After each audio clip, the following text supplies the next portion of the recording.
Okay, good morning, good afternoon, good evening, wherever you are in the world following this stream.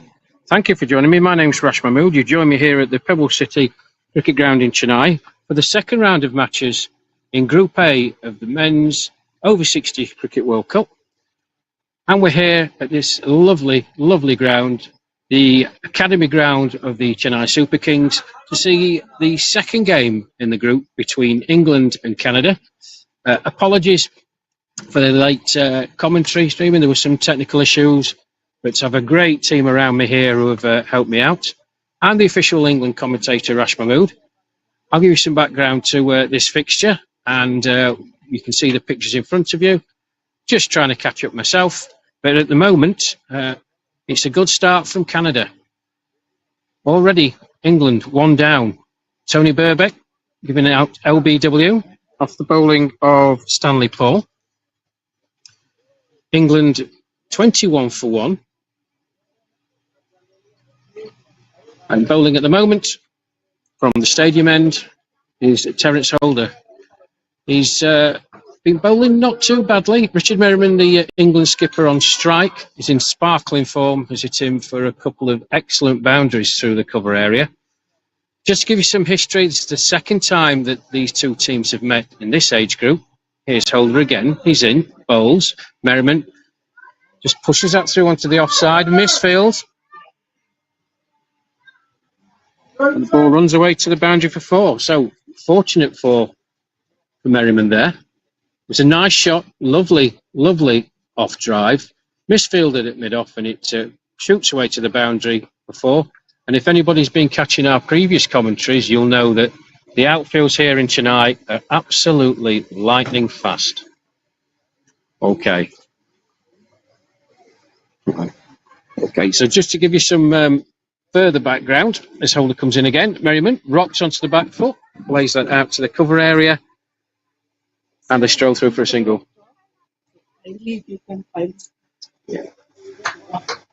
I've just been advised that I've got to move from my position in the technicians to do their job. I'll just wait for holder to come finish is over, and then I'll move. So there'll be a slight delay in commentary again. But taking guard now is Monty Douglas. Dangerous batter when he gets in. Here's Holder. In he comes. Douglas is back. Plays that back to the bowler, and there's no run.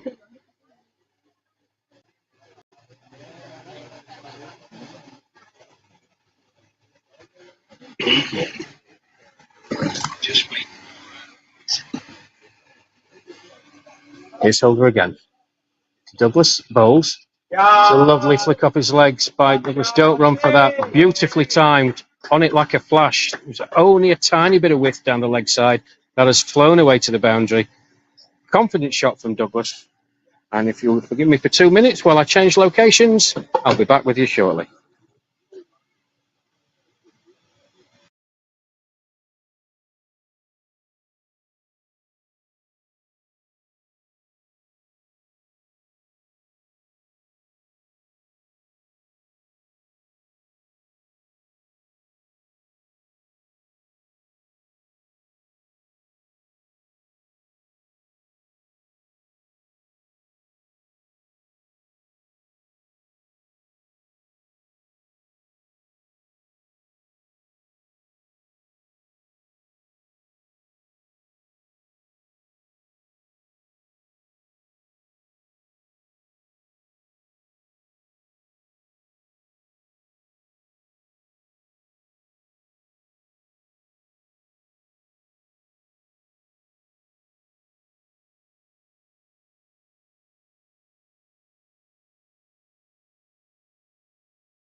27 runs between them.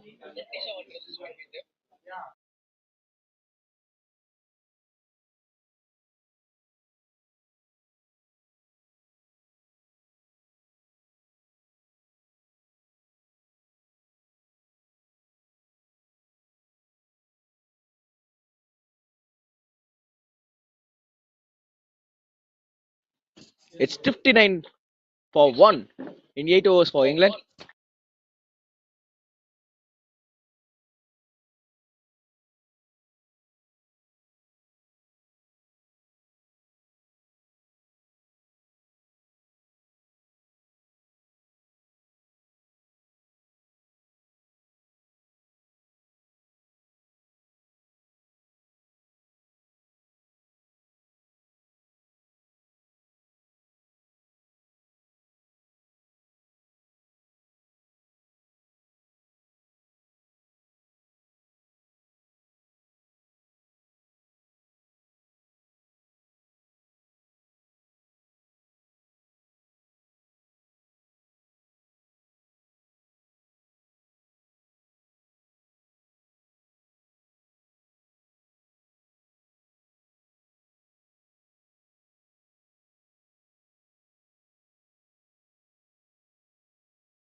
and Monty, the two batters have been batting so well at the moment.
Just on the ground, and that's a single.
Rashid, right?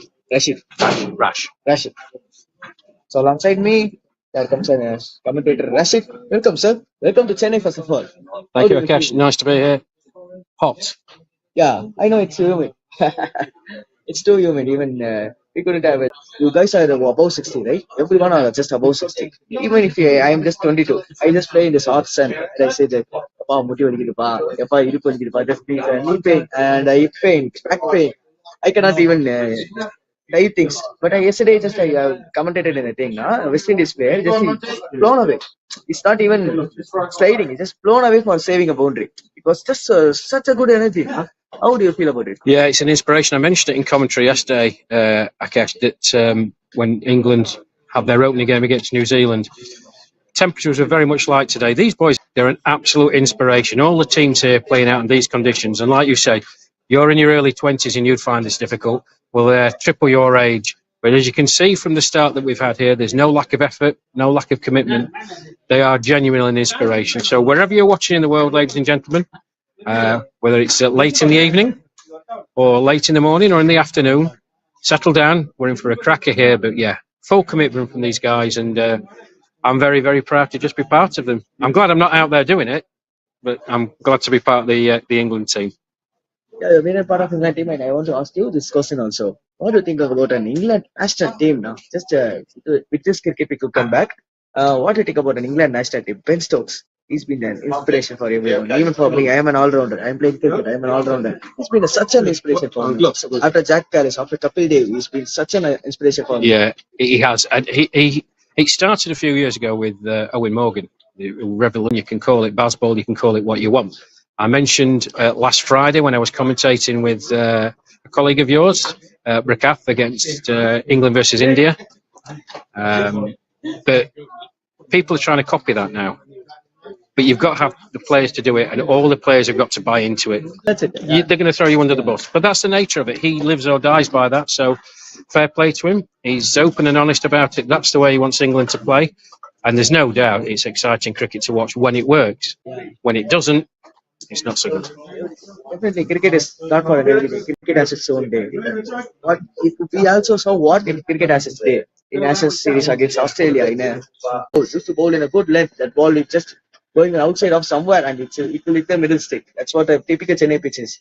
And it will be like that. But I could be able to see these guys are using their feet so well. Yeah, they are. You've got two very, very good players out there, particularly of spin. Monty Douglas is a very, very good player of spin. I don't think it will faze him. He's just gone to his 50, ladies and gentlemen. It's been a tremendous knock by him off about 42 balls, 10 fours and a 6. So he really is motoring. He's not bothering to run. He's just standing there and delivering. If that's what you're saying, yesterday when England played, it was a tremendous track at the Waheguru Stadium. England posted 291 for 7 against New Zealand and played exceptionally well in the second innings. There's Douglas again, a shot down to deep square leg. One bounce to the fielder. Just a signal taken.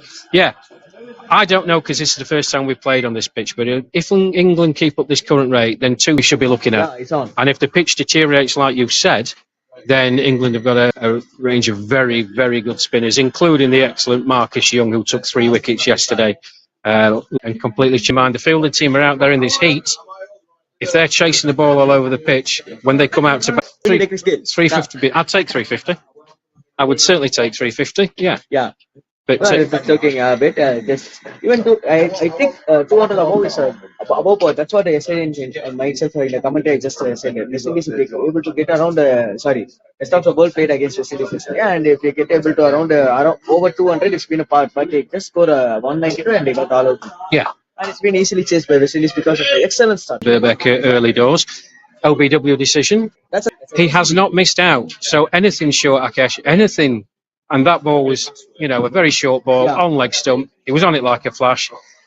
Dispatched it over the mid-wicket boundary for 6. And I just saw his jersey number, and I got a goosebumps. He just went without an helmet, and I saw his jersey number, and he said it's a spin with a 6. Mahendra Singh Dhoni coming to my mind. Yeah, MS. We mentioned that the other day with my. And if the Canada bowlers are going to bowl like that, they're going to find it a very long day in the field. Good. That's an excellent run between the wickets by both the batters. Well run. Lovely shot again. Remember what? Orthodox These crop. guys are 60 years old, and that's what I'm.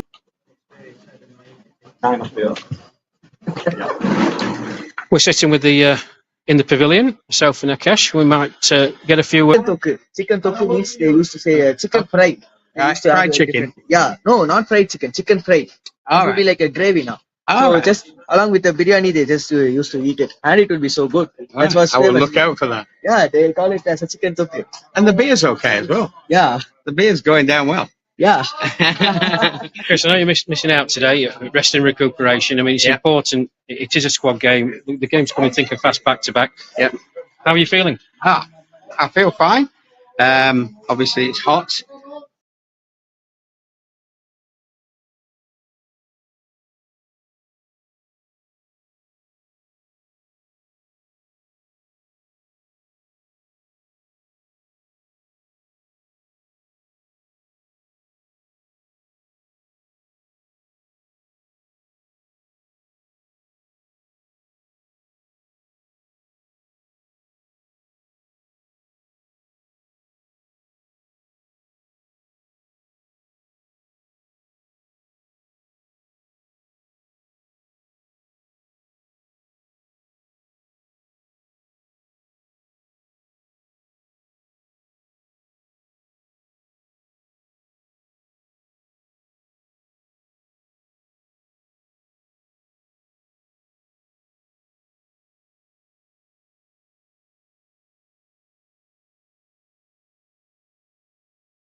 England are at superb position in their batting.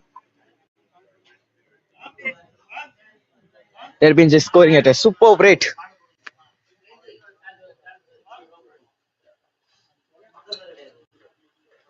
1-2-3 for 1 in their 20 overs.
Monty is on 74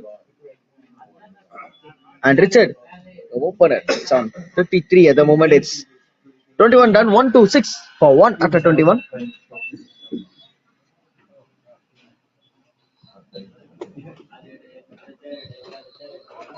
Can you send me that?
It's a boundary. That's an excellent shot.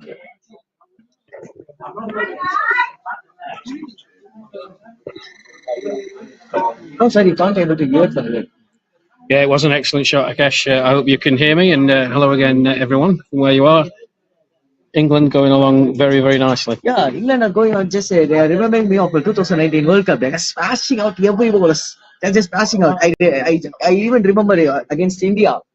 They said Jadeja is there, Kuldeep is there, Chahal is there, but just Right on cue, Merriman rocks back, smashes that to the square leg boundary. He started to accelerate, gaining confidence from watching his partner Monty Douglas look very, very comfortable at the other end.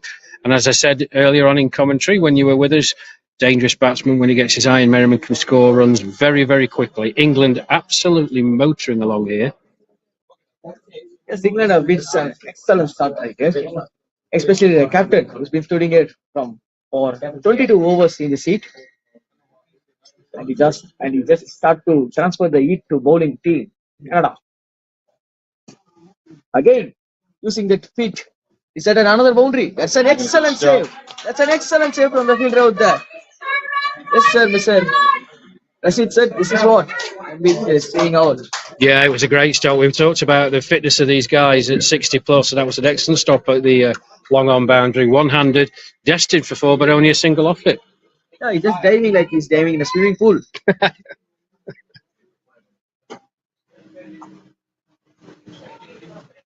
A dog ball. Do you know some Tamil? Do you know some Tamil words? I don't, Akash. No, I don't. No. Definitely, I will teach you. Don't worry. You do that. Vanakkam. Wanakam. Vanakkam.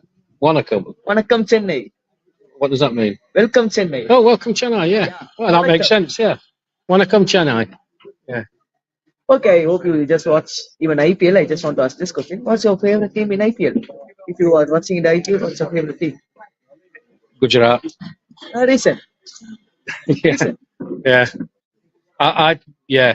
Gujarat. I just like the way that the franchise is set up. I like the team. I mean, it's not a popular choice. Obviously, people say, CSK, we're over CSK, so hopefully I get out of the stadium alive. Definitely you are in Chennai, right? I don't need to say CSK. Yeah.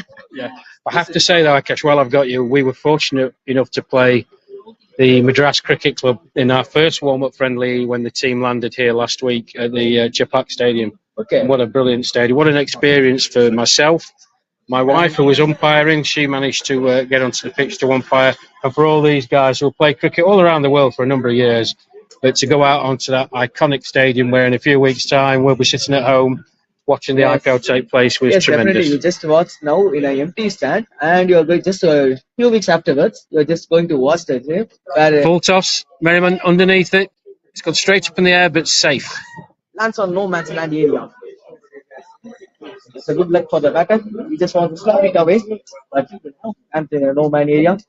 The ball need to be cast. It should be cast only by the umpire. Just see the sky. Yeah, it was a bit lucky on that, Merriman, to be honest. He saw it very early. It was a full toss. It was there to be hit.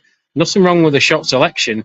I think he just got there too early. Yeah, he just mistimed it and he just want to hard it. That's what I thought. He just want to hit the ball hard. If he placed it, it would be a boundary. That's what I thought. Yep, absolutely, 100%.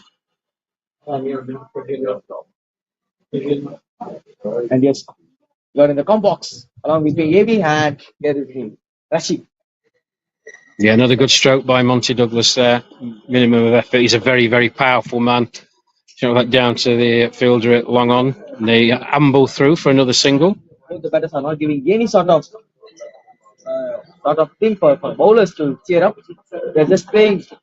That's what I said. They're not only playing boundaries. They're just start to take out some singles Remember what? Captain Richard have scored 8 boundaries in his 47. He's on 3 more runs needed for him to complete his 50. And England, as I said, they are playing some baseball at the moment. Oh, close. Merriman looking to play. That's one of his favourite shots. The little guy down toward backward point, third man area.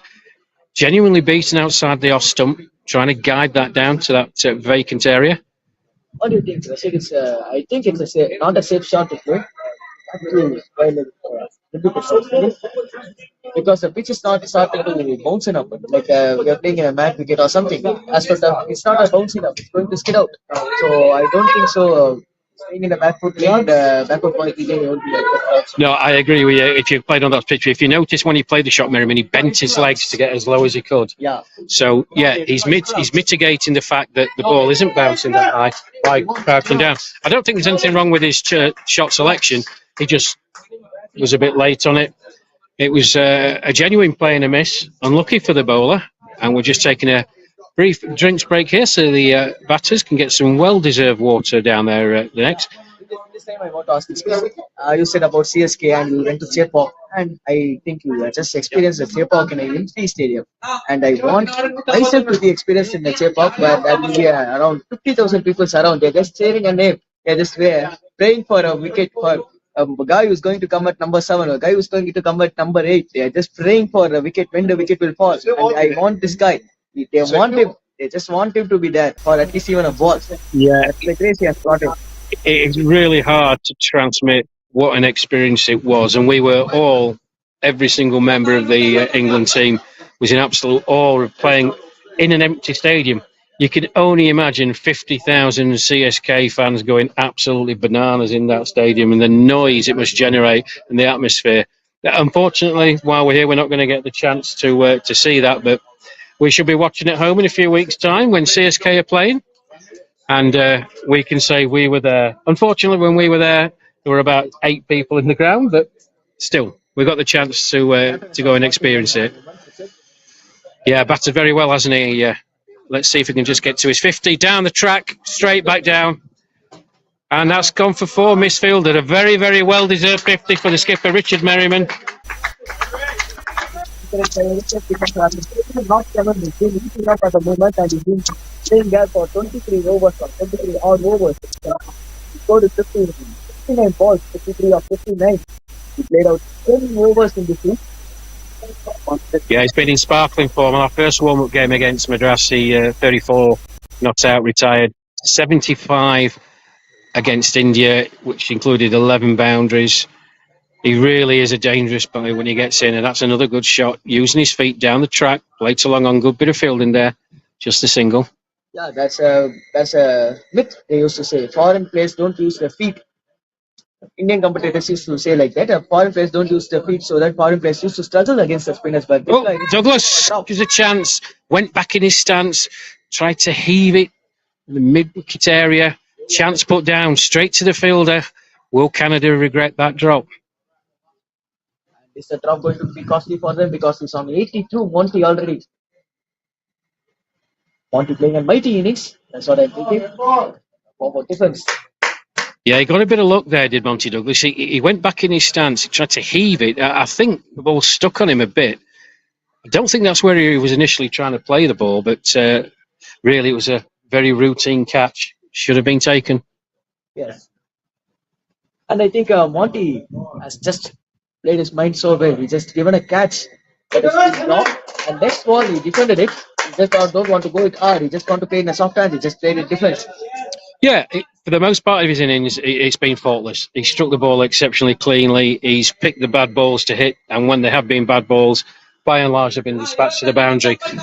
Maybe getting a bit weary, a bit tired. I don't know. I think the shot selection was right. The ball maybe just stuck on him, and he was through the shot before the ball actually got to him. Having said that, at this level, I know it's hot out there, and the boys have been out there fielding for quite a number of overs, but that really should have been taken. 25 overs, 156 for 1. What's the score you guys are expecting? As I said, 3 rupees on.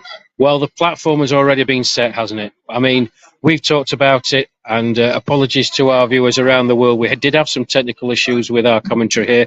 We have an excellent technical team working with us, but As you know, things always don't go to plan. But we were talking off air while our colleagues were fixing the mic.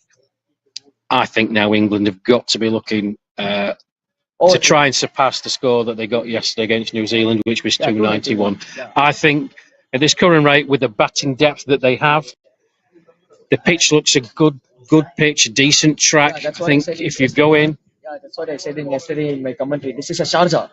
In Tamil, they used to say a word, potty ground, which means a box ground. Box ground, yeah, I've heard that before. Yeah, and just hit. Say, it's gone 6. That's Merriman down the pitch again. Exactly like that. That's a tremendous shot. Tremendous shot. Used his feet straight back over the bowler's head. We're waiting for the signal from the umpire, getting clarification from the fielder. That's a 6. Absolutely tremendous shot. Yeah, that's what I'm talking about. I'm timing it. This Chika, Krishnamacharya, Chika, I hope so you know him. I used to say, just time it. It will go for a 6. Just time like this. Just time like that. That's right. That's what they done. And I also the fielding team has dropped an important catch at the important time. It's looking so dangerous. It's for 6. Yeah, I think the fielder for a minute was interested there at long on, but he watched it sail over his head. That's a full toss. Merriman. That's another 4. Rank bad ball. Full toss on the leg side. Merriman on his wrist round it. No problems whatsoever. No fielder out on this side. A bit strange. There's no fielder deep in the leg side. Yeah, deep backwards square leg they used to keep for an off spinner. And I would like to teach you some words in Tamil. So that I hope you guys won't see Tamil commentary, but it will be so good. There's a word called Pachapulu Patikichi, which means green field I caught fire by the shot. And there again, Merriman, one of his favourite shots. Bending down to guide that through to the short third man area. Well fielded on that occasion, and there's no run. Once the batter just play it flat, you need to say Pachapulu Patikichi. Okay? That's a lovely paddle shot by Merriman. Beautiful shot. Beautiful shot. Just paddled round the corner. Minimum of effort. I've got to question the Canada field placings here, Rakesh. It seems very strange to me. There's nobody deep on the leg side whatsoever. He's just having a cover point, and there's no need of a cover point fielder. I need to place a fielder at the square leg, and there he's just placing him away. Short backward square leg fielder. In fact, just went on or no, he's been placing at a short backward square leg. Yeah, as we speak, square leg going backward a square, but there's a massive gap mid-wicket. There's a deep mid-wicket, but there's a massive gap here on the leg side. Merriman down the pitch again. Straight over the bowler's head. He'll amble through for a single. And this guy is definitely making me to remember Brendan McCullum. Brendan McCullum. He'll like that when you see him when he comes off. You can tell him that's who he reminds you of. He'll be happy to hear that. As would most cricket players. Yeah. Brendan McCullum, whatever face. Even 150, he just comes down the track, he just play. Just like that. It's using speed. Douglas. A powerful shot. Powerful shot. The fielder at long on had to run less than 10 yards, but such was the power that he hit it with, he had absolutely no chance. Monty is moving to his 100 at the moment, and Monty just timed it. This is what I said, Pachapulu Patikichi shot. Right, well, I'm not even going to attempt that, but yes, I share your sentiments. England really putting the hammer down on here. The Canadians, you can see the body language of the Canadians. Unfortunately, the fielder who dived for that long on, he's on the ground. I hope he's all right. Looks like Holder. In the 26 overs, and Monty on 86, and Richard, he's been playing so, he's on 34 when Monty is on 68, and he moved on to his 8th gear. Right now, Richard, he moves to 69 or 66. Just run a ball, and both of them are batting at 104 of strike rate. And both of them, between them, they have got 3 sixes. It's 1 6 for Richard and 2 sixes for Monty. I think it's a really good point you make, Akash. And if we just look at the last few overs, Merriman has scored 36 off 17 balls. Monty, continuing to do what he does, has scored 12 off 13. But I mentioned in commentary a few overs ago, Merriman is a very, very dangerous batter. When he's seen it like a watermelon, he can score and accumulate runs exceptionally quickly. And if you've got him doing that at one end, and you've got the likes of Monty Douglas just standing there and smashing the ball to all parts of the ground, that prediction I made earlier on, I think they'll surpass that. 175 for one at the moment. Yeah. We're looking at a score at this rate of well over 300. I also want to change my prediction. He's not Brendan McCullum. He's Rohit Sharma. Rohit Sharma, you're changing now. So Yeah. he's not Brendan McCullum Yeah. anymore, he's Rohit Sharma. Yeah, he just shifting his gears. He's just he's batting at a second gear and suddenly like an Audi car taking out the eighth gear and taking to VCR to Pondicherry. Well, as I said, he'll be delighted with those comparisons, but he has played very well. He's anchored the innings. As I said, the 1 wicket on Tony Burbeck, I thought slightly unlucky. I mean, I'm not out in the middle, but it seemed to me there were 2 sounds, possibly an inside edge onto the pad, but the umpire gave it, so unlucky for Tony. He's a decent batsman. He'll come back fighting strong. As Merriman, again, just dabs into the offside, backward point region, and there's no run. Just try to cut it and couldn't able to place it. Straight to the point fielder for a dot ball.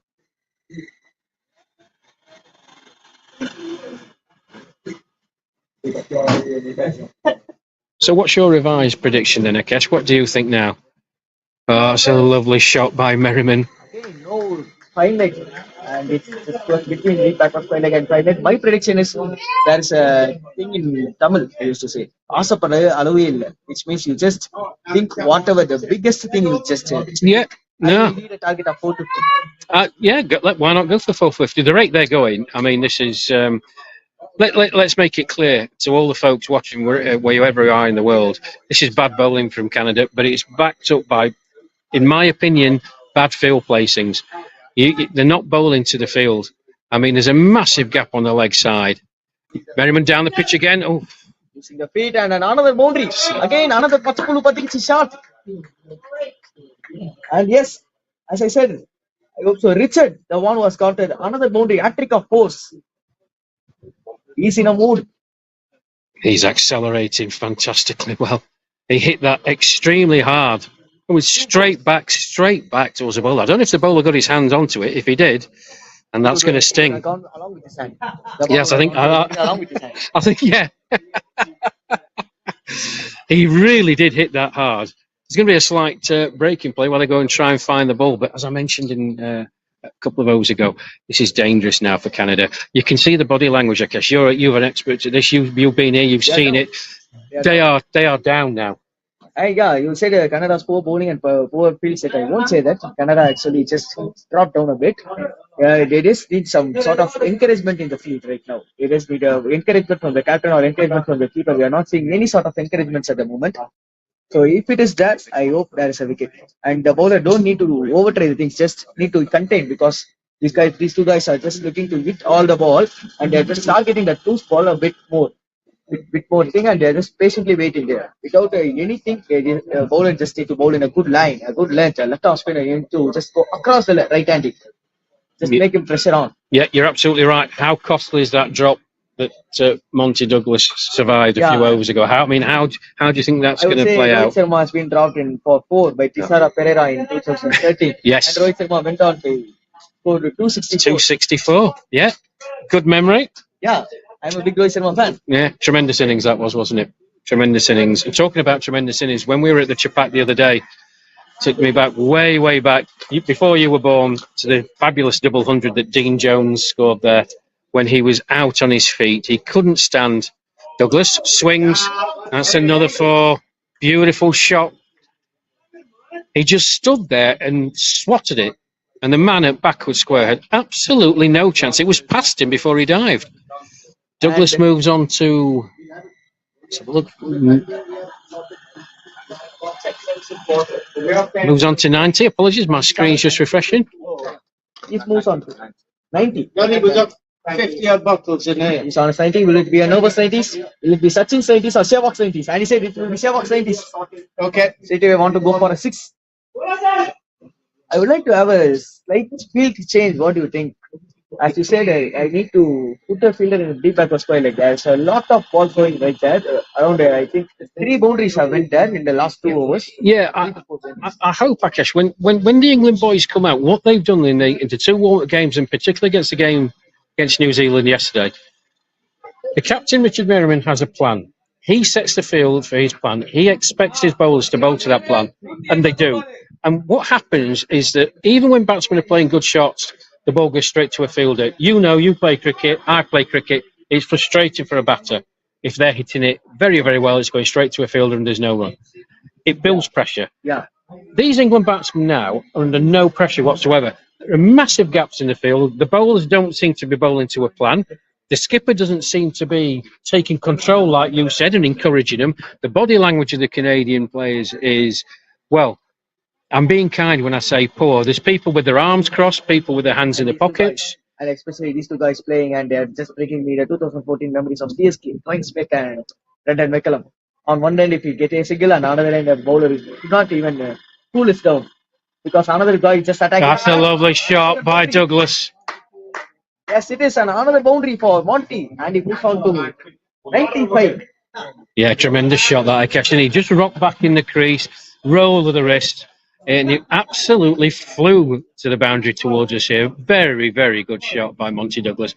Moves on to 95, as you say. Is he going to try to look to get to the three figures with a big six? If he could do, I would say he's the biggest fan of the show. Let's have a look. Yeah, very circumspect. Yeah, I think the bowlers would bowl in this line or in this length. With some good pace, he just bowled this. And I would like to see him in this line and pace, other than trying out things like giving some full toss, giving some toss of balls, and England batters are batting with easy game. And right on cue, yeah, better length, wasn't it? Got Douglas just prodding forward off the edge. Yeah, it was a good ball, but better length though, Akash, like you're saying, forcing Douglas to make a decision. That's what I'm just saying about it. They just don't need to go for wickets. They just need to bowl for a. Well, that's an appeal for LBW, and he's out. Finally, the second one down, and a partnership of 159 has got it broken. Even in fact, it's 164. And Richard has gone for 78 of 71 with 13 boundaries and a 6 and a strike rate of 110. He departs. Yeah, we talked about it. You mentioned it a couple of minutes in commentary. Canada have got to do something. New bowler on at the far end. Better line apart from the delivery that Monty Douglas put through the square leg area. Fuller delivery that Monty Douglas was half coming forward to. And that one, Merriman rocking back in the crease, trying to go for the vacant area at square leg. It was trapped. It looked pretty plumb to me. I know we're at side on, but it looked pretty plumb to me, Akash. But an excellent innings by the England skipper. Carries on his great run of form. Tremendous knock. From both the team, in fact. That's an excellent knock from Richard. And I would like to have some word. If he's interested, I would like to have some word with him.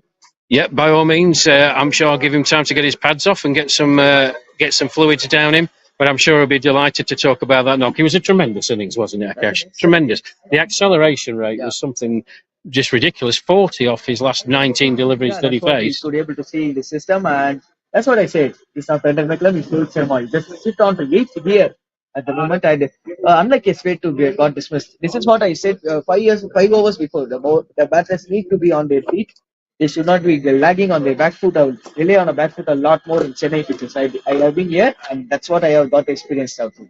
Well, your experience was absolutely spot on because that was a good length delivery, a bit fuller than the previous deliveries, forcing the batsman to make a decision. Merriman can't question his shot choice. There's a vacant area at square leg where Monty Douglas has hit the ball 2 balls before, but the previous delivery, Monty Douglas got himself into a bit of bother with a delivery that was fuller of length, made him make a decision, squirted off the outside edge. Merriman looking for that vacant area, back in his crease, trying to hit it into the vacant square leg area, and he was trapped right in the middle of the stumps. Yeah, and also, I don't know how many spinners you guys have got, but I also you guys have got at least 3 to 4 spinners, and there would be some sort of turn in the second innings. We could be able to see in the last match, yesterday's match, and as I said 2 weeks before too, I could be able to see that. So spinners are going to play a huge role at the moment.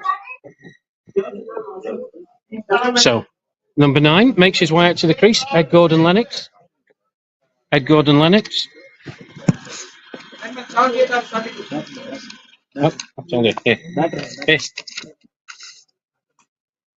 Ed Gordon-Lennox. Ed Gordon. It's Ed Gordon. And he's got him out. One brings 2. What do you think? I'm a bit of a loss with that one. I've got to be perfectly honest with you. He's got him bowled.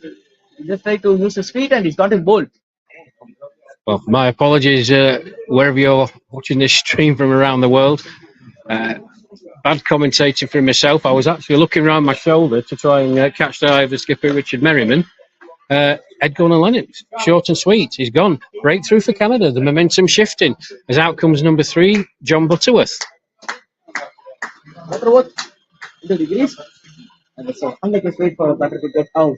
He got silver deck and back to the pavilion.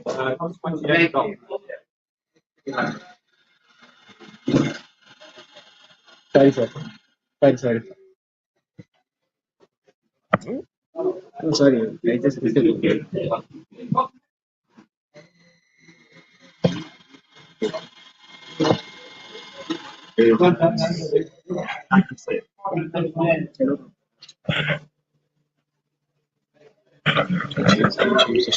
Yeah.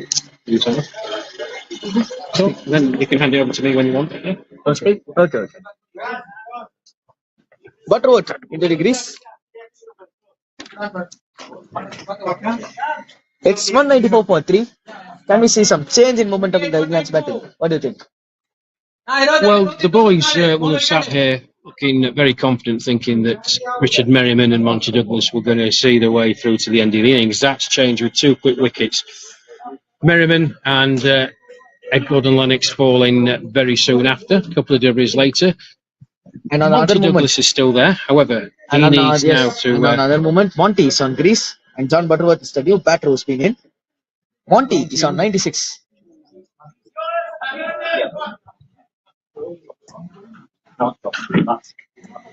What do you think? A 4 or a 6 or a century? I think he's going to look to hit it for 6. A ball is loose, a ball is in your hands. He's going to score first. And I want to ask this question now. Umpires, there are 2 umpires yesterday, and the team has given them the live mic, and they were speaking like it was so good I was in the com box, and it was so good. Like the umpires went bowler just appealing. How's that? It's been appealing, and the umpires came not out. I used to say, just think a guy who's in the BPL. I don't know exact guy. Rashid Khan used to bowl in the BPL, and he used to ask the decision. Umpire used just raise his hand and just stare his nose. So it was like that. It was so good. Yeah, it's innovations. I think things like that in cricket need to be developed in next year. Back in England, we have rugby union and rugby league. The referees are mic'd up. You can hear the decisions. More importantly, you can hear them talking to the players, and that is the dynamic that a lot of fans like. They like to know why the referee umpire is still up. And the left army into the attack, and Monty just putting his patience now. You need to play out at least 10 overs from here. What do you think about it? Yeah, I'd agree with that, Akashi. Monty Douglas needs to stay there for 10. Okay, he's looking like he's set for 3 figures, and it'll be a very, very good century.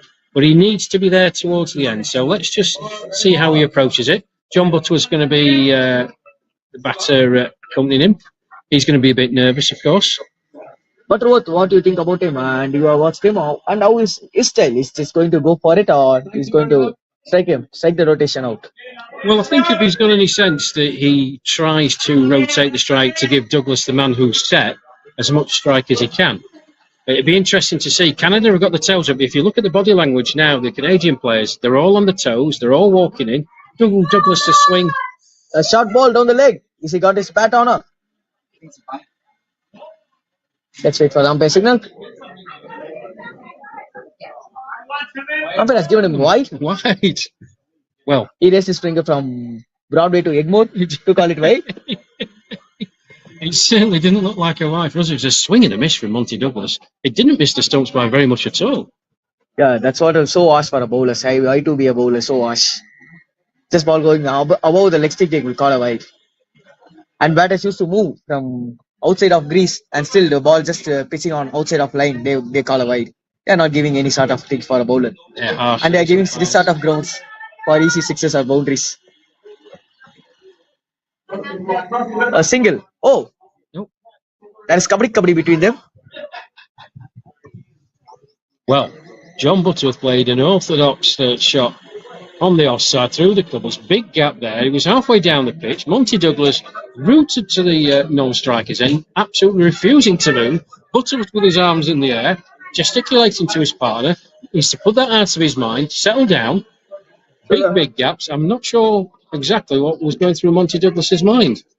Yeah, the same. The bowler is just been on some good bowling thing at the moment.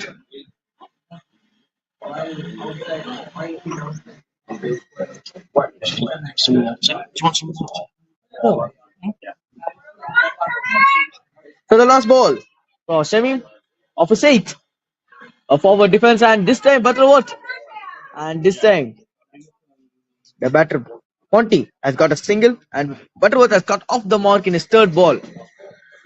It's 177 for 3 in 29.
சரி okay சரி ஓகேண்ணா நான் சொல்லிக்கிறேன்.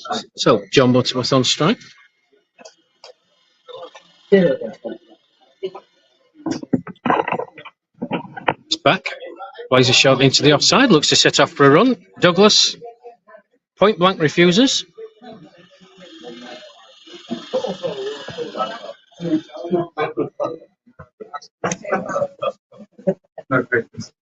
John is taking some sort of time at the moment. Agrees. Yeah. Just a flick towards square leg. Is that will run a boundary? It is a 4 towards backward square leg, and he's got this first boundary. Yeah, nice shot from John Butterworth there. Just using the pace from the bowler. Just a tickle. And 200 up for the team. And as you say, Akash, it's England passing the 200 mark. In just 29th, in fact, in just 30th over, they do have 90 more balls in the hand. So you just asked me my prediction. What's your prediction of this score? Beautifully played. A forward defense. A touch and run at the moment for Butterworth. And he's given the strike to Monty, who's on 97. Yeah, I think if Rich Mennery was still out there, I would be quite confident with the way them two were playing and the devastation they were wreaking along the Canadian bowlers that you were looking at 350 plus. Monty back, orthodox stroke into the cover area, moves on to 98. Yeah, the 2 wickets that Canada have taken just halted England's progress a touch. John Butterworth, he's not a striker like Richard Merriman, but he can certainly play. We're up to the 30 over mark. 203 England are. Drinks break, and a very welcome drinks break. It's in outer humid condition, a very welcome drinks break. Need to be rehydrated all times.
Look at the players just coming back out after drinks break, 30 over break. Just to give you a quick update on the other matches taking place in Group A today. The USA versus South Africa and Zimbabwe versus New Zealand. The USA 190 for 2 after 30 overs against South Africa. Zimbabwe 110 for 3 after 28 overs batting first against New Zealand.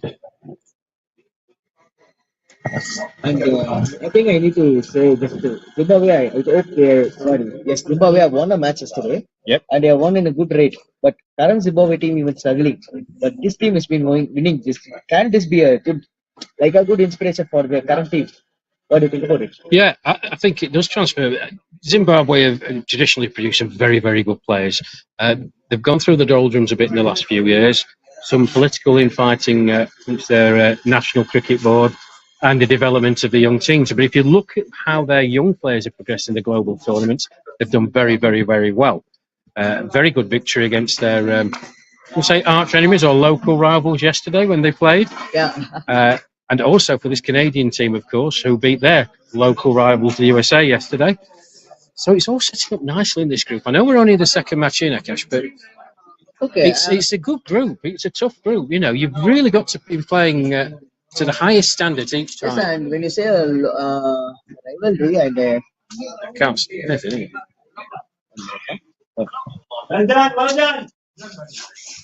No.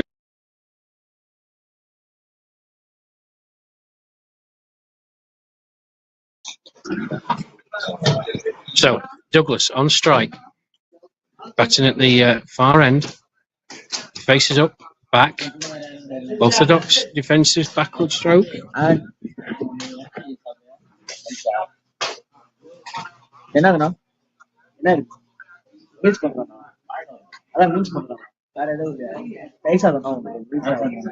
Is Douglas backing across? Oh, swing. Second time he's done that in the last couple of overs. He's obviously looking to get to those 3 figures. Doesn't really need to be doing that. Big, big gaps all over this field.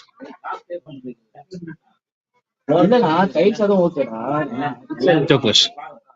Orthodox defensive shot. Just podded it out onto the onside, and there's no run.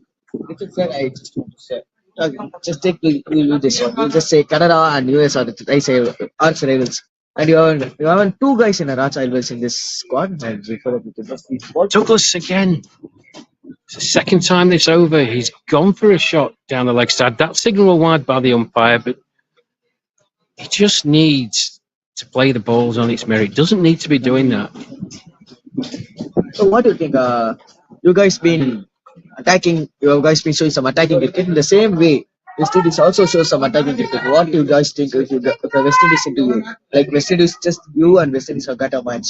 And how's your thing going to be? The West Indies are a very, very good team, aren't they? They only know one way to play, and that's to attack. And you'll live or die by it. We talked about Ben Stokes earlier on, didn't we, Akash? And sometimes it works, sometimes it doesn't. But I think it's a mindset, isn't it? An absolute mindset. England move on to 204 for 3. First over after the drinks break. Yeah, we talked a bit earlier about predictions score-wise. I still think England can get up and around the 300 mark. They've got some very, very good batting to come. Let's see if the Canada team can drag them back. And we could just able to get it. He said, I have confidence of doing that. So I think they need to have some small targets at the moment. They just need to try to get a total which need to be passed over 250. They need to play for 250 in the next at least 9 overs. What do you think about it? Yeah, I think that's a very, very good point. Sitting at 204 after 31 overs, you've got 9 overs to get 46 runs, well within the reach of these English batsmen. You get to 250 with 5 overs to go, still got 7 wickets in hand. Yeah, you can look to exploit to get over 300. On the leg delivery, and it's been called a wide by the umpire. Yeah, consistency shown by the umpires. Anything down the leg side, of course, in this tournament, for those of you who are not familiar with the rules of this tournament in the one-day format, anything down the leg side that passes outside the batsman is signalled a wide. If it goes inside the batsman and down the leg side, it's a legitimate delivery. Cut through the point, and no need to run for that. That's a boundary. towards backward point region. Yeah, lovely shot by John Butterworth. Just rocked back in the crease, saw the ball, saw the length, played it on his merits, opened the face, raced through the vacant gap at backward point before. Lovely shot. So if they are going like this, they are just able to score a boundary in each over. They are just going to cross 250 within the 35 to 36 overs. That's what I think. In 5 overs. And in next 10 overs, they are going to just blast out things. Which is even better. So if you get there, like you say, if you get to the 250 mark with a loss of 3 wickets and you've still got 10 overs to go, then you should be really looking to get somewhere near 330, 340. Yeah, near 350. No, not I think. Yeah. It's an easy one. Will that be a score that backed Canada out of the game? Would it have put enormous pressure on them chasing? I hope so. You guys, the one who have posted 291 is highest score till now. In the yesterday's game, 291 is highest score. I hope so. I think Australia might have just beaten that, I guess, by a few runs. I think they scored 299 yesterday against Wales. Australians being always like a good shot. Just back to the back foot. And an excellent running between the wickets. And I repeat, these guys are above 60 and these guys are running between the wickets like excellent runners. Yeah, good point. It's still incredibly hot out there. Monty Douglas has been out there for a long time. A lovely shot from John Butterworth. Just tickled it round the corner. Vacant area right in front of us here in the pavilion. Ooh. Sitting on a back foot. And also that won't help him away. You need to play on some front foot shots, especially against this bowler who's been bowling so good. He's just kidding out balls from the turf. Yeah, it was a length ball, I guess, wasn't it? It was a length ball that did Butterworth there. I think it was on him a bit quicker than he thought. And actually, he's around the wicket, so he's trying that arm balls that is going across right-hander. He's not off-spinning the balls, he's just trying some arm balls that is going across the batter. So the batter should be so careful of his back foot. Yeah, you've got to play the ball on length when you're bowling right arm round the wicket. Natural line that he's looking for is that one there. He just watches it. Very good lead, but that's the danger for the batsman. But it's a risk and reward for the bowler. Changes the angle. Batsmen have got to be confident that they're playing the ball on length if they're looking to play through that backward point area. It's 211 for 3 in 32 overs. And yes, this off spinning, especially the one named Sanjeev, who bowled so well. Yes, the one who has got 2 wickets in an over with a maiden and is on 39 runs of his 7 overs. And Shaib has completed his spell the left army. In 9 overs, he has given 51 runs with 5.67 of his run rate. Yeah, 2 for 39 in the current climate that England have scored is a very, very good return for putting the balls and hit the all parts of the ground. Change of bowler now at Black Complex end, number 12. It's Stanley Paul, who opened the bowling for Canada from the far end. Change of ends for him.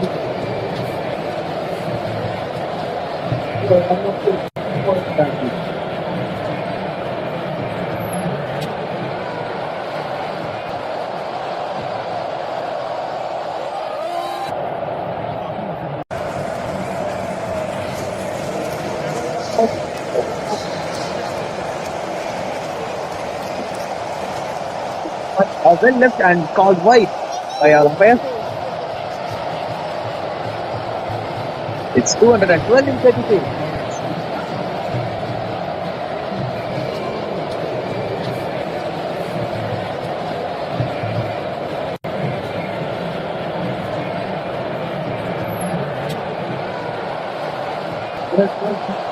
Beautifully bowled and it's an excellent shot towards long off for a single. And as I said, Monty, after the loss of 2 quick wickets, is just showing some patience. Now, as we know, he has 96 balls in a settled way with 16 boundaries and 2 sixes. Yeah, he's way towards 100. It's a strange thing to see after the fireworks of the early part of the innings. I wouldn't say stumbling towards 3 figures. Yeah, he's certainly crawling on all fours. Yeah, he's just going to his 3 figures like a touching on singles. Back to punch, straight to the bowler. The one who came into the attack, he is the one who has got an first wicket, I hope so. And Richard sir, Rashid sir, I want to just ask you this one. This ball. What a shot, yeah. Towards cover. Actually flying towards covers for another 4. And it seems to be the first, in fact, the second 4.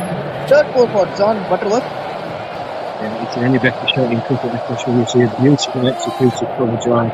Up right to the pitch of the ball, back through the line. Absolutely flew for the cover area there. It's a tremendous shot for John Butterworth. Then against the left army, it's been bowled on shot. And that's a traditional England cover drive, right? Oh, I love it. I love it. Yeah. Excellent. Technique was fantastic. I used to love the cover drive which was being played by Ian Bell. It's the best cover drive I've seen.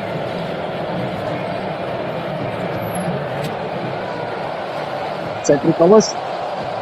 The defense for the top ball. Which cover drive do you like the most? Virat Kohli, I give you options. Virat Kohli, Babar Azam.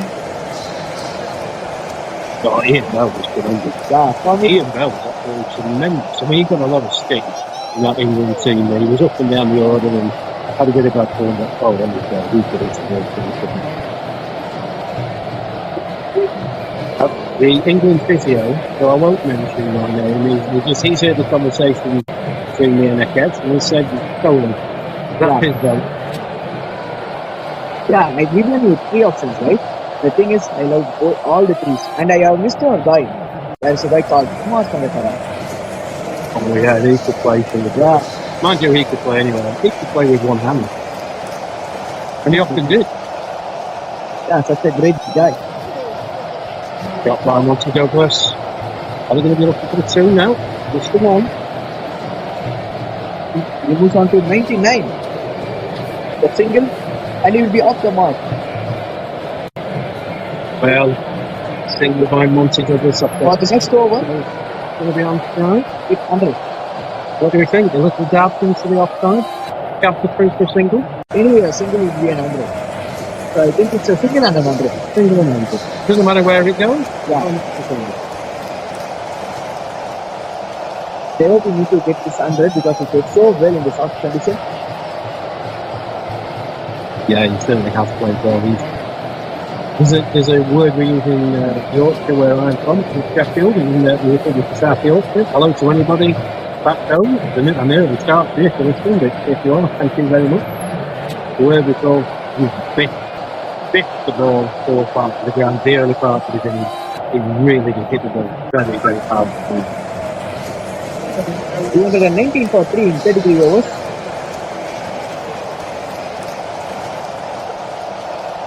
Here we go. Single and an 100. The field attention here in the pavilion, can't you? Because all the England boys have sat in their seats. Here we go.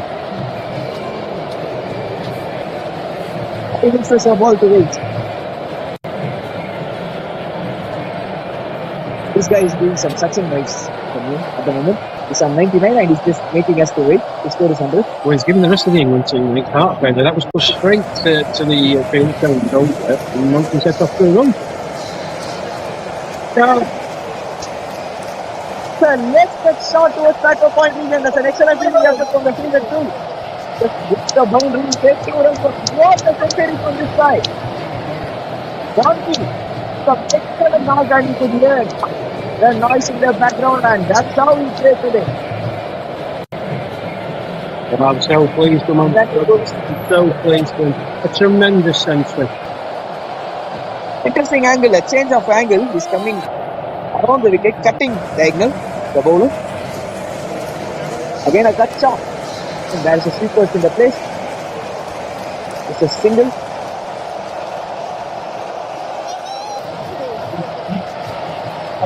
And they are on double Nelson. England are on double Nelson for 3 at the moment.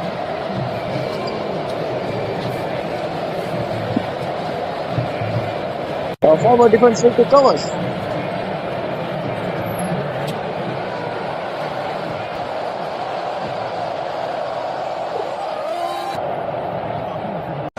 John Butterworth has scored 3 boundaries. He's 17 of 19. It's an excellent knock from him too. Especially after 2 quick wickets, he's been batting here. The last ball of the 34th.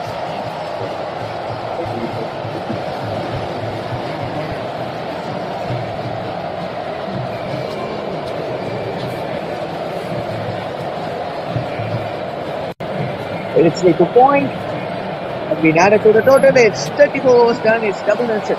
3.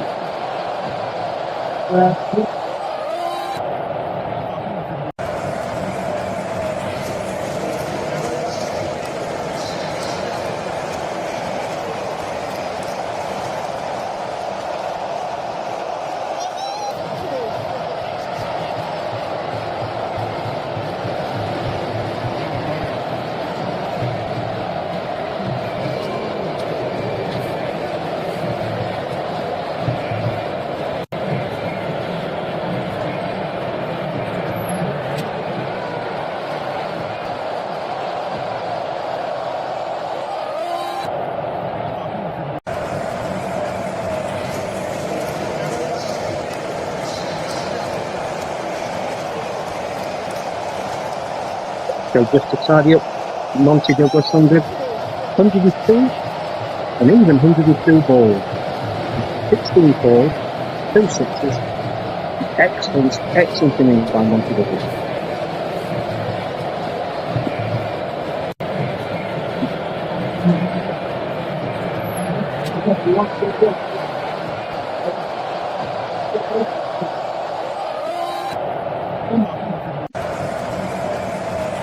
Douglas down the track.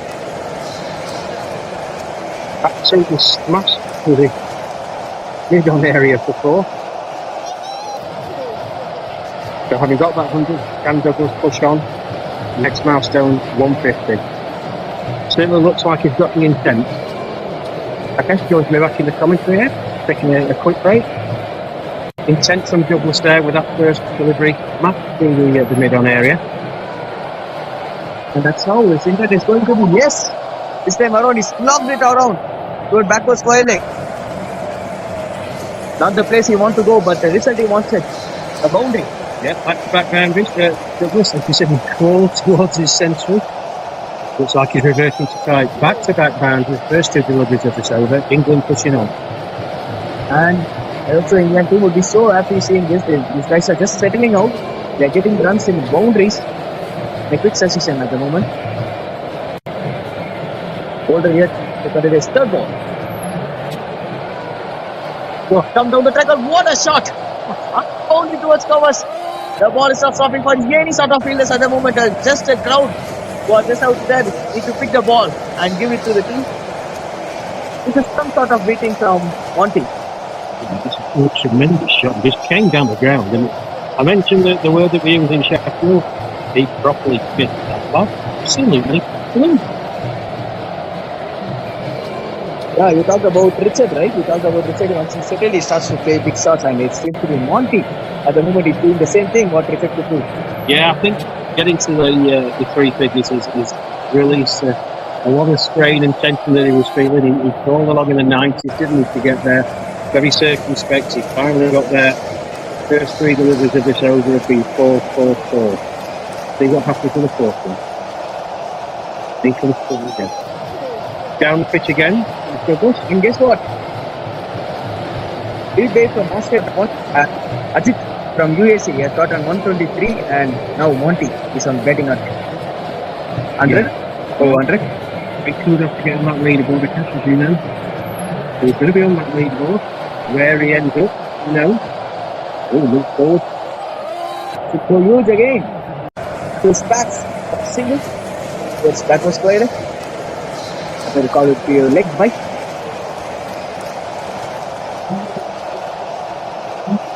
Monty's on 114, that's what you are seeing on screen. He's batting at 109 of strike rate. Remember what? He just slowed down a bit between 90s and 100s. And he's back here. The strike rate of over run a ball. 5-6 by umpire. Yeah, good to do with that right there. But it's on the left side. As I mentioned previously, on the leg side, passing outside the batsman. Always going to be single with the wide by the umpire. We're being exceptionally consistent.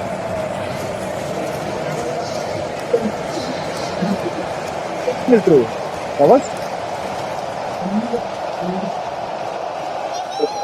And he has given the strike back to the big hitter, not to be able to see a big saw. In fact, it's the over 237 for 3 in 35 overs. It makes John to be on strike for the next over. And Remember what? They lost 2 quick wickets and they missed a partnership of 43 or 42. What do you think about it? Yeah, it was a good partnership, wasn't it? I mean, Canada were on their heels. I mean, Canada were after this game. England were backing them after it. The 2 quick wickets, the first Richard Merriman, and then 2 balls later Gordon Leonard.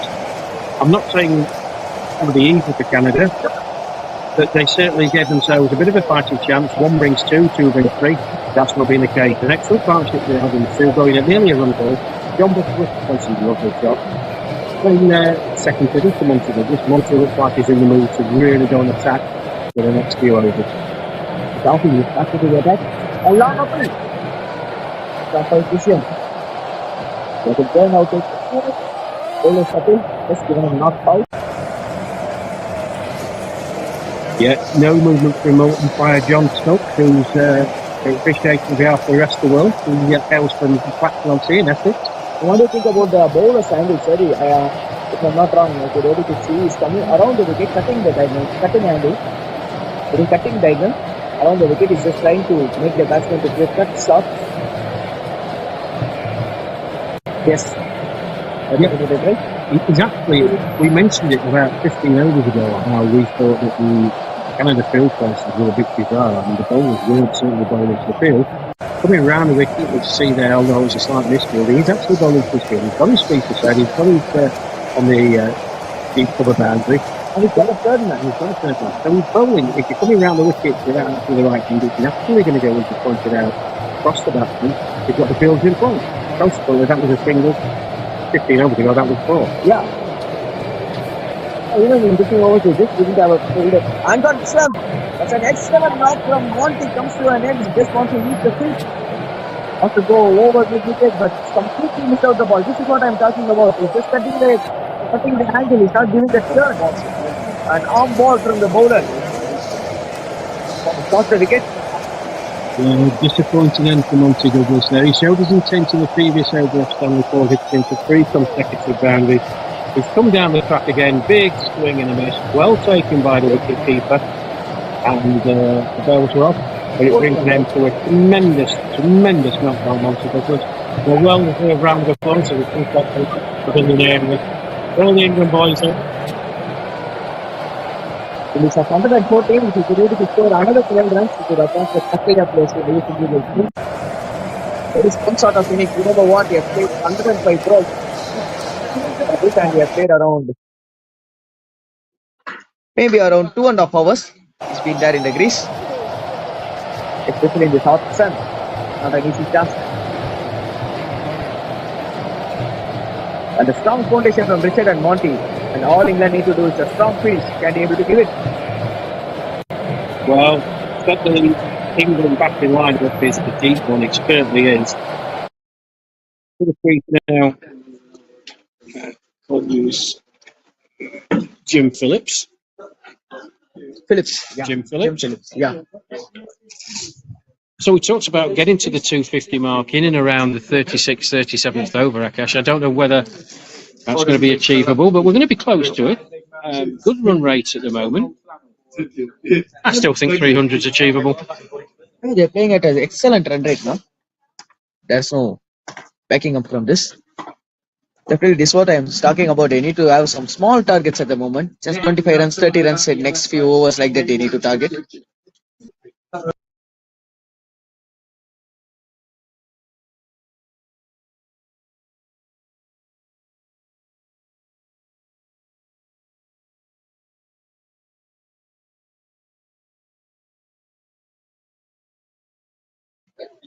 Yeah, I welcome Richard, the one who has opened and has scored 70.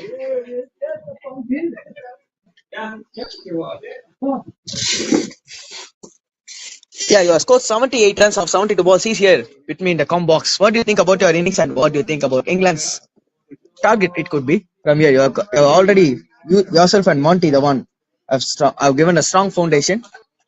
Yeah, it was at the beginning. I was really impressed with the 2 Canadian opening bowlers. The left-arm seamer swung the ball in naturally, but he also bowled one that cut across and bowled very, very well. the other opening bowler, Stanley, he also bowled well for the first couple of overs and then lost his shape, really.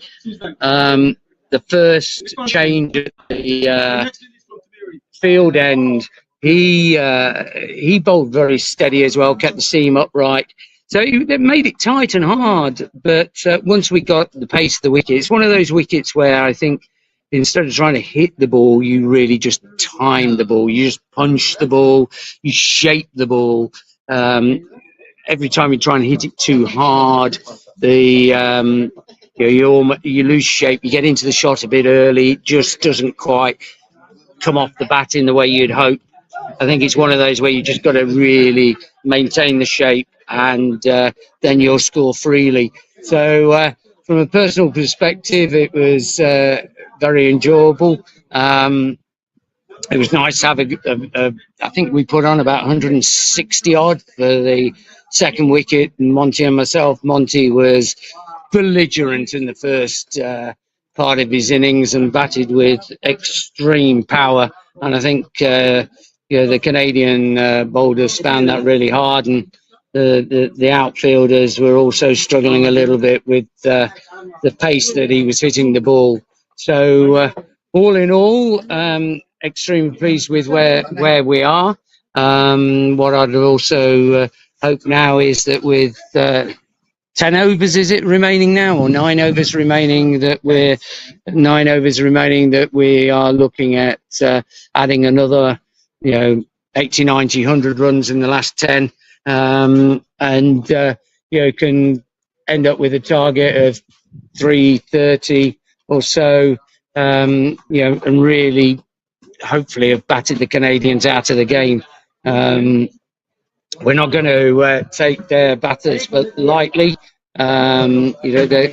We had a summer series out in Toronto with the Canadian boys earlier this season. So, we know they've got some fine players.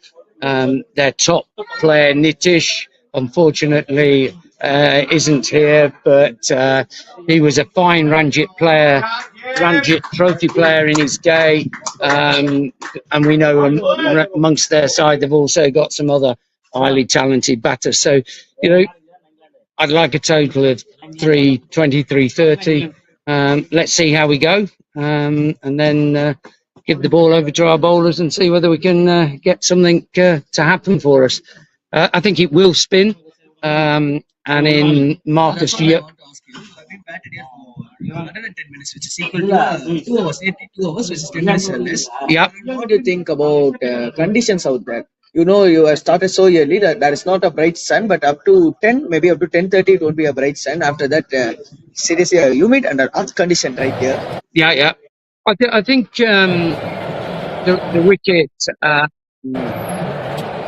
a little bit of dampness in it at the start, and the ball just, as I say, stuck in the surface a touch.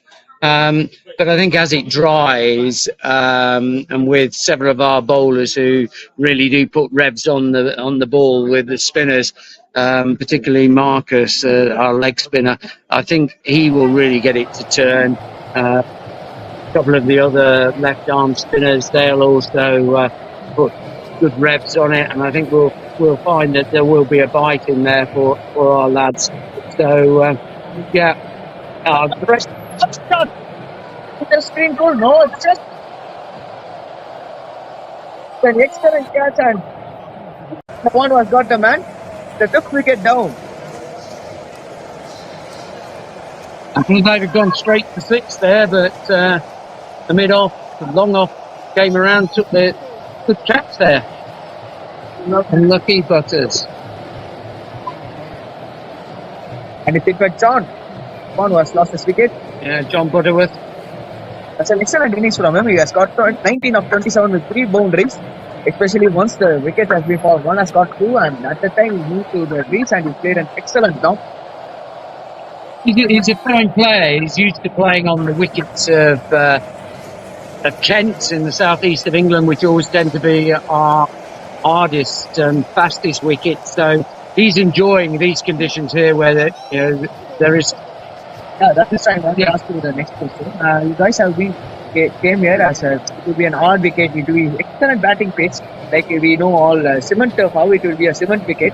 You just put the ball and it will come to the bat and we can play so elegantly. But in this types of stuff, we cannot do that. We need to have some sort of the batting. We need to put our brain into the wicket into the play, and we need to play according to the conditions, right? And how you guys actually assisted this from a faster wicket to a slower wicket? It's a good question. We prepared very well back in the UK. It's the middle of our winter, so instead of playing here as we are in 31, 32 degrees centigrade, we were in conditions of 31, 32 degrees Fahrenheit. So a little bit cooler, so we're indoors. But what we tried to do was to work with Paul Farbrace, who was one of the England coaching team for a very good while. Coached with the Sri Lankan cricket team.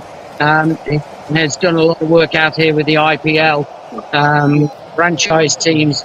Barbie gave us a lot of chat about how to play on these wickets where it might be a little bit slower, might turn a little bit.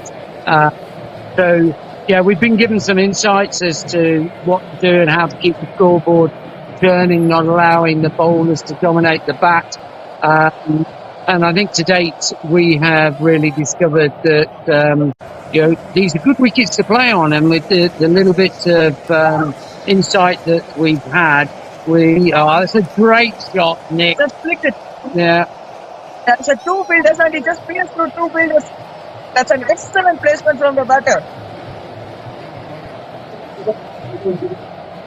Yeah, Nick Newman played a fair bit of county second 11 cricket with Leicestershire.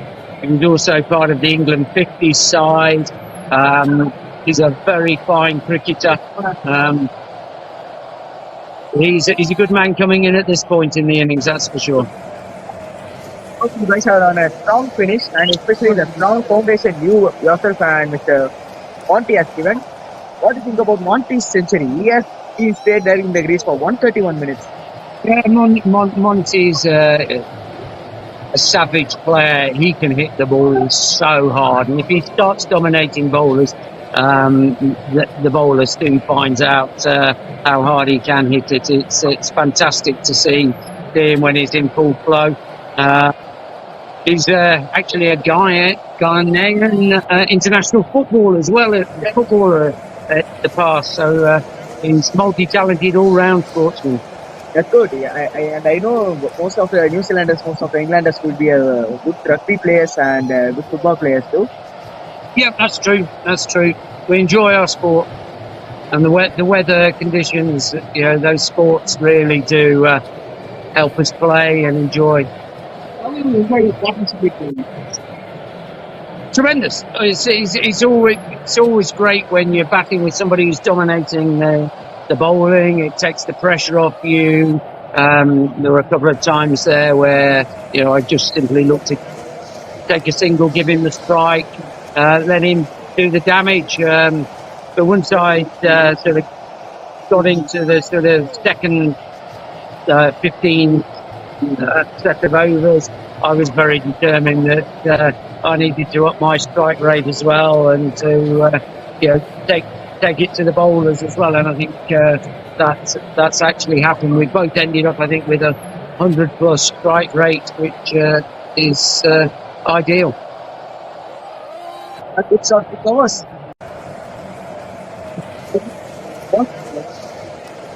I want to ask you this last one.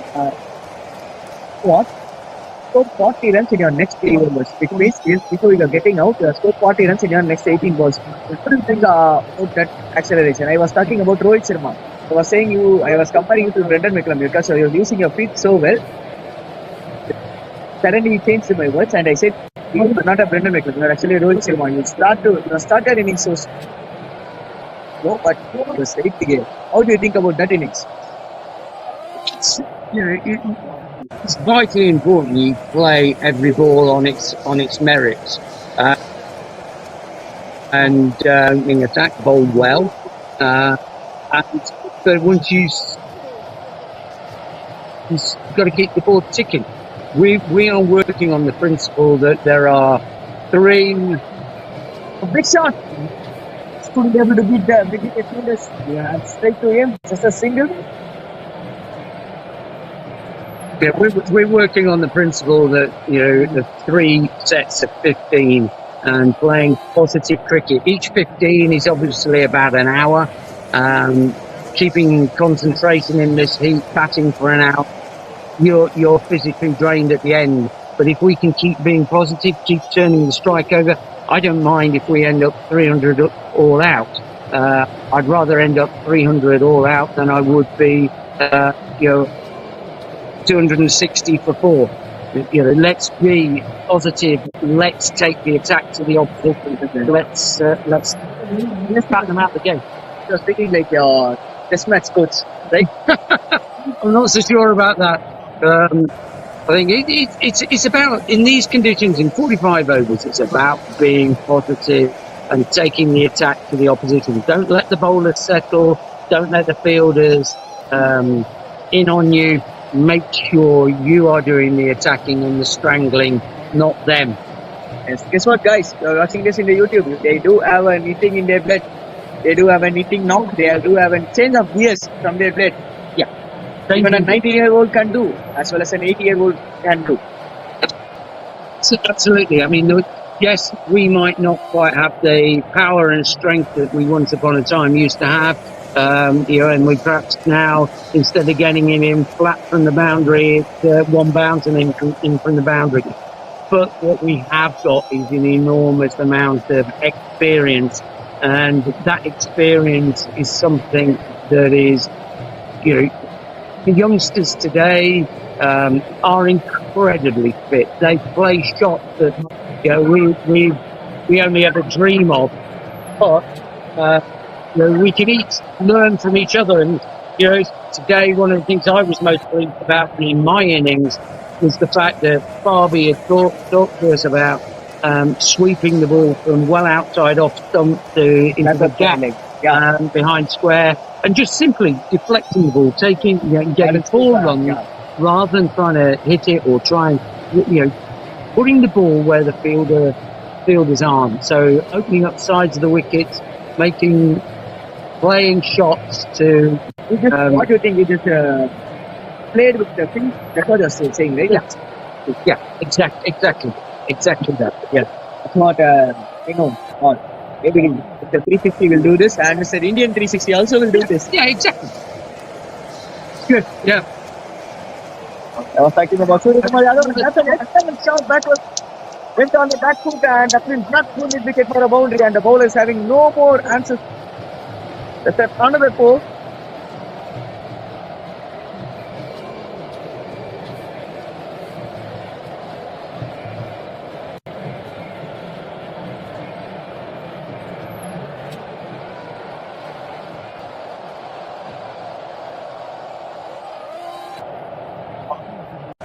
It's 250 right now. What, as a captain, what you're thinking of? What's going to be the target you are going to? So where are we now in terms of overs remaining? I think it's 39. 6 more overs, or I would hope we're looking there at least another 60 runs. Oh, 10 and over for the last 6, and with Nick hitting it and striking as cleanly as he is, Jim keep giving him the strike and then picking up his boundaries. 10 and over is quite easily possible out here. 10 overs definitely possible, and I was predicted there would be 350. Mr. Rashid has said it would be around 300, right? 280 to 300. I don't know what was said. We said like yesterday you scored 291 and last year I've scored 296. You want 300. I said, yep. Why you want to think slow, think a bit low? You just think a lot. I said 350 we are good, and that's what the captain also said right now. Yep. We're. I'm happy. I'm comfortable. And let's go at 10 and over. There's no reason why we can't. Yes, I repeat the same thing. This is what the current England team is doing. This is what the England senior team also doing. They're just shifting the gears whenever they want, and this is what they have. This is why they have changed the fortunate. This is how they changed things around the world. They could able to win the 2019 World Cup. They could able to win 2022 T20 World Cup too. Yeah, it's interesting. Ben Stokes and Brendan McCullum and Baz Ball. It really is a different way of thinking. It's a much more aggressive and positive way of thinking. And in 10 years ago, the way Test cricket is now played would have been unrecognisable. But this is where the power of the IPL, the power of T20 cricket, is causing people to think very differently about the game should be played. I think where sometimes we can get it in England a little bit too aggressive, and sometimes you have to rein things back in. Works a bit. That's what I was saying, right? Sometimes it works, sometimes it won't work. Just like today. Absolutely. Some days it works fantastically well, and that's where I think with our experience, we know what we can do, should be able to do, and when it's the right time to go, and when it's the right time to gain control again and to build. Sometimes you can't just keep pressing the accelerator. We don't want to be all out in 28 overs. But we don't. Right? That's what I mean. Yeah, exactly. That's what I'm also talking. That's how actually has affected the England team right now. And that has affected, what do you think? That has the same thing affected in 50 overs. Every batsman come, even Johnny Bairstow. There are a lot of batters. I'm just naming few. Johnny Bairstows. Root has been the one who's been just rotating the strike along with other batters. And Johnny Bairstow or some batters like Josh Butler, who just come and just go with the flow. Yep. Back yourself. See ball, hit ball. That's another good shot.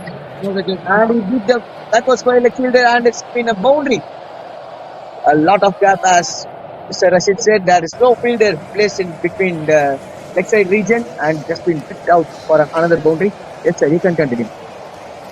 Yeah, I think for understanding the game and for ensuring that we are trying to always improve ourselves. This is a long tournament. It's going to be an intense tournament. It's going to be a tournament which is won by the side with the best squad. Playing in these conditions day in, day out, 4 games in 5 days is very, very hard. I was here in 1990 when I was half my age, playing against India, and I think we had something like 8 games in 21 days, and that was tough.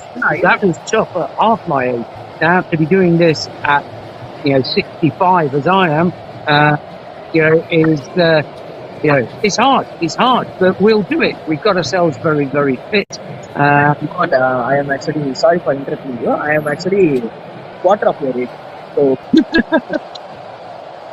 and you said you're 65, right? Yeah. So I am 1/4 of your age, which means you guys even 1/3 of your age. Oh, that's an excellent attempt from the fielder. And I want to say this, even I too play in the South Sun, and you said you played in 1990s. Now, Yes. definitely a temperature average around 6 degrees. It's been higher than that days. But you said that days also hotter, but this is too hotter. Still, you could be able to score of 78. That's something beyond imagination. That makes me to inspire to play some more cricket. Yeah, it was a fantastic tour in 1990. I played against very young Tendulkar, played against Kapil Dev, and so many of the greats of Indian cricket, and dear Bisham Bedi, played against him when we played the Railways team, I think it was. Definitely, may he rest in peace. He was one of the great bowlers of Indian cricket. Venkat was also playing at the time, and Venkat Piti Raju. There were some great Indian cricketers who played them. So you have played against this guy too. He's named as Sita. You played against him. Samachari Srikanth. Oh, right, Srikanth. Yes. Yeah, that certainly did. But I'm trying to just simply recall now, but we were lucky. We played in Mumbai at the Brabant Stadium. We played in Delhi. We played in Hyderabad, and then unfortunately we got washed out in Calcutta. We were playing in a team called the International Ambassadors. Quite a number of Test players on our side. A lot of first-class cricketers, and a couple of us who were minor counties cricketers. And it was absolutely well played, Jim. Nice. Shot towards points, back towards sweepers, just a single. It's like rotation from both the batters, and they are just starting to score some runs too. And why I said this piece, we know Brendan McCullum and we know Vedan Sehwag, but the one who has been, the seed has been, like I am just saying in a mean, the seed has been shown by two guys. There's one guy named as Subriches and the guy has been named as Krishna Chandrika. They just brought the T20 cricket in Test and in ODI. Yeah. It's been caught behind. That's a very good catch. The wicket keeper, and that makes the 6th wicket down. The excellent catch from the wicket keeper. And England are losing their way. They are losing their wickets in the regular intervals at the moment. They need to stay. They need to stay out here, and it's Shah, the one who's just getting in. So yes, sir. The last question definitely, and the sort I just asked. Best ball, and before Vedan walks, like he used to score. So, but everyone's inspiration are just.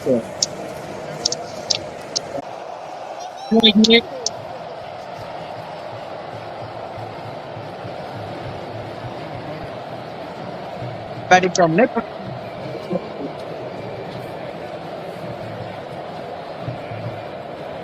.270. 270 for 5. With last 5 overs in the bank. And definitely this guy is going to be your inspiration too. And I hope you guys have played against West Indies fast bowlers. Yesterday West Indies played, and from my home I just commented, and I just said these West Indies are definitely going to be the West Indies who have played in 1975, 1979, 1980, 1983 in fact. India won the World Cup though, but West Indies, they just made what actually the cricket is. They won whenever the fast bowler comes in. Just back in, there's a movie called 83. There's a dialogue. If the bowler is coming at 7 feet and is releasing at 9 feet, what a batsman can do without an helmet. That's how the West Indies bowlers used to bowl, right? I remember facing the likes of Holding, Garner, Marshall, playing against those guys when I was a young 17, 18-year-old boy. Shah wasting no time, get off the mark with a boundary. Yes, and of course, Monty sir, if you are okay, can you join us? Come and have a chat, Monty. Yeah. Mighty innings from Monty. How do you feel, sir? Well, I feel good because it was looking forward to this World Cup. And once I get in, once I've attention, I'm going to do well because I just score runs very quickly. You know what I mean? Yes, I enjoy it so far. It's a good shot through Eleg, and yourself and your captain, Merriman, have given the best foundation. That's what I would say. Building needs the best foundation for a building to be built like that. Glass building, right? Which is just opposite to our ground.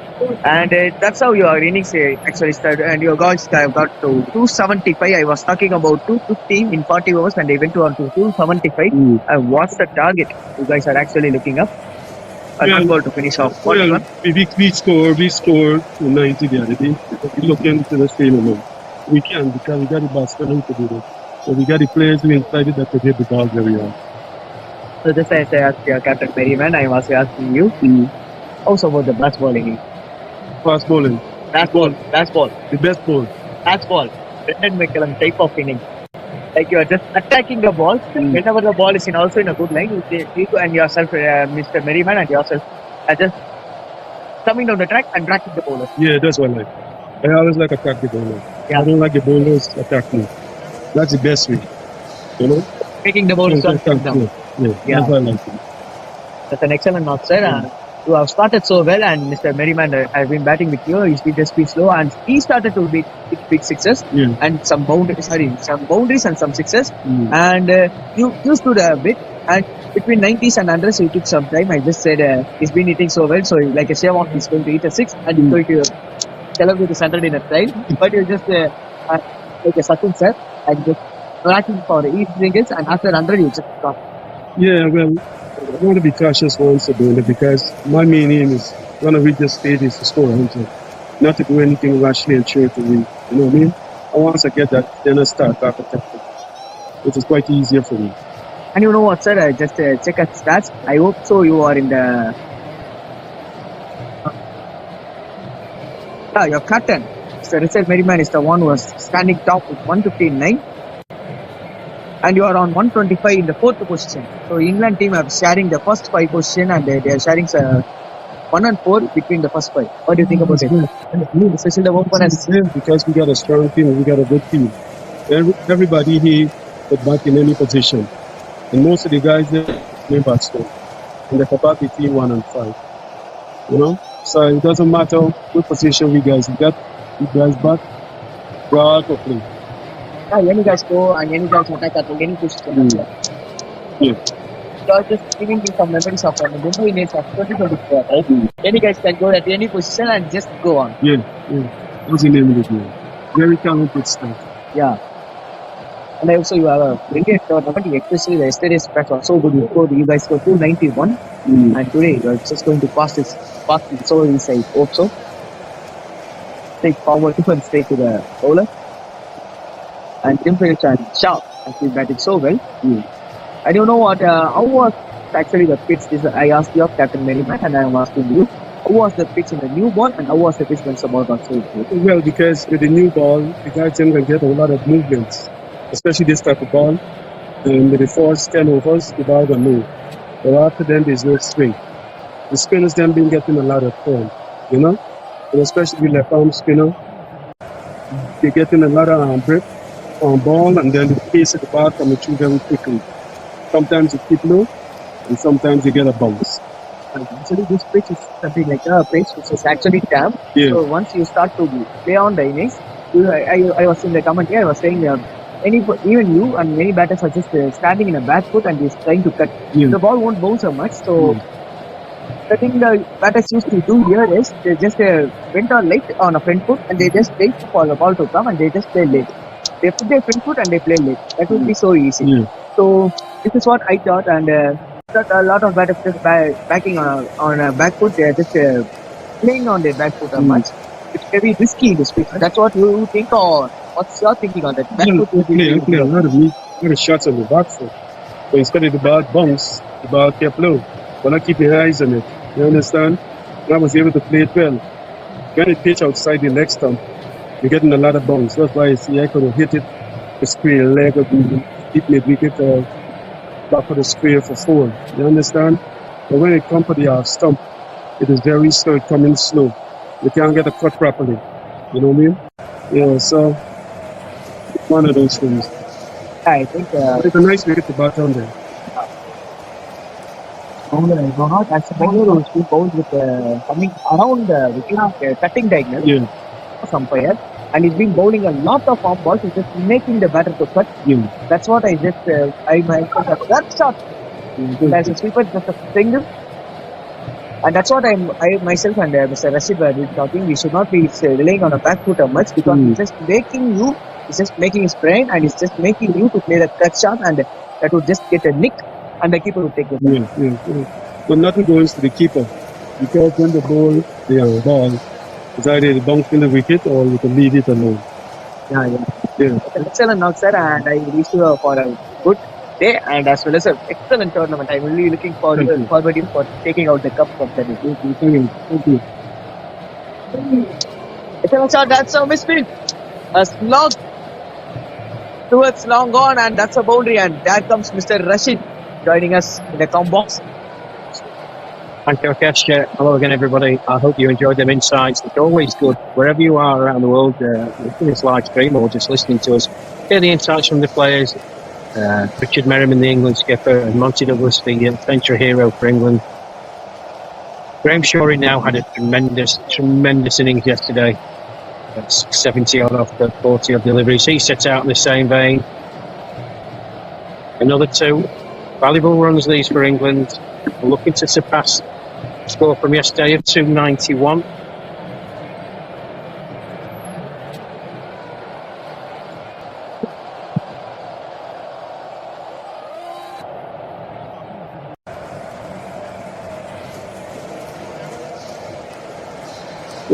Swing and a miss by Shaw.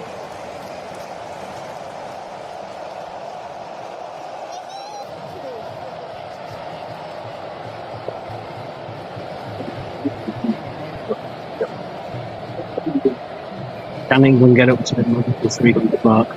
Swing and a miss again by Shaw. And straight behind the wicketkeeper.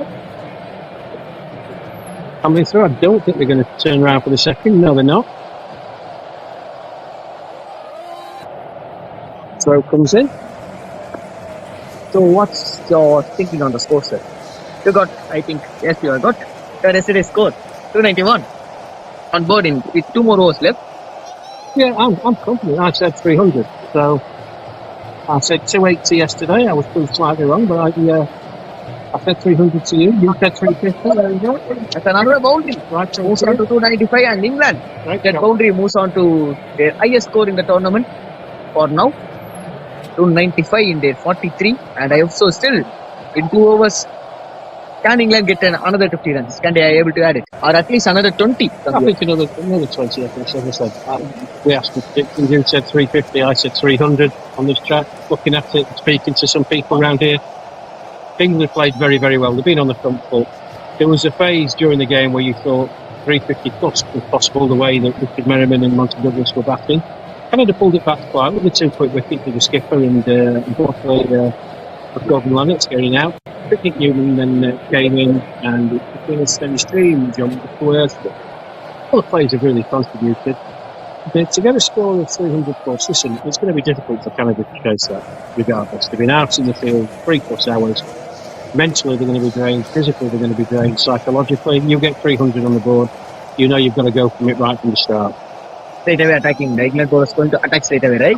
That's what they're talking about. Well, they've got nothing to lose, so there's no point trying to set a defensive field. You want to get the best bowler done, set an attacking field, get some early wickets, demoralise the opposition. If they're sat there at 28 for 3 after 10 overs, you know, it's a massive ask for all those Canadian batsmen have got to come in later. Phillips? An excellent shot towards point. It's a go huge, and just a single. And especially Mr. Richard, Mr. Rashid, who's been sharing some thoughts with us. And even we just have a word with Mr. Richard as well as Mr. Monty, who has shared about their England experience. Mr. Richard especially, he has shared about some of his excellent memories. It would be a good memories for him. Back drops.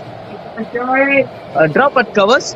No, he dropped it mid-on. Grimshaw hit that very hard. He does hit a hard ball. Went straight to the field, however, at mid-on. That's another one drop. Don't think it's going to be too costly at this stage of the innings for Canada, but no, even if he could be able to go for big sixes, it would be too costly. Even 2 sixes, that's enough. Even a boundary, that will do. A boundary towards point. There you go. May not be too costly at this stage, but each and every runs are important, sir. Not even single or 2, even each and every runs are important. They are, and it brings that magical 1 for 6 psychologically. It's a big token for these Canadian boys to chase. They've got to be at it right from the off. We're not finished yet. Maybe another 10-15 runs, get towards 320. That's a big score. Yes, you guys to have 8 more balls. He does strike the ball very well, just going short. So Rashid has just been talking about the bowlers have been starting to drain off physically and mentally, and a big shot with a single towards long on. Definitely, I hope Canada will show us some intent to just straight away will go for boundaries. Well, the onus is on Canada when they do come to bat after the lunch into the lip. They can't just put the 1s and 2s. They've got to look. That's a lovely shot from Jim Phillips. A big shot like that. Canada need to play some big shots like that. And another boundary for Mr. Jim.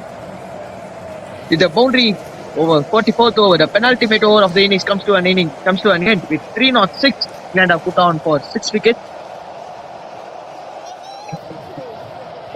Yeah, going well. Lovely shot from Jim Phillips. That used his feet nicely. Minimum amount of effort, really, and was dispatched to the mid-wicket boundary before. He batted well, Jim Phillips. Not big, sir. 20 off 17 balls, so he's sitting Especially sharp. You just see him. He's been batting at 150 of his strike rate with 25 of 16. Yeah, he's just carrying on his form from yesterday. He batted tremendously well yesterday. I think he was 70 off 14 of deliveries, including a massive 6 that cleared the ground. It went out of the ground. He's a very, very powerful hitter. And as I said to you earlier on in the commentary, England bat all the way down. There are no weak links in this batting unit. They get it under the tosh, find a way. Yes, this England is just showing us the vintage. I won't say vintage. Current England, they do have a batsman up to 10, and every batter just walk in and just back to the grounds all over. A single towards big wicket, like has been given to Jim. Yeah, England move on. Nice single there. It's Jim Phillips on strike. England 307 for 6. We're in the last over. 5 balls to go. The last 5 balls, what's your prediction, sir? I think we'll get up to 315. 320. I'll say 320. You say 320, I'll say 315. Oh, that'll help. Excellent shot. Down the ground, just gaming the side screen, and that's another boundary. They struck it well, did Jim Phillips too. It's a lovely shot. That one, particularly absolutely middle there. That flew to the long on boundary. And it's what? Slight delay. And it's what? He moves on to a strike rate of 147. Yeah, it's impressive, isn't it? It's impressive. We said that these England boys, they bat all the way down. These guys are not giving any sort of things. That's what the captain said. Even if they get all out for 200, 250 days, they just need to get all out in 20 overs. That's how they intention should be. They just need to play out, but they just need to play out a positive cricket. Straight away, a field change. And he's gone. Hold him. Yeah, it just looks to go back. The landing was a bit poor on that one. Eagles delivery was there to be hit. That one was pushed further up, but it's back in his crease. And so it's over. But very, very good innings from Jim Phillips. 28 off 19 deliveries. 20 balls back, yeah. Strike rate of 147.3. Not too shabby at all, I think. Not too shabby at all. So it brings out Steve Aston, one of the England heroes from yesterday. He again batted beautifully, and it just shows the depth that England have got. Steve dropping down the order today. He scored 72 of 60 odd balls yesterday. Well, himself and Shaw had a partnership of 134 against New Zealand. He really broke the back of the New Zealand attack. Handy man. And I scored a third wicket for Wilson. Third or second, just a second set. It's his third wicket. Third wicket for Wilson bowler. There's not the third, and the last 3 balls. Last 3 balls to have. Yeah, in the context of it, he did some bowl very well, hasn't he, Will? Now, I've got to say, I mean, he got some tap from Monty, but every bowler who's bowled to Monty does have got some tap. But in the context of it, I think he's bowled really, really well. He's not been backed up, if I'm perfectly honest, by his teammates from the field. Okay, just want to ask you this. Actually, straight away, he moves on to another boundary. Stephen Aston is not wasting any time at the moment. He just put out the first ball for a boundary. So my prediction was 315. Yours was 320. 320 with 2 balls. So we need 2 dot balls. No ball as 6 to do. Yes, this is what I want to ask you. Actually, Canada saw your team just be batting first yesterday also, and they today won the toss. They want to field first. How do you see this decision? And what if England would have won the toss, and what if England would have beaten? Yeah, it's a difficult one. I mean, a lot of the decisions are normally made on the state of the pitch. The pitches here are excellent, as we know, tournament pitches. But I think it's about playing back-to-back games. England were fortunate yesterday. It was a hotter day than today. The New Zealand team were absolutely drained after the England first innings. They were completely physically drained. I think it has a toll. I think if you're bowling first, even though we're having early starts to try and mitigate the heat, that break isn't long enough for you to get enough fluids in and rehydrate yourself. Then you've got to come out and perform. It's very, very difficult. Straight away down the track. And with that, it's been 319. There comes my prediction. One shot, my friend. England, what a great effort. They finished their innings after their allotted 45 overs, 319 for 7. Some absolutely sterling performances. And that's how my prediction works out. It's what? I'll give you that. 320. I'll give you that. You were one close, mate. It's just a quick summary by myself and Akash before we leave you to get some fluids ourselves. It's led from the front skipper Richard Menneman. He's fine for us. He's 78 off 72 balls. It consisted of 13 balls and 6. Tony Burbett, the unlucky man at the top of the order. Bit of an unfortunate decision. It certainly did sound like the ball hit his back first before carrying him to the pad for giving out OB, and that brought Monty Douglas to the cruise. And what a tremendous represent. 114 off 106 balls, 19 balls and 6. Bit of a breakthrough then. Ex-Gordon Lennox, he was out for a duck after 2 balls, but fine contributions down the order from John Butterworth, Especially Jim Phillips, Nick Newman, and Graham Shaw at the end. Except from Steve Aston, who was only in for 3 balls but scored 8. England, formidable total they posted, 319 for 7. And we do have some summary of the bowling too. It was Sanju Toxi has got 3 wickets in his 10 overs for 51 with a maiden, and Wilson, who has also got 3 wickets in his 6 overs for 55. He was a bit expensive, Wilson, but still wickets could do things. And Terrace Holder, the one who has bowled so brilliantly, that's what the openers have said. He swung the ball so well. The left army has got a wicket for 43. And that's how the bowling team, Canada, has just ended. And T20 is going to be the target in 45 overs. Can Canada be able to chase it? Or can the bowlers of England be able to defend it? We could just wait and see in 45 minutes. Yeah, we'll stay in cash. We're going to go on and get ourselves a bite to eat and a well-deserved drink. I hope you've enjoyed our Britain's coverage here from the Pebble City Academy. We'll be back after the lunch break, and if you join us then, go and put the kettle on, grab yourself a cup of tea wherever you are in the world, and join us, John. Yes, thank you guys. We just meet after 45 minutes of break. You do guys have some sort of break here?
make sure. Okay.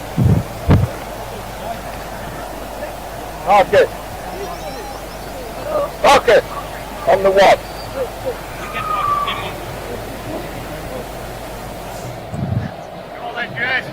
Here we go then, boys. Come on.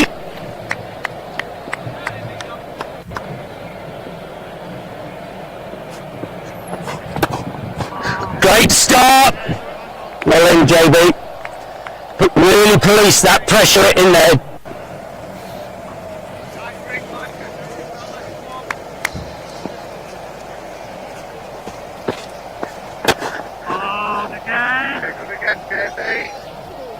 Back in, Marcus. Wakey, Marcus.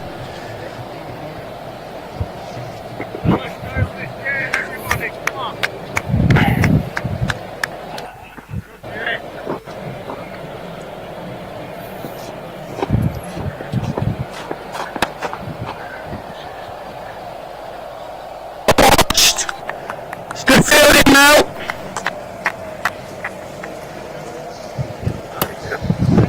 Come on, Philip.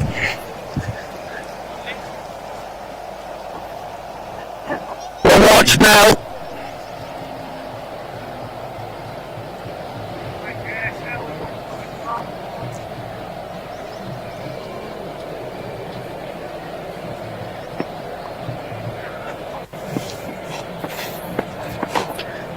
Jason, that's a good start, Philip.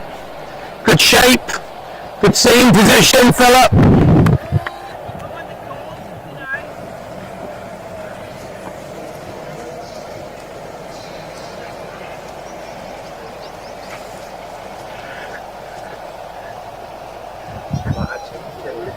That did, didn't it, that one? Yeah, I thought just the way the seam went down, you could tell it was giving itself every opportunity for it to get a bit of movement. Yeah. Score again then, Jason. Come on, boys, here we go again, fellas. Super, Jason. Well then, JB. We do have an umpire's mic at the moment. Come on, boys, keep alert. Canada 83-20, and they have got the first run in the inside the third ball. That's one who's on strike, and let's get round then, boys, quickly round. So inside first one done, it's run for no loss, and nice. First over done, it's one for no loss. Are you happy, Nick? Yes. Jason, fine. Back with a point, Edward. Come across. Yeah. Square.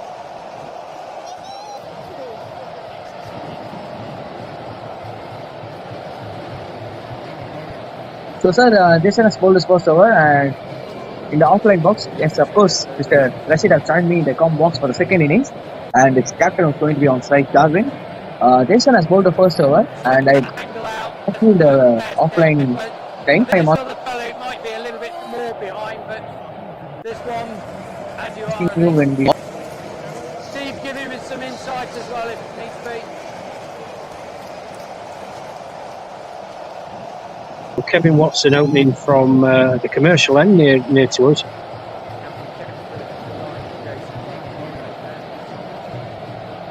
Good bowler, tremendous keeper, will stand up very well if it gets past him.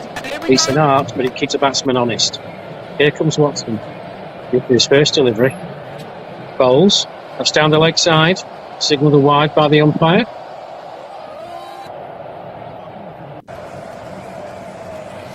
Batsman scamper through for a single.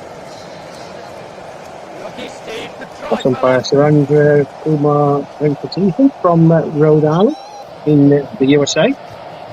Compatriot standing at square leg, John Stuck, who is here as part of the rest of the world team. He's from Platform staying at 6.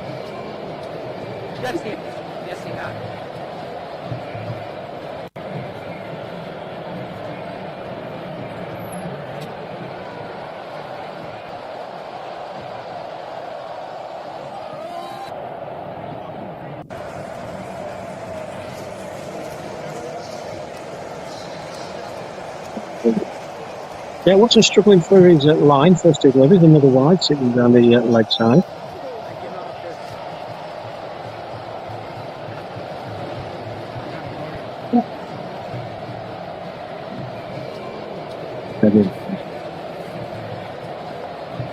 In again, looks better. Pull.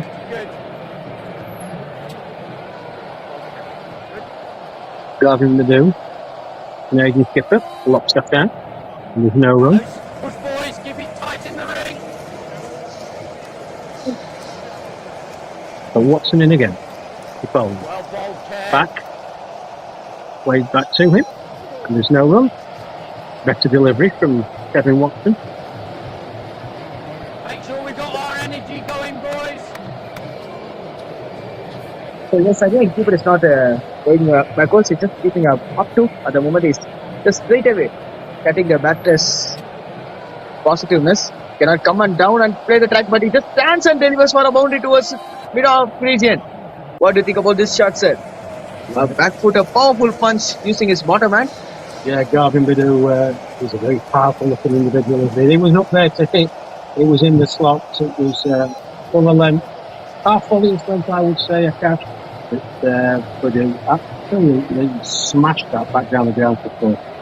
Yes, in the first innings, as the batters of England said, removed a bit of swing, but due to a lot of windy condition right here in 2 o'clock right here in Chennai, still we don't see a such of swing, right? Yeah, this has been known. Well, there was certainly none in the England games. It'll be interesting to see as the temperature drops a little and the ball maybe doesn't get hit to all parts of the ground as it was in the Canadian bowling team, whether the England teamers can get some swing. Here's Watson in again. Bowls. And he bowled a very good one. It is, I think it's an outswinger from him. Excellent ball. Just hitting his back. Just a hint of swing there, wasn't there? Just a hint. I think he was certainly looking to put that down the leg side.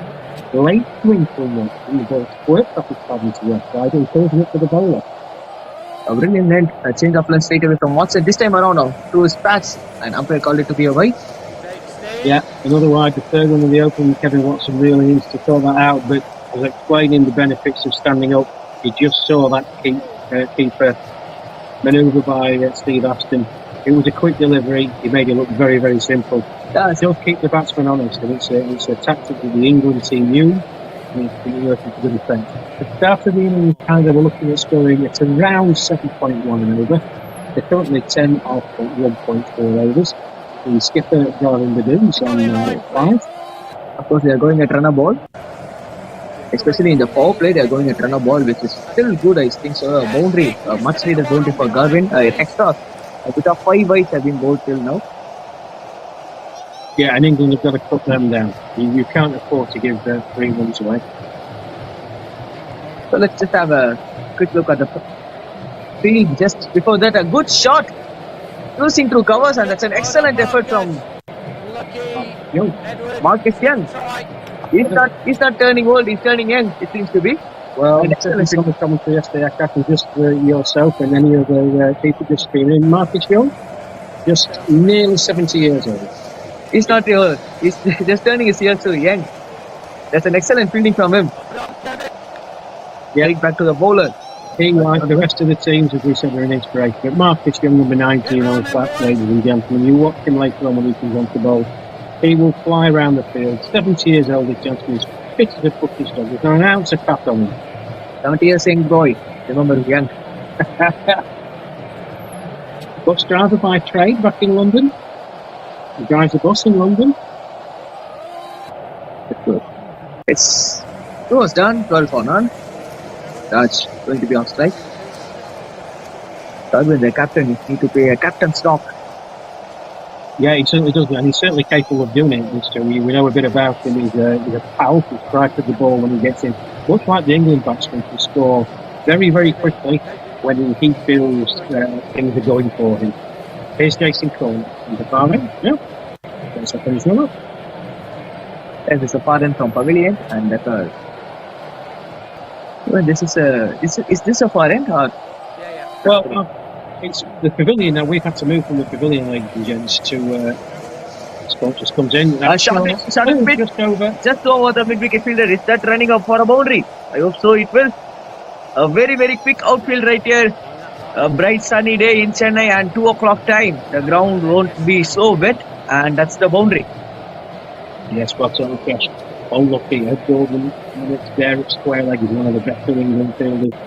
Quite a tall man, used all his height, extended the ball, just evaded him. Nice shot by Raj Shankar there. He was on it very quickly. The ball was short, needed to be hit. That's what Canada needs to do. A bit of slot this time around. A bit of swing, as you said. Take to the keeper. And not only young, even every England cricketer is looking to be young. They are not growing old. So between wickets, we saw that in the batting and now in the field, they are so good. You said about the wicket keeper, his reflexes are so good too. Yeah, we used the word inspiration a couple of times, haven't we, Akash? And it's, they are. I can't reiterate it enough, but these boys, the Canadian boys, the England boys, they are an inspiration. Not only these two teams, all the 12 teams playing in this tournament are the excellent inspiration for any youngsters. A catch, I don't think so. It just is being carried away. No, I don't think it carried to JB, John Butterworth, from the his back there at mid-up. Good attempt, athletic attempt to stop the ball. There's no run. A dot ball, of course. Oh, well, he's just having his patience. Captain Gadwin.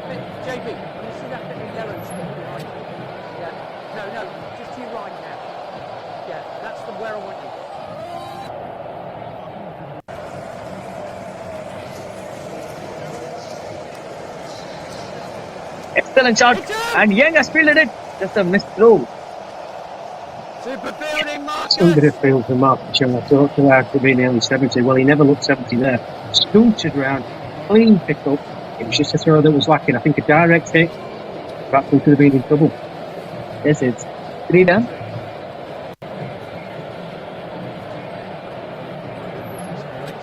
3 done for 17 for no loss for Canada. In fact, won the toss and elected to field, and they will be regretting their decision. I hope so. Yeah, it's a bold decision to put a team in when you win the toss, particularly with the conditions that we're going to have out here in Chennai. But a good start from Canada. Bit of a sloppy one from England, if I'm honest with you. Let's see if Kevin Watson can correct his line. In he comes. Jersey number 18, Watson. Just a bit of down the leg delivery and another wide. A lot of extras from England. Yeah, well, it remains to be seen if these extra runs that Canada are getting are going to hurt England in the end. I hope that they don't, but they're certainly going to cut these 3 runs out. A ball, you need to bowl that again, Watson. We will play to a point, a dot ball. This is an excellent stuff from live streamers. They have just given a camera, in fact a mic for an umpire, so that we could hear of what fielders are just doing out. They are encouraging out their bowlers, how they are encouraging out their bowlers, and we could know what exactly the thing is happening in the field. Now the leg delivery again. What's the umpire's call? And it's given him a leg bang. Yeah, it's a great innovation, the umpire mic.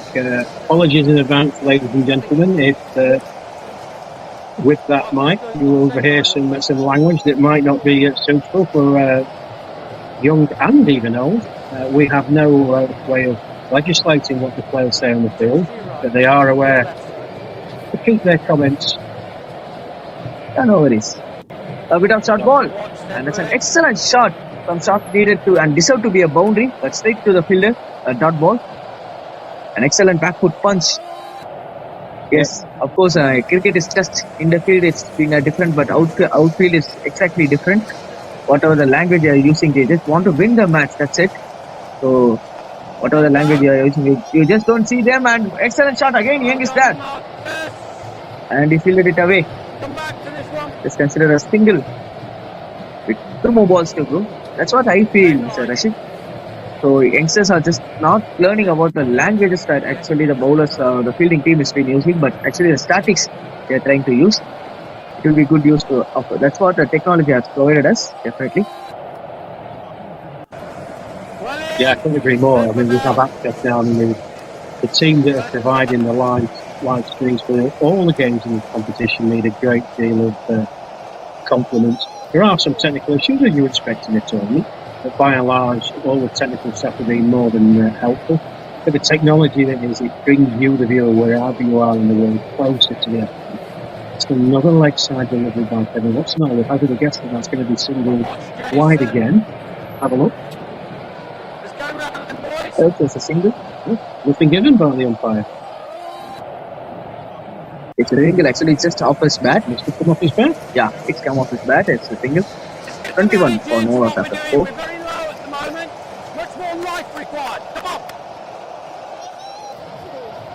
And you quite clearly hear there off the umpire mic go. That was the voice of the skipper, Richard Merriman, ball in hand now.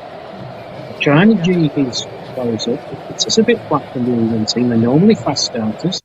We saw this in the Canadian innings, didn't we, when they were getting hammered all over the field, shoulders drooping, people not on the toes. England need to pick this up. Jason from the far end. He's a balls, good delivery outside the off stump. No shots offered by the centre. And I just want to share the field right now, and I hope the field is just to make the batter to take that shot. A deep point and a third man has been placed. Only 2 fielders in the power play can be placed outside the circle. Down the ground, set another quick single, run out chance. Missing the 6 by a margin. Excellent fielding effort from the fielder out there at mid-off. Just a single. Jason Count has just been 6'5" inches bowler. If he bowled a bounce, it won't be an easy for a batter to keep the ball down. No, he certainly won't. Look at the fielder there by Richard Merriman. England feeling yesterday 2 run outs in the first 3 dismissals against New Zealand. 2 direct hits. Oh, they just couldn't able to get a direct hit right now, but yesterday they could able to get. So we could see some fielding efforts. Remember what? These guys are over everyone are above 60. And who are watching this match around the world, just guess what? You need to be motivated. You need to have your passion towards cricket to play at this age. You certainly do. You've got to love the game. Well, I don't think we give enough credit for how much these boys from all 12 teams competing have worked hard over the winter months, the whole winter months in most countries. October, November, December, January. They've put the groundwork in, they've put the hours in, they've put the fitness in, away from the family, going on training camps, just to be here to represent the country. Tremendous effort by all members of the 12 teams. Excellent shot. There is a point, but he just placed before him. That's an excellent placement to be true from the skipper.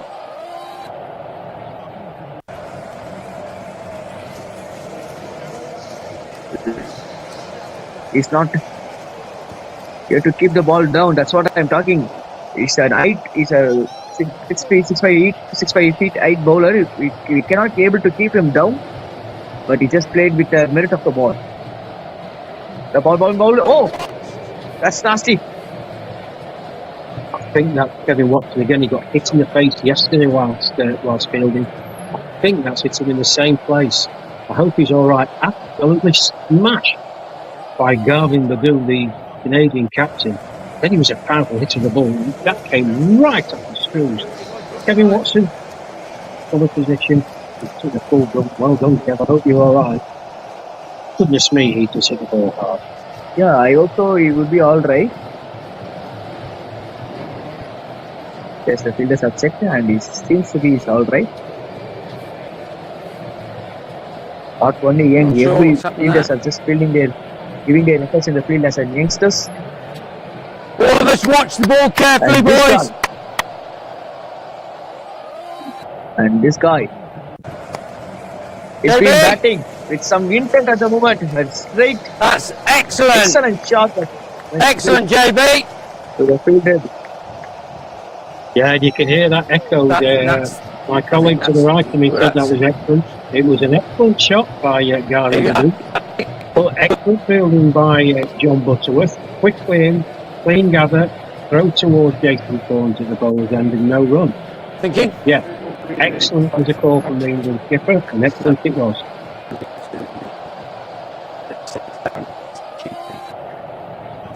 Yeah, that's how I'm thinking it. possibly next time you just need to be that bit straighter. No, that's all being controlled. Come on, So guys. This is some inspiration you're saying. Just Watson have got a blow in the last over, and he's here to bowl us over. Yeah, they're tough characters. Wily old characters that have been around the globe. Nick, just be loose, just in case, please. Let's hope Kevin Watson is okay to continue. That's in international cricket. We have saw this. Steven Smith once broke it. In fact, I was after bowled a bouncer, and he's after some good time he came back to the crease. The same way we are seeing this from England. Hold! Oh, watch Jace! For this we are playing cricket. David Jason! Oh, in fact, fielded it. A good diving effort from the fielder at the 5-leg region, and he saved literally a boundary. This has been rushing through the boundary cushions, but been well fielded by the fielder out there. Yeah, great effort by the big man. Effort, commitment. Well done, Edward! That's excellent! That's an excellent fielding. Yes. Yes, the keeper has been so happy. Even the fielders have been so happy in the square leg region, I hope so. He's just saying an excellent effort from the fielders. Yes, that's what they are doing out there. It's 27 at the moment, 5.2. We didn't have seen a wicket straight away. We have seen 3 boundaries. Can you see a wicket? And he's dealing in boundaries, but his skipper has got a 3rd boundary towards backward point region. Just let cut at the ball. Just played with the bounce. Just made sure he just didn't give any sort of chances for the fielders to catch the ball. Along the ground for a 4 and collected his 3rd boundary. Yeah, for anybody watching that, he's just been playing cricket. He wants to know how to play a cut shot to perfection. Canadian skipper Gavin Badill's just showing you a crunch that all along the ground. Tremendous job. This guy is playing some good shots, man. At the moment. Straight to cover. He's not making the bowler to bowl in a single line. The bowler is just a bit of starting. Pulling the ball, he's just cutting the shots, and if the ball is on plot, he's just trying to go over the field. Canada are in a moment. They want to win this match at the moment. They're batting like that with a positive intent. Is that a wide? It is a wide. Yeah, it was a wide whip from Kevin Watson. He was close to getting an edge on that. Well taken by Steve Aston, but he gets another wide to the total. That's close. Remember what? 320 is the target. They are 45 overs. And it's been given. First one down. Bowled! Good Kevin! Excellently bowled by Watson. Remember what? This guy, Watson, has just got a blow in the last over, and he's here to bowl the 3rd over, and he's got his man. And the first one down for Canada.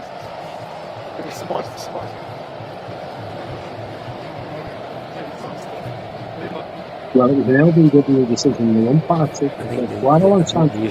Yeah. That's what I'm sticking, but I don't. I'm looking at it. Yeah. So, yeah. Good man. Appreciate that. I want that 5 in 6, maybe.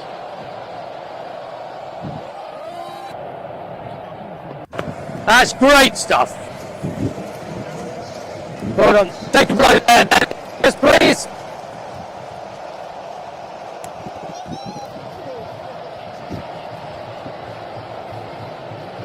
Yes, you're on that right. Yeah, JB. Hold on.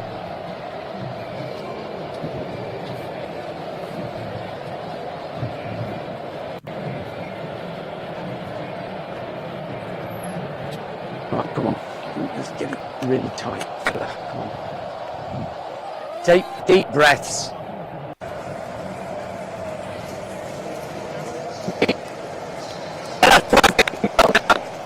For 1. Monty, still on the same line. Yeah, Raj Shankar, the man trapped LBW, he certainly wasn't happy about it. And from our position, we're slightly up. And it counts. It's Jason Cole from the far end into the skipper. He bowls. That's a lovely flick off his legs. Catch it to count. Ed Gordon Light's going backwards. Good attempt. We couldn't say that's been dropped, right? No. Yeah, he's an excellent fielder, Ed Gordon-Lennox. I alluded Good try, to it Radar. a few minutes ago. Tremendous run out yesterday. We know it's out there Got somewhere. Craig Gibb and New Zealand opener that. He was actually on one leg and threw it. His knee directed. Great effort running backwards there by Ed Gordon-Lennox. An excellent effort. Down the leg, staying down the leg, and keeper wants to stem him away. I called it to be a wide. And Mr. Jason has been continuing out here. Jason Khan. In his 3 overs, he has given 13 runs till now, and with 13 dot balls he bowled, he has considered 2 boundaries. If he just take out those 2 boundaries, it's 6 runs he has been given till now. Now a wide for him. His first extra to be true. Come back then, JB. The leg a single. Fielding, Marcus. Leg bite signal by the umpire. Monty. The captain is still there, and along with him runs it. The new batter was just sawing. Jones is taking the ball. Set to the That's run it. Thanks, John. Well done, So how about your team enjoying our live streaming? I just want to just ask this. A bit of fight out there. Yeah, it's a good breakthrough for England. Kev Watson, I think, by his own admission, would be he admitted that he hadn't bowled particularly well up to then. A number of deliveries down the leg side. 8 wides already on the England team. But he got one that sort of straightened. Oh, another minded shot. He want to go through point A also, but he just well left at the last moment. I've not seen that before on the cricket pitch. In all my years playing and commentating, I don't know how he managed to do that. Somehow he escaped, right? Yeah.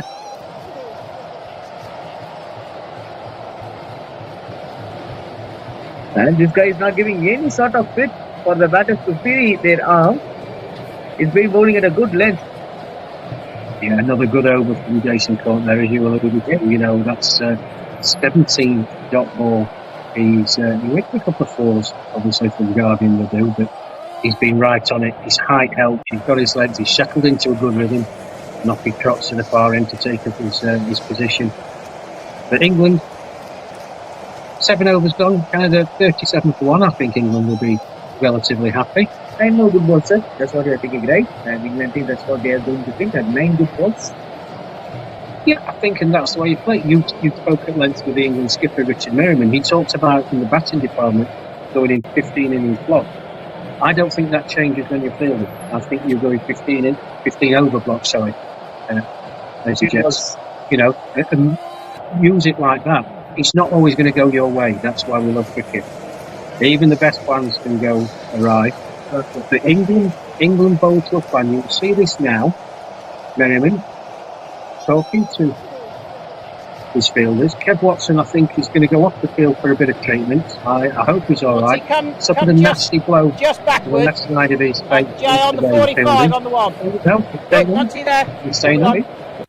It's just a change of bowling. Yeah, I'm happy as long as you're happy. Now, it's a long ball from the ground as well as a sweepers. So the ball is to be either a bit away or a ball should be full length down the track. Well, coming on to replace Kevin Watson at the commercial end, Nick Newman, left arm spinner, very wide. Really enjoy this, Nick. Good range of deliveries, mixes his flight and speed. Let's see how he gets on. In he comes. Marcus! A good shot. It's a single through. Bring him up. Exhaust. Marcus! Why not a flip? You just talk about your captain is being so attacking in this field. Why not a slip for a new bowler, especially left arm spinner? The ball going to dip and the ball is going to go across right-hander.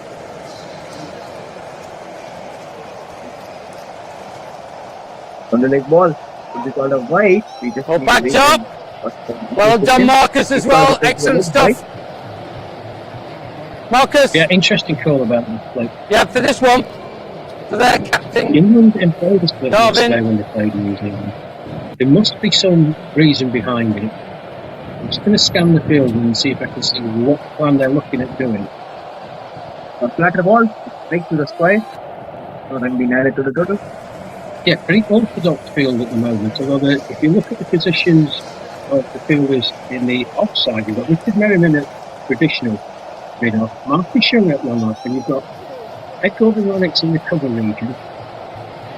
But that's, You think this is a traditional field for a left army? Because I don't see a left arm spinner bowling with a deep mid wicket.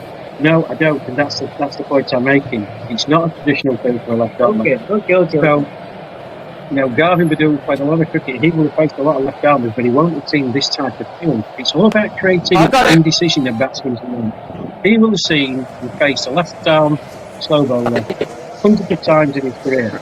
He will not have seen that field. It's putting doubt in the batsman's minds. That's why Merriman's a very, very good captain. Very, very statistic captain, right? Oh, yes. A fuller length delivery. He hasn't given any sort of fuller length, and the last ball to be finished off a fuller length. Round we go then, boys. Yeah. One done for. It was full, and I mentioned the catch, didn't you? When he's a tremendous exponent of flight and pace. You saw that last delivery. He was amazing. He asked him better actually. Yeah, no, cool. I'm just happy. One done I've for got the them, people I and want it's in been 8 places I and want. 40. So only one more to go for the power play. Yeah, even Stevens really, Canada going along at 5 and over. They'll be extremely happy with that. The skipper looks in good nick, Garvin Badoo. He's 21 from 23 balls with 3 boundaries. His partner in the middle at the Just moment. make sure though you're on the right ring. There's 2 rings. Yeah, let's go. 8 deliveries. In the The more that ring. goes on, of course. 10 deliveries, In the 12 ring. deliveries, 14 deliveries. It can be fresh for him to score. But as soon as the you're skipper's out. there and he sees to Captain receive the ball, Garvin. Canada will be happy. England will be happy as well. So even Stevens after 8, I would say. A very balanced pendulum, right? Yeah, that's it. 40 for 1. A good run rate there. Canada has been going at 5 overs. A slow ball. Well then, This guy Kevin. is bringing me the memories of Arvind Rambo. He's just keeping his length. He's not giving sort of pace, but he's just keeping his length. So good. Yeah, he's a good bowler, Jason. He uses his height well, but he's a rhythm bowler. Once he's feeling that he's in the right rhythm, it's very difficult to get away. What a shot! All practice shot towards square. And a boundary. As I say that, commentators curse. The big short. Skipper Just back Garvin the length, Badoo wasn't onto it it? like It a was flat. onto it. Knocks it to the leg side for 4. There we go for a fieldless ball. Lack of the length is not a matter of Line, we've got the off stump line though. Yes, it's going to be an off-stump line because the field is on outside. That's what he's just talking about. 2 fielders are outside, but another poor ball from him. A good fielding effort from Watson to keep it down to a dot ball. Well recovered. Kevin. Yes, you guys have got a stump mic at the moment. You can clearly hear the tactics. Oh, a bit of extra ball. Hold on, Edward. The pressure, Edward. Point taken, and I will give him it. Yeah, that's the first one we've seen today that's left off a length. Garvin Badoo was coming forward and had to step back quite sharply. The ball reared. He'd love to adjust in time and just padded it out on the offside. Yes, this is what a 6.6 bowler can do. Extra ball. That's been dragged through. Again, good point for another boundary. He had a Well, you can set any field you want to and ask your bowler to bowl on the offside and have your field like want the Merriman third man? has. However, okay, he got his 5th boundary in his 29 runs. 20 of his 29 runs came in the boundary. What do you think Nick about it? round and yeah, take a just second gonna man back. However, Take a second man back. when you play Take cut him, there's shots the like boundary that, rider that's the there, second one put him he's playing. in the, Yeah, perfect hit. yeah, You yeah, have that's no what I'm chance of thinking. stopping Move. it. Bit of wit from Jake And- bowling to the offside that people wanted, but it was on it like an absolute flash. I hope that's a change in. I just looking for a change in field. I don't think so that no need to be an extra covers. Just putting short covers and you could have a point as well as a sweepers. Yes, just now they changed out of field. There's a backward point, deep backward point, and you do extras. A single. We'll keep the strike for the next over. Well fielded, JB. Super stuff. Let's play there We then, fella. also do Right. one more ball. So it's been over 49 for 1 after 9. Yeah. So what do you think about this field set? Right? Just think about a field set. A point has been placed, but it's been placed so squarely. Why not so fine point, like a point near the third man position, a squarish third man position, because the ball is going to cut the ball. The batsman is just trying to late cut the ball. He's not trying to hit the ball hard. If the ball is going hard, it will go straight to the point there. The only reason why that person is there is to try and force the batsman to play off the back foot, play a false shot. The batsman knows that person shouldn't really be standing there normally. So you're trying to make him do something out of the ordinary. Here's Newman in again. A cut shot again. Thank you. There is a sweepers. There's some hands from the fielder in the point. Backing! Who's backing? From Monty. Well done, Butters! Excellent fielding from Monty. He just kept his hand. Graham! Excellent fielding effort from the sweeper. He just kept the batter to be a single. Graham! And I'm looking forward for a clip for a new batter who's just been here. He's been played 8 balls, haven't scored yet. Ranjit. Myself a captain, I will call a clip straight away. A flatter ball. Well pressured! Well watched! That's little things that Richard Merriman and skipper would have liked. When it's coming in from his position at cover, went to try and get the ball, just evaded it. Marcus showed, as we're taught his kids, to back up.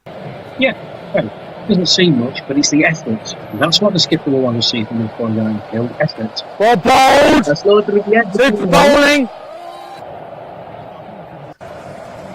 I'm not sure Ranjit Chowdhury picked that at all.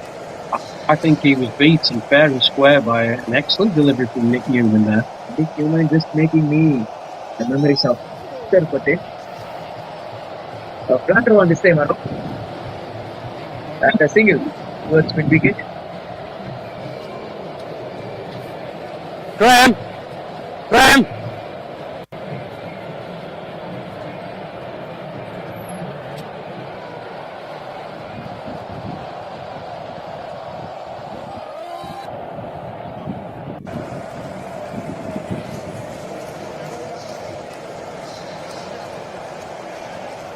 A good shot through covers, and I welcome Mr. Vince from Canada to join us. And I've been talking a bit England team in the first inning, both the openers, Monty as well as the skipper. And I just want to share some things from your team perspective. You just got 7 wickets, but this is too much of score. What do you think about it? Because it's more than an average score in this pitch, especially. Well done, Butters! Yeah, well bowled, Nick! I think that England batted really well. What we noticed though, we had a one and only one game here. It's a smallish ground. The ball does travel. The wicket is the bottom deck. We noticed that. Yeah, that's what I've been trying to get the message through. Just a little bit of help from the wicket, that then becomes a really good bottom deck in the afternoon session. And we're hoping that this could happen today. I did see that they're using a different strip today, but the guys were saying it's playing pretty much the same way. Yeah, just the having a scorecard. You could see Sanjeev, so that's I think Wilson. Sanjeev and Wilson have got 3 wickets, and Sanjeev bowled 10 overs for 51 with a maiden in his 3 wickets. And Wilson have bowled 6 overs. He's been a bit expensive till he got 3 wickets. What do you think about those 2 bowlers? Well, I think Sanjeev has been a really good effort. I think it was a bit of a mix-up. That's why he had to bowl 10 overs. But he was actually the man of the match yesterday. He batted and bowled very, very well. He does have a lot of experience. He did play Ranji Cup for a few years as well.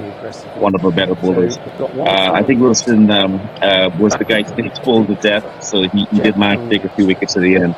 But all in all, I think they probably got about, I would say about 60 runs too many. Please. You're right, it is a biggish total. But we're going to give it a go. It's a good deck. It's a good time to bat. It does get hotter in the afternoon when we noticed in our warm-up game. So we'll see how it goes. Yeah, you just got one out there. Yes, and then I want to talk about Mr. Holder.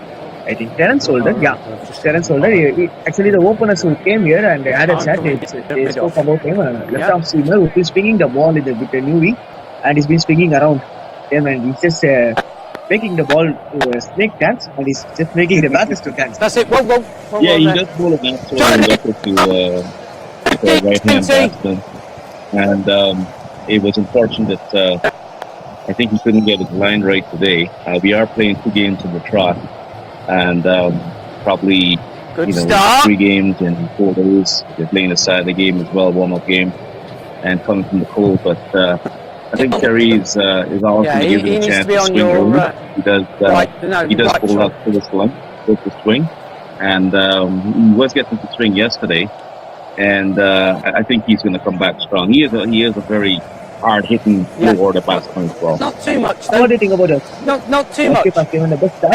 Edward, not too much. Yeah, I mean, he's actually moved himself up the ranks today. He was normally back in the middle, but our opener is actually a keeper, and I don't think it's a good idea to actually keep 45 overs and then go and open 2 days in a row. So we decided to do a bit of a switch there, and I think it's working out for us. Okay, sir, a general question other than cricket. I was saying. Well, this is my first time in India, and I've been wanting to come to India for so long. It's blown my mind. I wish my wife would come with me. She chose not to come, and we could have stayed on a few extra days and go see some of the sites. Really looking forward to seeing some of the sites. I'd love to see some of the temples. I'd love to see any nature reserve safari. But it's really good to be here, and so far we're really enjoying it. How's about hospitality? How's about you know that I know you are going to say it's going to be too hot in there, but other than that, I'm just talking about how hospitality. And what's your favorite food? Sorry, the second question? Your favorite food in Chennai? Oh, well, I'm originally from Guyana, even though I've lived in Canada for almost 40 years. And I don't know if you know that Guyana is majority Indian. So I grew up eating Indian food. I love Indian food. And for all the lunches, we get anything but Indian food. I prefer to eat curry. So I've been loving it. I've been enjoying the curry, which has been absolutely fantastic. So we've been having a great time. And in terms of the people are wonderful. I know, especially where we are, there is some construction, they build a new railway, so you have to have a little patience with the traffic and everything. But we've been really well treated and really enjoying our stay here. Yeah, also, because you want to have your time in nature, and also you will be so much preferred to be in an agricultural place, like in a village place. Still, it will be so cool, it will be so good, it will be so greenish. That's what you're thinking of here also. Listen, we just came from Canada. Very well done, Nick. I think there was a snowstorm, and then it dropped to like -10. So I'll take the heat I'm retired, so I just came from the river for a month, and it was 30 degrees, but it felt warmer than here. I'll take the heat any day. I go back in March when it starts to warm up in Canada, so the heat doesn't bother me. Then even here now, +25 is still not possible. Sir. More than that only. Say again. Yes, +25 is not possible. Great stuff, Nick. This is really good. Let's get behind him, boys. Come on. 32 degrees. In outside it is only 25 degrees. In AC it is giving 32 degrees. That much hot it is. I think the temperature is a state of mind when you're in a hot place, and you got to be able to Steve, hydrate. Trying to keep the guys hydrated with electrolytes. But I think so far we've been lucky. We haven't had any muscle pulls or anything, and the guys got normal aches from which they need to stretch out. But so far so good. Yeah, it's also your physios will be so much. Would be that for the place not to be with some injuries, right? Yeah, so that's the great thing about this tournament. The organizers provided physios. An excellent spot. Yep, lovely square cut there by Garvin. That's super. One of his favorite shots. Yeah, it's just been playing at some good rate. Yeah, that was an excellent shot by him. So yes, we're talking about physios, right? Yeah, so the physio has been really, has really helped us out in terms of trying to keep the boys in the park. We've got some, normal fitness and stuff like that we've been working on. Thank heavens we have had too many unfortunate incidents with injuries, and we hope to keep it that way. We've got an off day tomorrow. We can rest and recoup and come back stronger for Thursday. Yeah. Also, you will be having some good recovery time too. That's correct.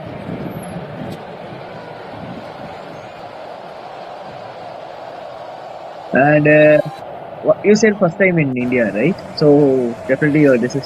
So after visiting India, after visiting Chennai, do you have any idea to visit again? Absolutely. I mean, So this is the south. I hope Good. to maybe go maybe a little more north next time. I heard also if you go on the west side of India, it's quite nice. No, okay. So these are all. I'd love to helps do with me my to know wife, that. but she's not here. Yeah. But there'll Yeah. definitely be something to do Yeah. when I come back. Yes, if you want to be in a cool place, I would say there's a place. There's a place called Ooty. There's a place called Munnar. Munnar is near Kerala, What was the and same Ooty place, is Graham? the southern part of Tamil Nadu. And I would suggest those places so that you definitely will be loving those places. It's been an ill part as well as it's been so cold and it's like fully nature. Yeah, Now. that's it. So That's fine. Right. there will be some in Munnar. If you see, there will be some more of elephant rides. Excellent. I think Canada is doing fairly well here. I mean, it's 55 off 12. Interested to see where we can get off 15. I mean, I think the English did really well after 15 over there, almost 100 runs on. I mean, if we get something like 75 runs just to keep it going. Even myself and Mr. Rashid that we're talking about. England players have played a baseball innings. Yes. Be ready, Butters. Baseball innings. Brendan McCallum thought stage. Yes. No ball call. This could be a field and arrow, maybe. Yeah. Looks like a field and arrow. 53 fielders, I would say. Yeah. I think it's too many fielders out. Excellent umpiring from Speaker. Rash Mahmood. So we did host the Yeah, he's right. we did He's host right. the English and the Australians Rather than Monty. 60 last August in Canada, and some of these players did participate. They've obviously got a few more our different players this time around, but we are seeing some of them that participate in that tournament. So good shot. Excellent shot too. That was quite like another boundary for the skipper. We hit that lead. Yes, he made a full use of a free hit, and the skipper is just rising to the occasion at the moment. Well, that's what I'm saying. Whether it's Sorry, Monty Ranjit or Kevin. Yes, it's Ranjit. It's Ranjit. That's his first Monty, boundary. up he comes. And after 19 balls, he scored his boundary and he started to accelerate out the inning. Straight. And how do you take the England's first inning? As you said, Kevin! it's been a small Go, ground, Kevin! so bowlers tried at level please. best. I was in the pump box. I was just saying, bowlers need to be bowling in the line, and the guy. Make sure you stay in, cannot able to Monty. remember his name. This He's ruling. cutting the diagonal. He's been bowling so good, and myself and Mr. Rashid, we were talking about. He's been bowling some arm balls, and he's been just making the batters to go across the line. Yeah, I think England batted really well. We do depend on our opening quicks to at least give us one or two breakthroughs. We did get a breakthrough, but I think the one great innings from I believe with Monty Douglas really took it away from us. I mean, I think he played a fantastic knock. We did help him out with some, runs, but you can't take him away from that bottom. Yeah, also you do have an excellent tournament, sir. I just appreciate for that. Yes. Keep it tidy, boys. Not only men, also you to just take the cup and say yes. I Pick the cup from India. I think there's Well, I mean, I hope India could do really well in this tournament. We need India. India is good for the game. And I think India played one tournament. We were in Barbados in 2022. And we really enjoy having India in the tournament. We really enjoy visiting India, and we'll definitely be back. So, Okay, sir. One last question. Chennai or Canada? right now, anytime from, say, December to March, I'll take Chennai. After that, I'll take Canada. Far end. Yeah. Wow. Can you go to that deep Great one? shot. Tony.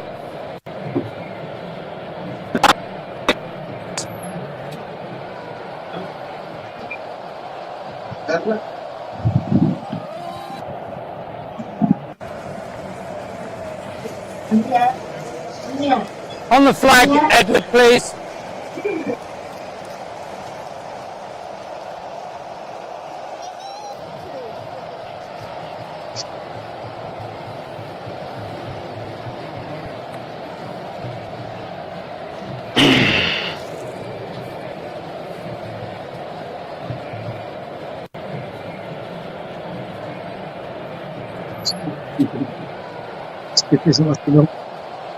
Yes, the skipper seems to be. He's on fire. Right then, boys. Down we go again. Absolutely on fire. Yo, I think the width in terms of milestone, and she's absolutely. Come on, guys. Some energy, please. I think the England bowlers should change their plans. What do you think about it? The England bowlers just want the batters to go on offside. Yeah. Yeah, we mentioned with Basball, didn't we?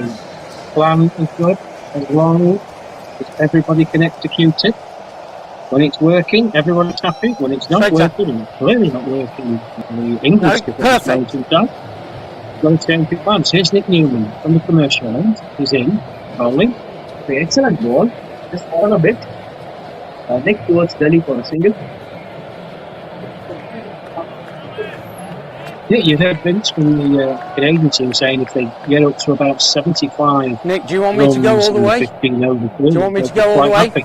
I think we're going to so you got your 1 there, so 2, that's the 3. And the 3 total before they come out to bat. They're going to be well happy. They're sitting on 70 for 1 after 13.1 overs. Batting at 5 for over and they require just below 8. They're giving some headache for the bowlers. Especially we talked about Canada. A big start again down the ground. There is a long off fielder and you should be able to field it. You actually talked about Canada who's going to be drained up, but the fielding team now they are standing at a very odd condition. Stay. Even 2 until 4:30 the sun is going to be bright and the sun is going to drain the energy out. We've been fine, Kev. To continue this, it's going to be a big headache for the captain as well as the bowling team. Yeah, it's not a very sorry one. I mean, England got their runs on the ball the early doors. There's pressure on Canada, but the England boys are in the hottest part of the day. So they're probably going to be hoping that, okay, the performance might be a bit due to the heat. You know, tiredness and nothing just gets in, but I think the mindset will be that probably 319 is a big enough score that they can afford to have a bit of a dip. But you never know. The way that Gavin Badoo is back, he's 44 now out of 42. But I've been showing why only England people can. I could also play the same start of innings. Yeah, both skips have left from the front. Clifford Merriman did There's one of ours, so it's 1, 2, 3. Certainly doing it for his side. 72 for 1. Middle of the 13th over. Here's Newman in again. Was it swing? Well done, Butters! Fantastic! What is that carried away? He could able to pick a ball. Setting the standard there, fella. Well done. It's an excellent catch, but a superb try. Just kept a hand off it and made sure that ball doesn't travel. Quality, John. Well done. Let's follow his standard, boys. Quality. It is spot on. Do hit that very, very hard. He was literally a couple of inches off the ground. John Butler to the square leg. Diving, got his hand to it. Definitely. Playing a sensible knock at the moment and then he's just giving some strike. Keeper Gavin on 45 or 43. He's batting at just about on a ball, making sure the required rate is not climbing up. I think the key here for England is to recognise that Gavin Badoo is obviously certainly seeing the ball like a basketball at the moment. Pass in the air. Backing again, both ends. Just think it as a football. He's just kicking the balls over the Third it, Kevin. England is 74 forward. Thank you. Yeah, he's seen it well. I think if England wants to stem this Canadian tide at the moment, one of the tactics they may want to consider is Randy Chowdhury. There is only 3 out. I don't know what everybody's getting all wound up about. It's 25 forward. Yeah, but let's try and get him having as much strike as possible. He's obviously not this bit of a striker. Yeah, so which and then maybe getting him a single towards the end of the over, bring him on strike for the next one. I mean, it's a tactic that the England keeper might want to employ. Yeah, okay.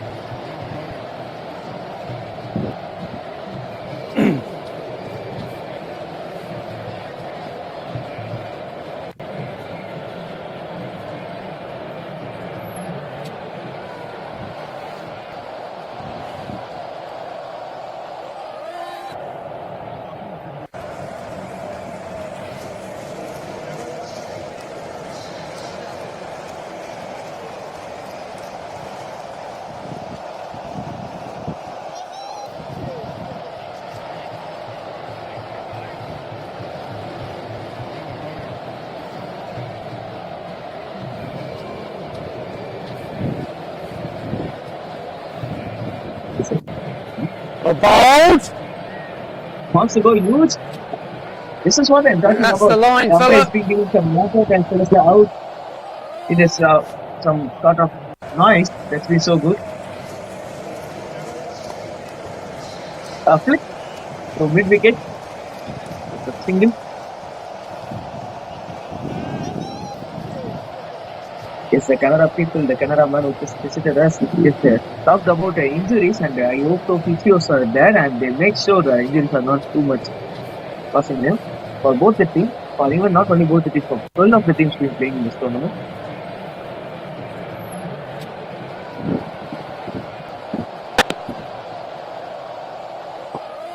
Jesus.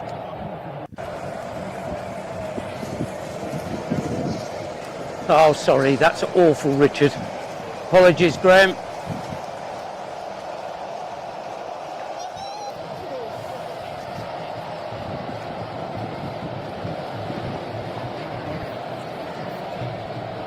Well done.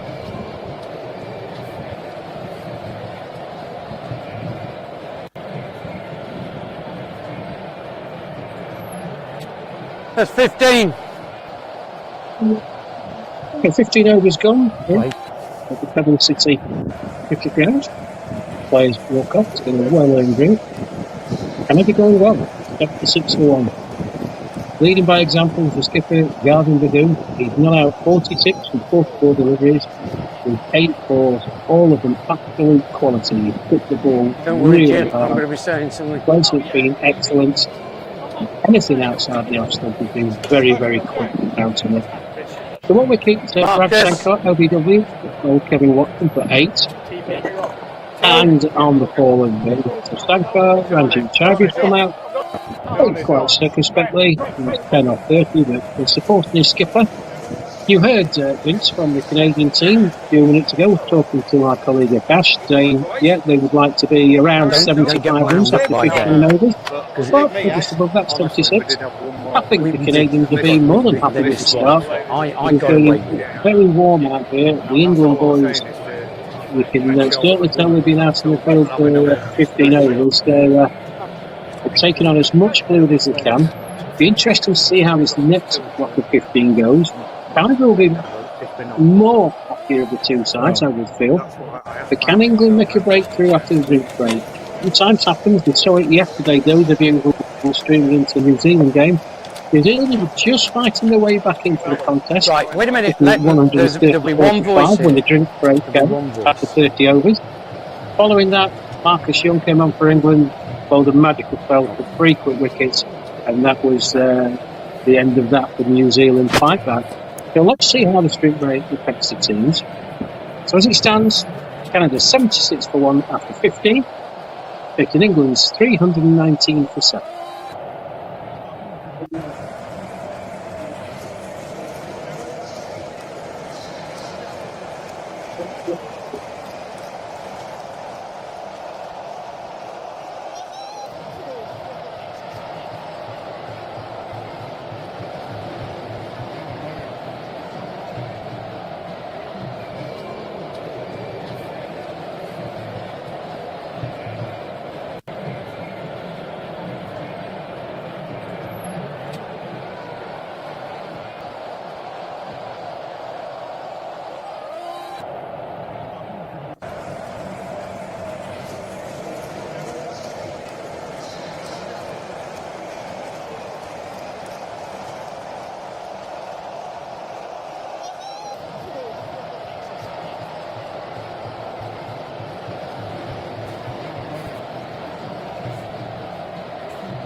So yes, sir, we do have a good drinks break. Hope this drinks break would bring a wicket and be able to throw wicket.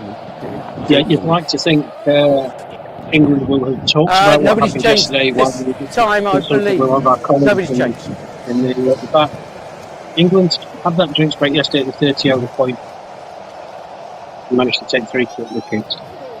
New Zealand were in the ascendancy then. Canada's certainly in the ascendancy now in the first 15 overs. Let's see if this drink break brings about the change. With Nick Newman to continue from the commercial end. It's a wonderful shot. Wonderful shot. So many wickets, but I don't think so that India change will scoring in boundaries. The option from the skipper, who has got to 50 with that boundary. That's an excellent knock from Gangwil. Well, it's just classical, isn't it? He's not missed one out there. They've all been highlight reel foot shots on the ground. It's very, very hard. He's a good player, isn't he? He's fitting the players, he's fitting the extra to play the first shot, to save the to the ground. This time around, a big shot. That's 2 mid-wicket for a boundary. 2 bouncers into the fence for a boundary. Yeah, showing his versatility there. Shorter by Newman, it stood up, it was begging to be hit, and it was hit. Lovely shot through the mid-wicket area. Yes, a drinks break not for a wicket, but for a boundaries for a batting team, I hope so. They were scoring at least singles like that, but suddenly a drinks break of brought him 2 loose balls, which has been pushed away. Well, it's interesting because the current run rate for the Canada team is 5.07. The required run rate 8.13. That's 2 boundaries in the first 2 balls with this over from Nick Newman. There's the 8 required. Suddenly, if you get another boundary, maybe a couple of singles, it makes it easier in the next over. And that's the way the Canadian team are going to be looking at it. They've scored well off the first 2. Can they continue to score well and get up to 12, 13 and over? If the 2s are numbers, 3s are hat-trick, can he able to score an hat-trick of 4?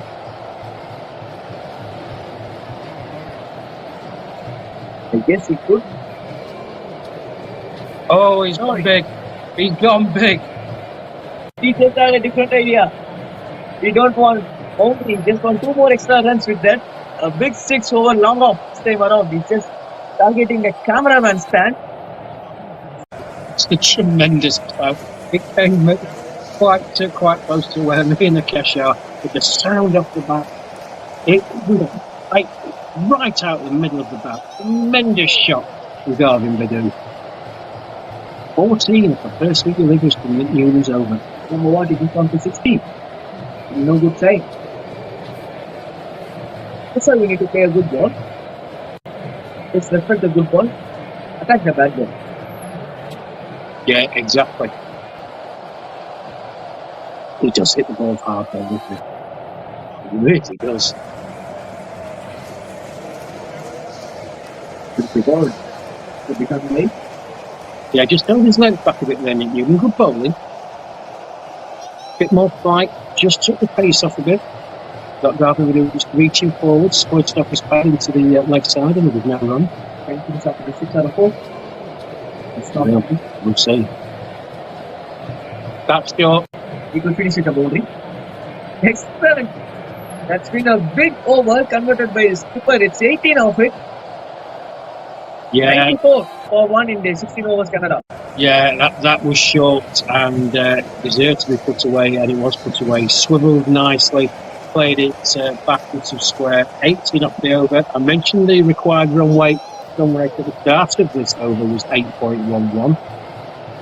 It's now down to 7.79. The current run rate has jumped up from 5.07 to 5.88. Small margins, I know, but what that innings has done has afforded Canada to play a couple of dot balls in this over if they need to, and they'll still be up for the required run rate. It's a game with fine margins. 94 for 1 off 16. Well, the drinks break certainly didn't affect the skipper, Garvin Badoo. He's going to 64 from 50 deliveries with 11 fours and an enormous six. Thankfully, because of the netting here, it stopped it. Otherwise, I think it's into the road and it's causing damage to some cars that are going across behind us. It would be great. Yes, sir. Even damaging the car would be big damage. A ball would be damaged. That's right. It really was a very, very good shot. I mentioned how hard he hits the ball. We saw that in the England women's game with Monty Douglas. The sound off the bat. Now that's why we love it. You know, when someone hits you right down the middle. Here's Graham Shaw, continuing from the far end now, on into Ranjit Chowdhury.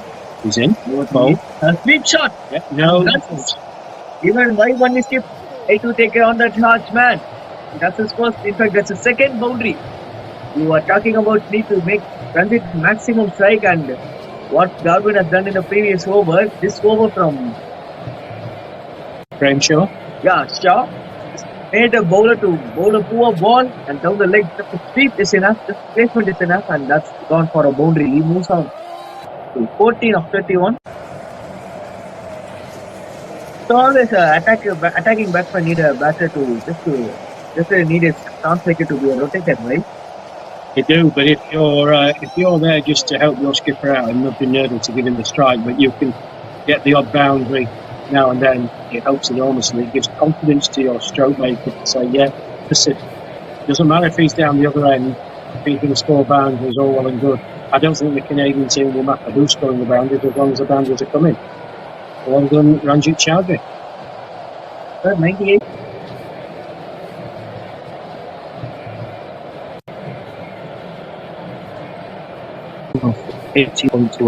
Graham Shaw continuing on the thing. Doing what he's done in innings. Rocks back, opens one, races away to the backward point boundary for 4. He hasn't missed a single thing outside the off stump. Tremendous innings so far by the skipper. Canada doing really well.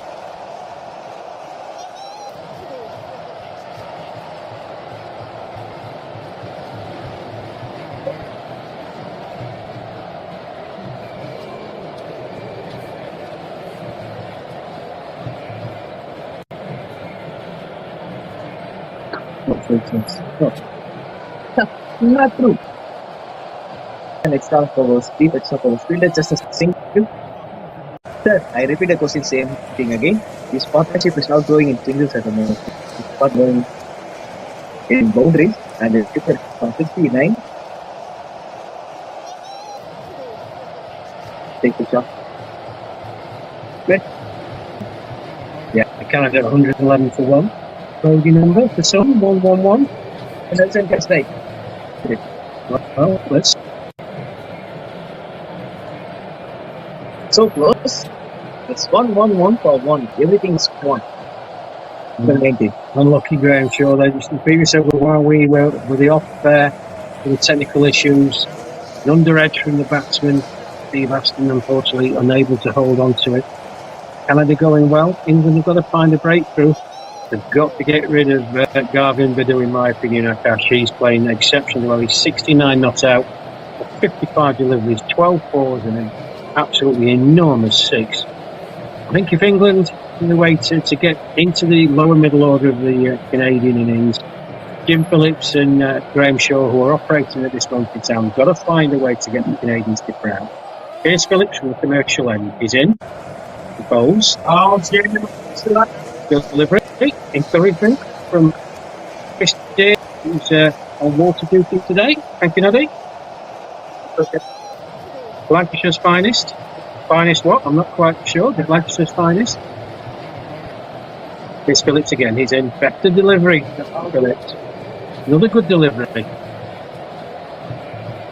I do looking to turn that on the leg side. He's got himself a bit squared up. Hit the pad and there's no run.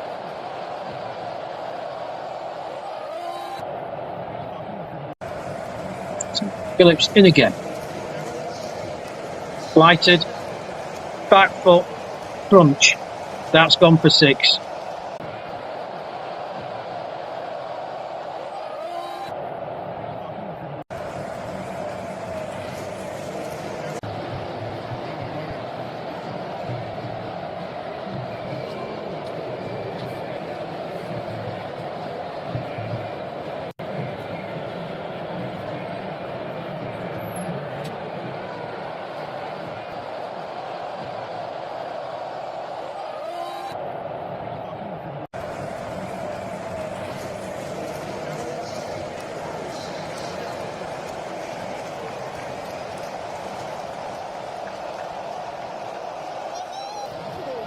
Well bowled, well bowled. Come on, fellas, make this happen.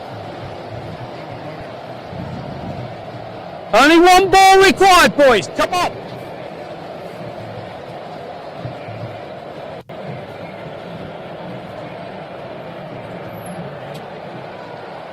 Backing. On, you've got to back that end. I'll take that end.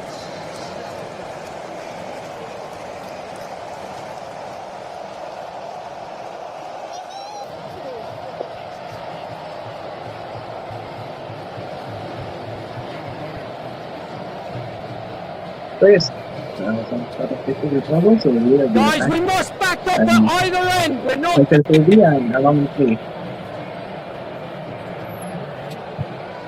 Next back. It's 20.3, 121, just 6 upper. Yeah, it really was a tremendous shot. If you're hoping that we just reached, but it was the strength, hit it, the wicket boundary, and the sound off the bat was tremendous. He's back. Amazing. Well, we've seen some great already today. You know, Richard Merriman, multi-days. He's hitting a century. He's on 78. Well, the way he's batting, you wouldn't have asked him, and if he gets past the 3 figures, I think he can go on and score big century. That's a full screen game show. Failing off his own bowling. Yes, you are just joining us right now. You guess what? England's fielding is up to the mark at the moment. We just saw a good fielding effort from Monty, then a fielding effort from Mr. Marcus Young. Yeah, Marcus Young. And now from bowler himself, some good efforts there. We do have some tricks for batters at the moment. Yes, it's talking about captures. It's 31 degrees.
Jim. Here, continuing his.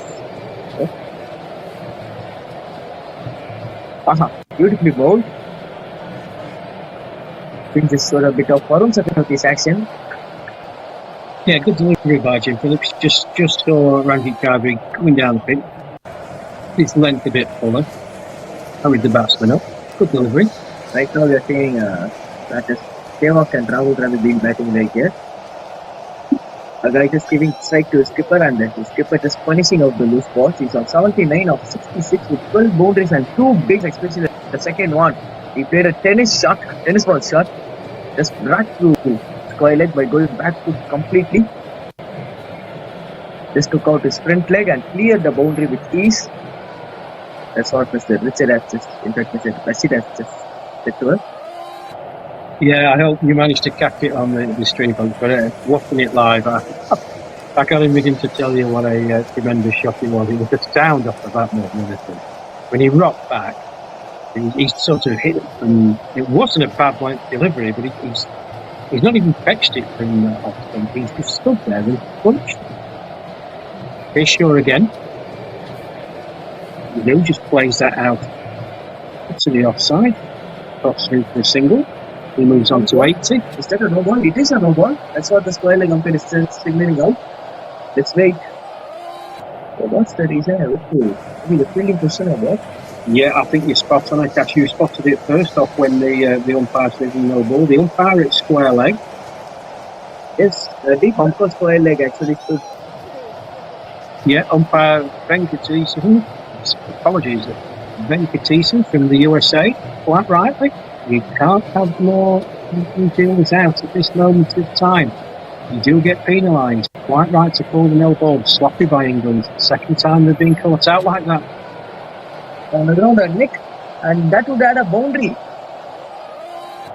Fire to fuel. What do you think, sir? Well, just to add insult to injury, England penalised for the second time, having too many fielders outside the 30-metre circle. Marcus Young comes up from his position. Thick edge, Sting Aston behind stumps, no chance. Another boundary for Ranjit Chowdhury. Yes. Canada merrily going on their way, 131 for 1. Even my seniors would advise me to bat. If you are swinging the bat, try to swing hard. Even if you get a nick, you will get a boundary. That's what the batter had done there. Mr. Ranjit has got to spot the boundary, and in good time he just started to improve his strike rate. It was a 30 strike rate and he improved to 52. And straight away the first ball, the ball being bowled, and the first ball was boundary. So 5 runs of the first ball of his 23rd over, and slowly the match seems to be skipping out of England's hand. We couldn't say anything. Cricket is a funny game. Using the feet, it's the thick arm. Thank God, Ranjit is not a bowler. He could hit the bat and the ball hard, and 40 could bowl. Damage the 6 arm.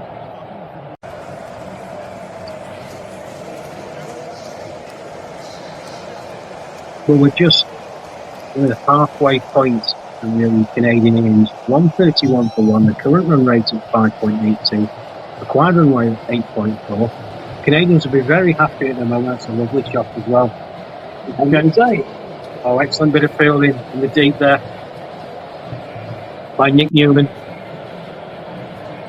The 2 runs. Excellent throw from Nick Newman, and that's some football skills too.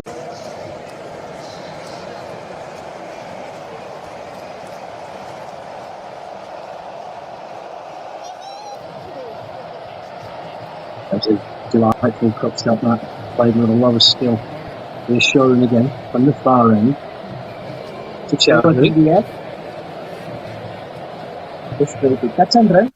With that, so conclusion 23 run 137 for 1. They do the just 8 per over from here, and their current run rate is at 6. 5.96 to be precise, just a run less than a ball. Yeah, the Canadians will be absolutely delighted to be in this position at 23 gone, still at halfway. The current run rate 5.96 is a cash system. More than happy with that. The required run rate 8.32. Yeah, it's over 8, but the way they're going, I don't think they'll be too mindful of it. Biggest factor, they've still got 9 wickets in hand.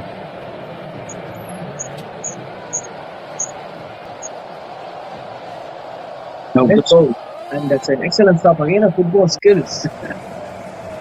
Just to stop the ball.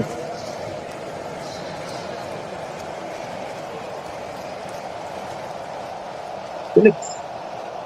Tim Phillips is being continuing with this as a bit of resemblance of Varun Shankar with his bowling action.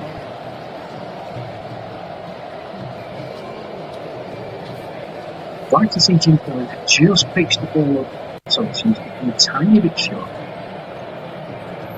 So the ball is up. And the bat is also up towards mid-wicket. This guy, he's a powerful hitter. He's not giving any sort of fit or any sort of some calmness to the bowler. He's just attacking the ball which is to him. Even if it is short, even if it is in on the slot, he is taking it the bowler on. He's moved on to 84. The skipper Garvin. Yeah, I said I'd like to see Jim Phillips pitch the ball up touch. He takes his curse again. That's 3 for me today. I'm really thankful. Deserves to be hitting it was. This is a slow leg spin. And that's an excellent shot. He just picked the ball. Where? Let's wait for the decision. He signaled it to be a boundary. And the team score moves on to 145, sir.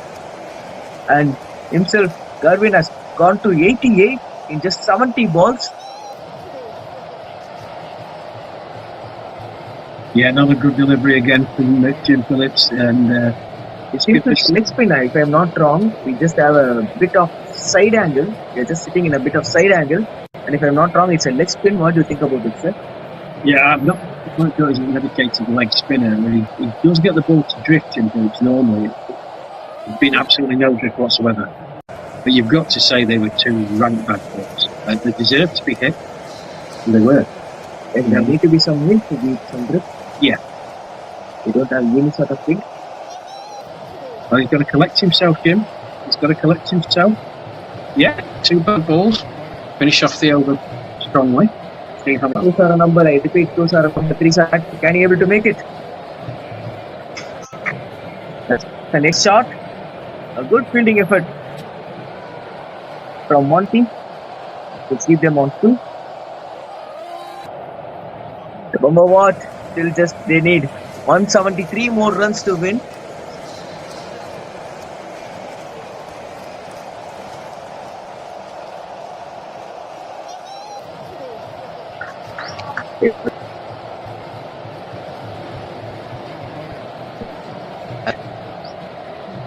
Cut again. That is piercing through the gap for another boundary. Skipper is on a.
Reverse scoop. And that's an excellent stop from the fielder out there. He kept the batter for a double and he saved 2 runs.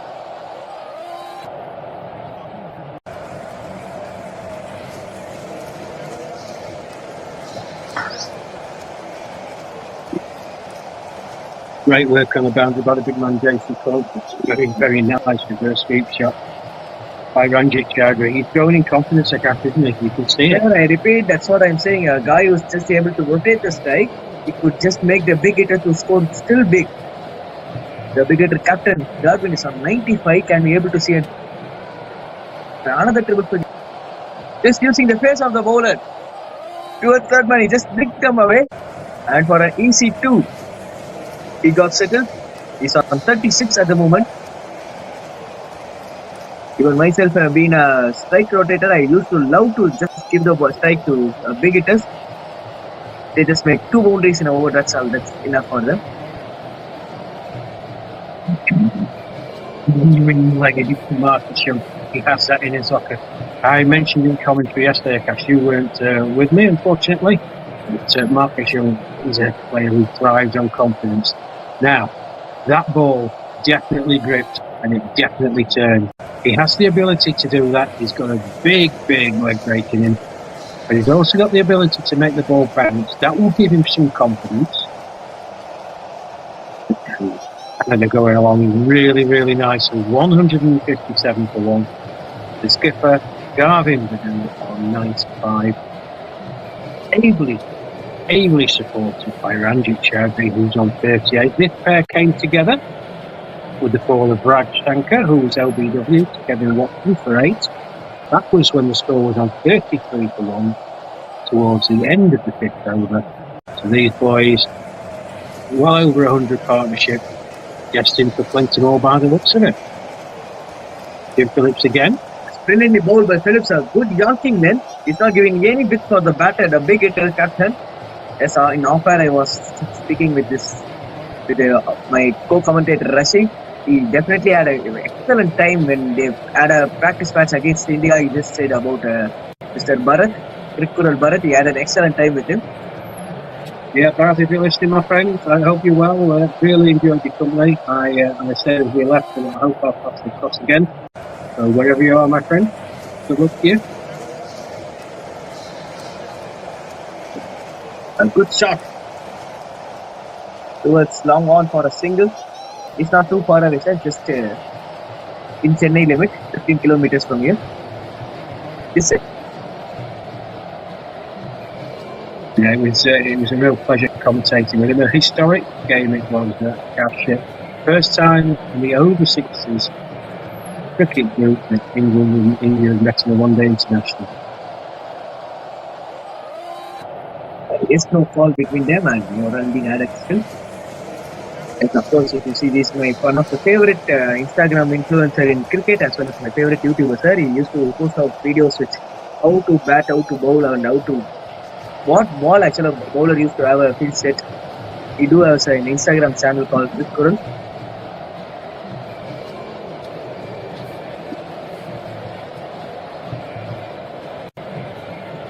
A good ball to finish off a good length. What do you think about the pitch right now, sir? Phillips is trying to bowl a lot of not tossing the balls out. He's just knowing that the bat is just slogging them out. Yeah, change ventures from Jim Phillips. All the deliveries so far this over have been better and quicker. That's a tossing up coming away.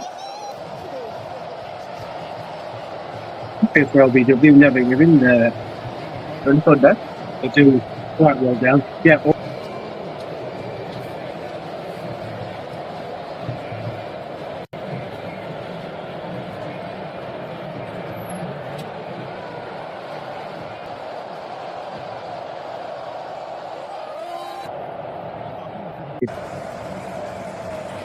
A dot ball.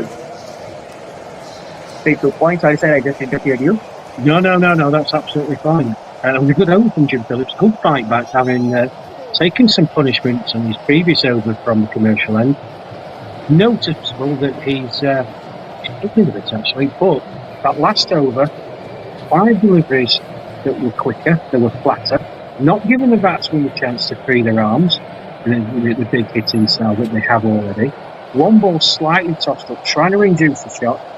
No run from it. Good feeling on the last delivery. Yeah. It's little victories, and that's a little victory for Jim Phillips after having taken some punishment, as I said in the over before. Jim Phillips in the 6 as Jim Phillips bowled like Glenn Phillips. How he bowled against New Zealand. Suddenly comes in middle overs and bowls so beautifully. A leg spinner. Now that is very unlucky. That ball was turning. It's down the leg side, so the rules of the competition, as we said, it's going to be seen with the wide, so it outside the line of the leg side. Turn from Marcus Young. Taking it towards long off, reaching for a single.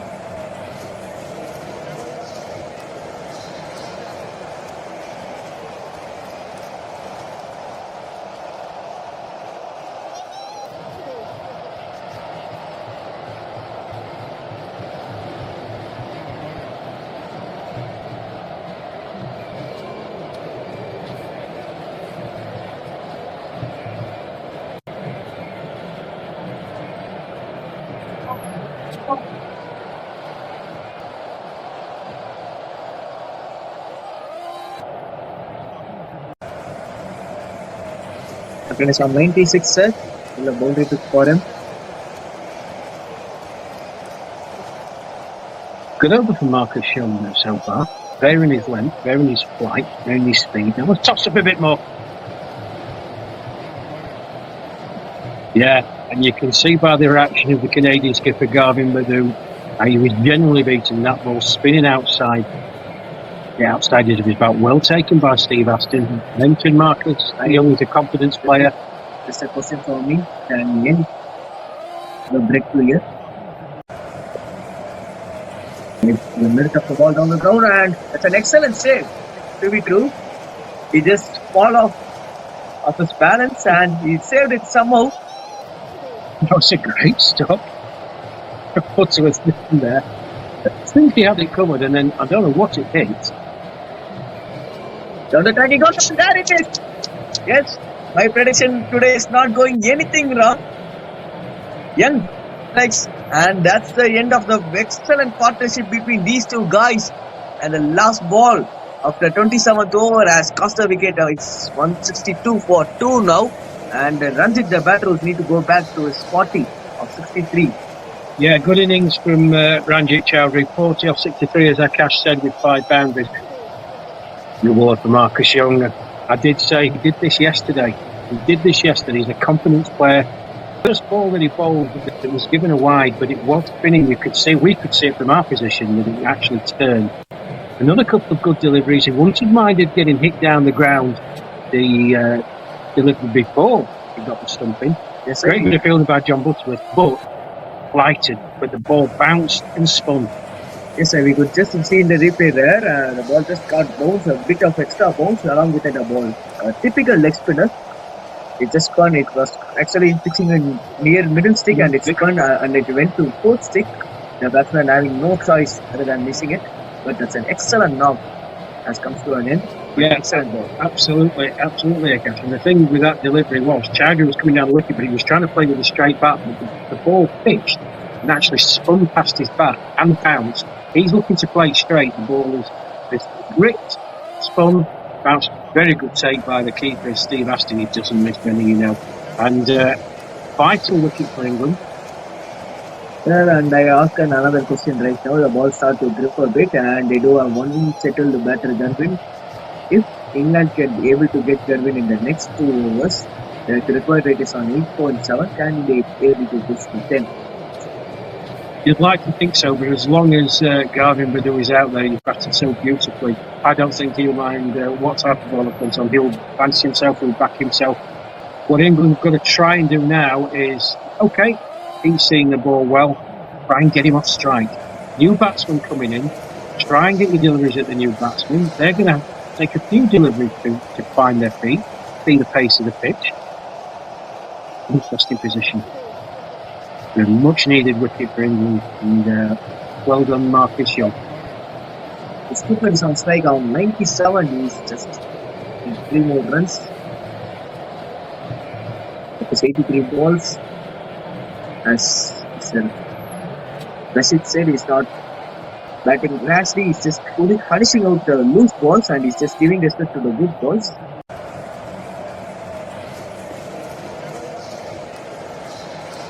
Actually, in YouTube, Ravichandran actually used to say, he was on YouTube and he used to say how actually bowl to Sehwag in the first match session. He used to bowl a good ball, a good loopy delivery, but Sehwag come down the track and back it. And actually used to bowl a slide type of delivery and he just went to on the back foot and back it. So it's the same way the skipper Garvin has been batting. What they're thinking about is just not making the spinners to settle down. No, you're absolutely right, but I mentioned in the previous episode that Jim Phillips bowled from this commercial and it was an absolutely different set of deliveries apart from one. 5 deliveries were flatter, they were quicker, they were pitched up, not giving the chance to come down the wicket and through his arms.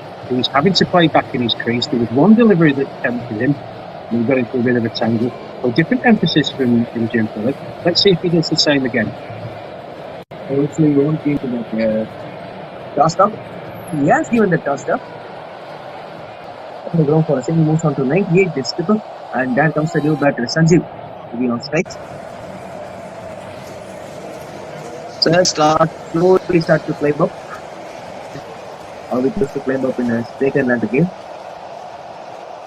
Yeah, Canada batting currently at 6 runs and over. The required run rate is 8.8 runs and over. Canada required 157 in 107 balls, so it's there. They're by no means out of this. And the skipper has made sure that they've given them the platform. It's still going to be a tough ask. Still got wickets in hand, the most important thing. The skipper need to stay away. He should not lose his wicket. That's no toss of ball for us. And this is what you said, right? If you're bowling a lot of flatter balls and look at the batter, it's just been there, it's stuck in the back foot. It's not yet to play the front foot, and he just bowled a looped up ball, a tossed up ball in fact. Can we say cricket one just attacking the turf? Yeah, there you go. A good yachting length. Yeah, it was quicker. Yeah. It was quicker. He's just not giving him any sort of rules. Good delivery by Jim Phillips, quick delivery. It's about Yorker length, so it's him to do the delivery. Or for a quicker one, with a bit of extra balls. This guy is getting some extra balls in this pitch. The Tamil used to skid out at this time. Yeah, well done, Jim Phillips. Varying its direction, varying its speed. See if we can finish up. So to the air, beautifully flick to mid wicket and get off the mark. Sanjeev, that's a personal for him off his bat. On 98 is skipper. The last ball of the 28th over, can he able to finish a boundary and he can able to get this. As he could tribute to this for the today's second one.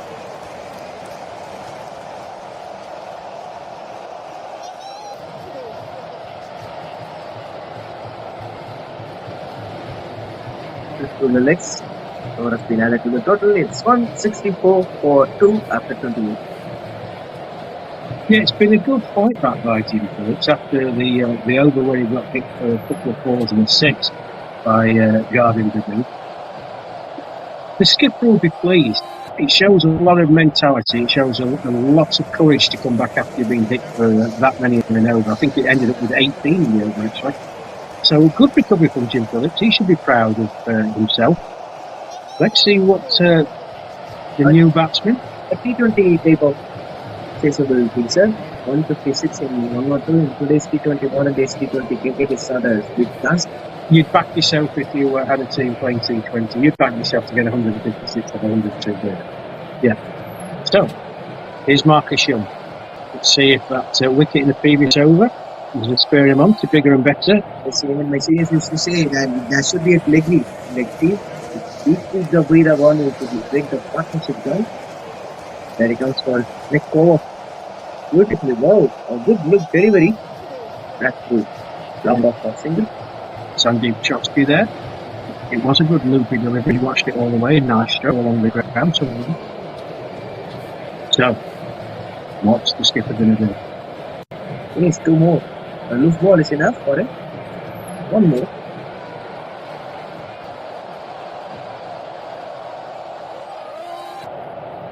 But a quick field that doesn't affect the fielding team or more.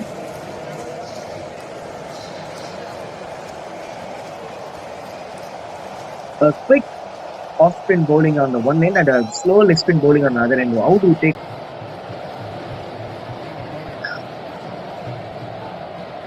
Beautifully played through.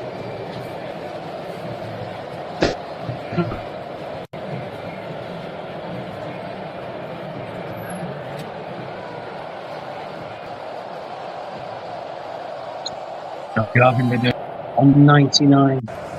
99 of 86 should not be a commentator, sir. I need him to That's because you lost our bet earlier on. Yeah. I just want to play this thing 175 or 200, sir. A cricket delivery.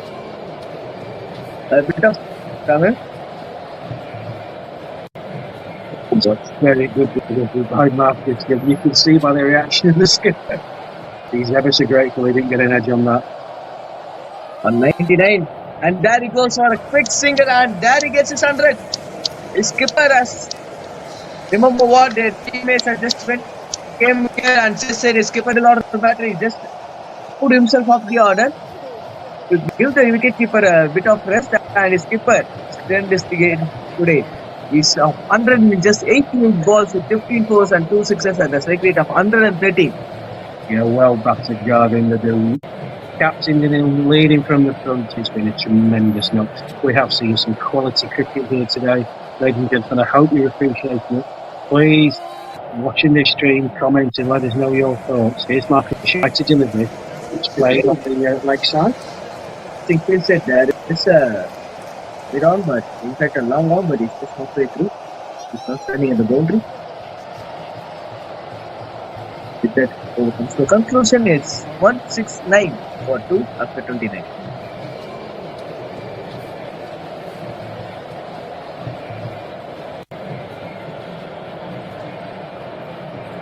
So we've just pegged back in the last few overs. 2 excellent overs by Jim Phillips and a couple of excellent overs by Marcus Young. Current run rate remaining around 6 an over mark, 5.83, but the required run rate for the first time has jumped over 9. It's now 9.44 and over. If England can maintain what they've been able to do in the last 4 overs, that run rate suddenly gets to over 10, 11 and over. Starts keeping the pressure back on the Canadian team. Here's Jim Phillips on the commercial end. He bowls with the delivery, just played down the leg side. Yes, no confusion between the batters, and they could be able to make it. Sir, I just want to have this question.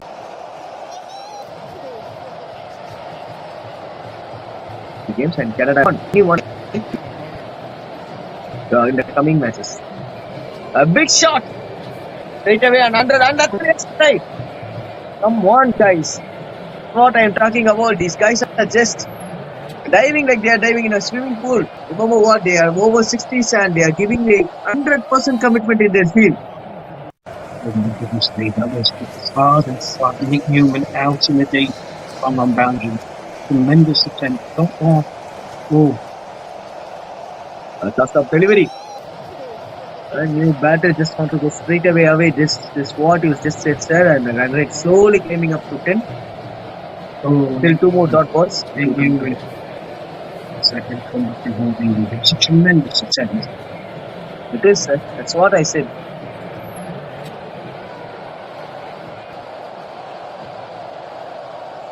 That's a very beautifully played, and that's again a good effort from the covers fielder, just trying to stop the single. They know each and every run is important.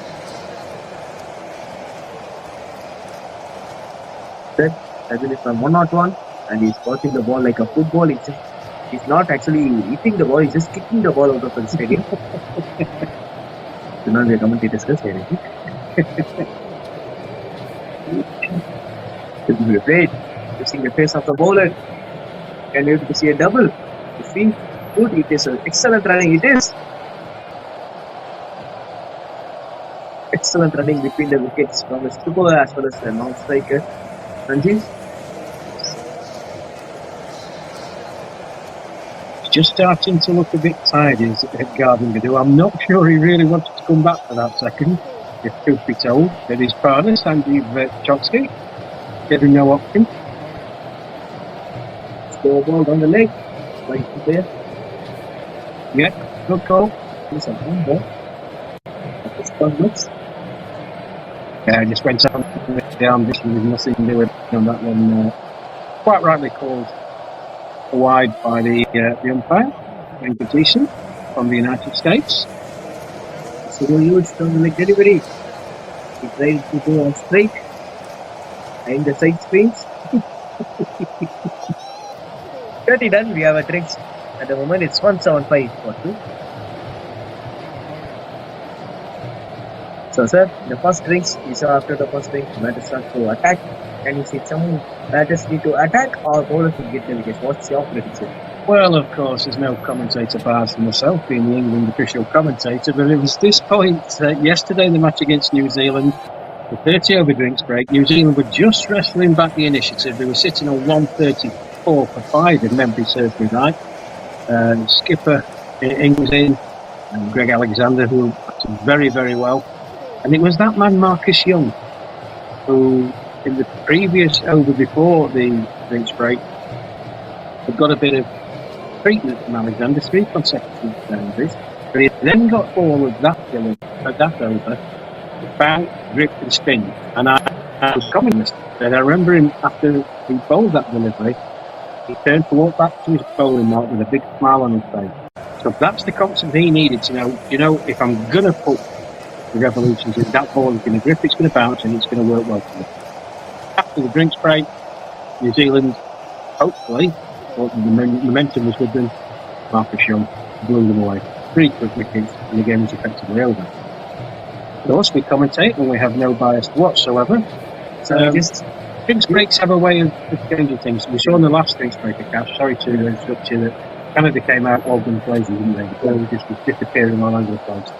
They'll operate in the same mindset, I would have thought. They'll be mindful now that the run rate is hovering around 10 and over. England, in the last few overs, have pegged them back slightly. But you've still got the dangerous Garvin Baду there, who's at 103 off 91 balls.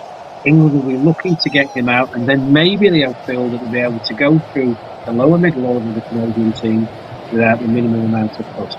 But it's all set up rubber, isn't it? 175 to 230. Again, as you said, you are just going with England, and I want to go with Canada so that we can have some balance. Yeah, no, I'll give you that. You can support Team Canada. I'll remain neutral. Yeah. A good cricket album, that's all we need. And we've had some great cricket here. Good evening, yeah. Yeah, ladies and gents, wherever you are in the world, thank you first and foremost for tuning in and watching this live stream. It's been a great pleasure for me to be here along with my colleagues who've looked after me. I hope the interruptions and the technical issues haven't spoiled your enjoyment of watching this, which has been a fabulous game of cricket so far.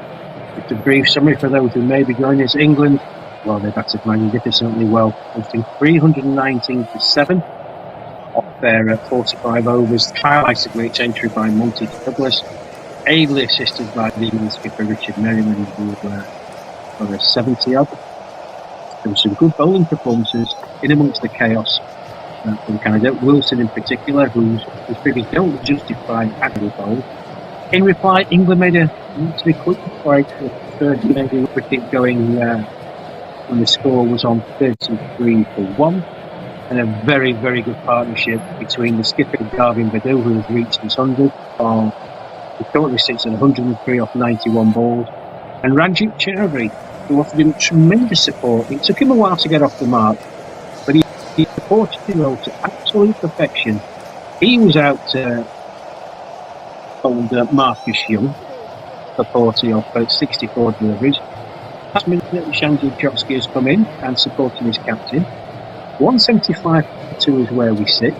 Still a long way to go for the Canadians. 145 required in 90 balls.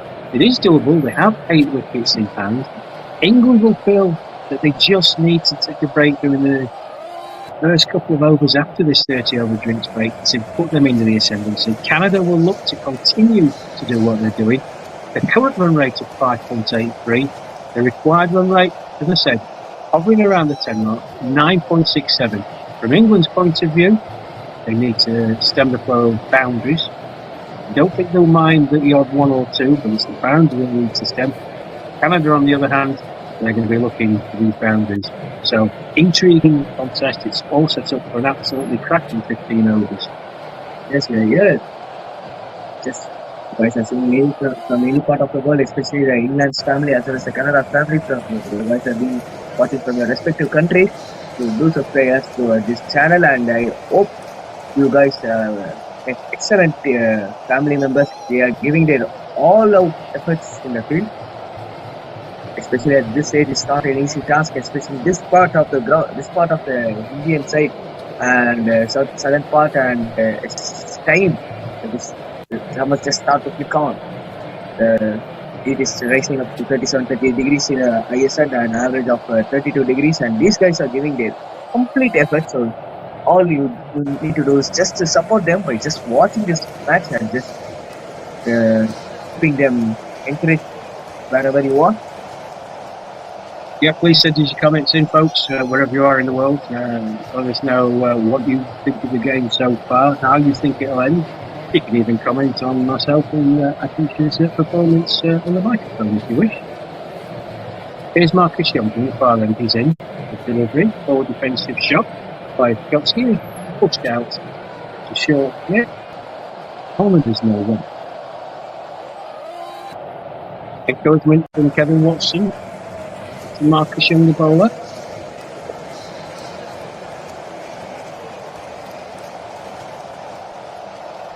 Oh, that's an interesting thing, sir. Okay. We call that a dead ball by the umpire. Oh, it's not a field set. We just want to stop the fielder.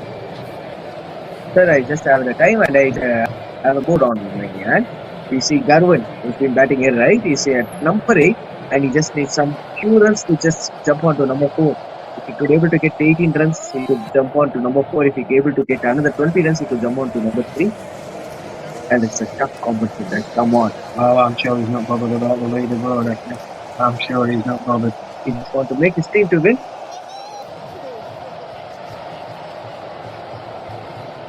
Beautifully played for a single and that's an extra. And well, this is what Mr. Rashid has been talking about. It's the it's getting that some sort of grip. Don't you look at this officer? That's what other part pitches offer in India. Yeah, that one's certainly good. You could see it. Jotsky was taken a bit by surprise. It hurried onto him, but he certainly gripped. He was starting to turn. Nicely played in the end. Brings the skipper on to strike. Interesting contest this. So good. The transmission system. Got a single. That's a perfect back anyway.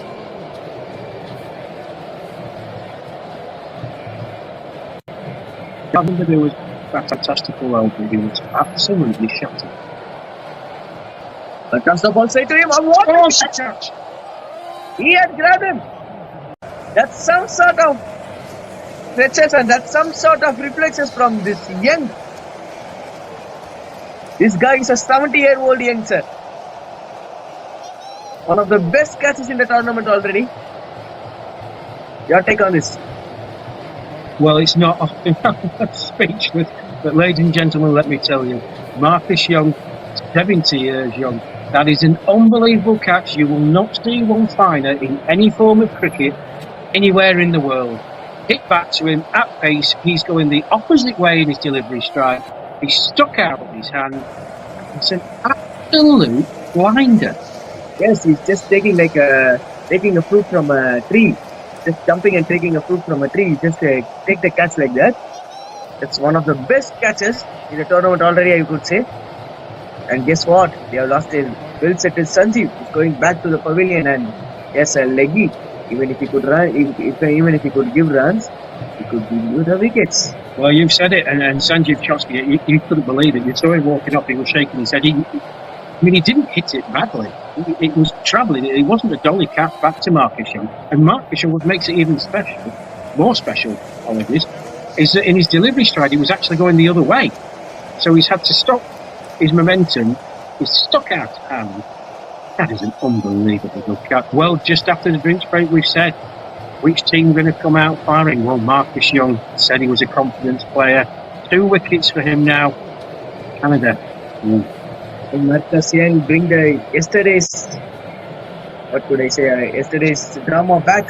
He could be able to get 3 wickets after the drinks break yesterday, as I said, and can he be able to do the same thing now? A vital wicket for England there. We said after the drinks break how important it was. Momentum is such a big thing in cricket. So after the first drinks break, Canada came back out, all guns blazing, and were hitting the ball to all parts of the ground. England didn't come out, quieten the Canadian response. The run rate is creeping up. They're now 177 for 3. 30.3 overs gone. They require 143 more runs, 87 balls remaining. Oh, Marcus Young, do behave. 70 years, sir. Do behave. What an absolute inspiration. And I'm just thinking he's 70 years and he's just jumping like this. How will he be in 20 years? Definitely in 20 years, how will you take it like that? He does. He doesn't make the batters just go along with his straight, right? So up to the crease comes the very dangerous Terence Holden. Now he is a big striker with the ball. Yeah. And can hit the ball a long way. Okay. Interesting this. Left-handed batsman. Yeah, against a leggy. With the win. This time he bowled a bit of off spin, it seems to be. Yeah, he holds an excellent move with Marcus Young. He doesn't always communicate it to his colleague behind the stumps, so Steve Aston is probably guessing as much as the batsman, but he does disguise it very well, and he has two. He has two particular types of movements that he bowls. But what's a good return? The England skipper must be delighted. And you can see him now trotting. Look at him. Springing his step. It's just given the England team a bit more spring in the step. You can see them now moving through the field. They needed that breakthrough. Yes, it's 177 for 3 after 31. And they just. And now the run rate has climbed up to 10. In next 14 overs, they need 140, sir. What's your take on 143 in 14? Well, it's game on. There's no hiding place for the Canadian team. The good thing is that the skipper is still out there. But Jim Phillips, as I said, he's come back very, very well after getting some heavy treatment from Gavin Adu. He's bowled 2 excellent overs, just rearranging his field here. The spinners make the young people so freedomly because Phillips has given nothing else, so they just want to attack him, and Young is getting his wickets. Yeah, he's bowling in tandems, isn't it? He's creating pressure at both ends. So here's Phillips, he's in. From a great departure, playing to the legs, right, one by the umpire. His skipper is on strike. Yeah, genuine wide delivery from Phillips, just spraying down the leg side.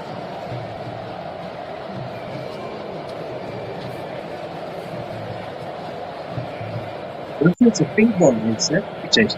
Yes, it is traveling so good. It's like a white ball. Especially when the experience on the sixth for got injured himself or what?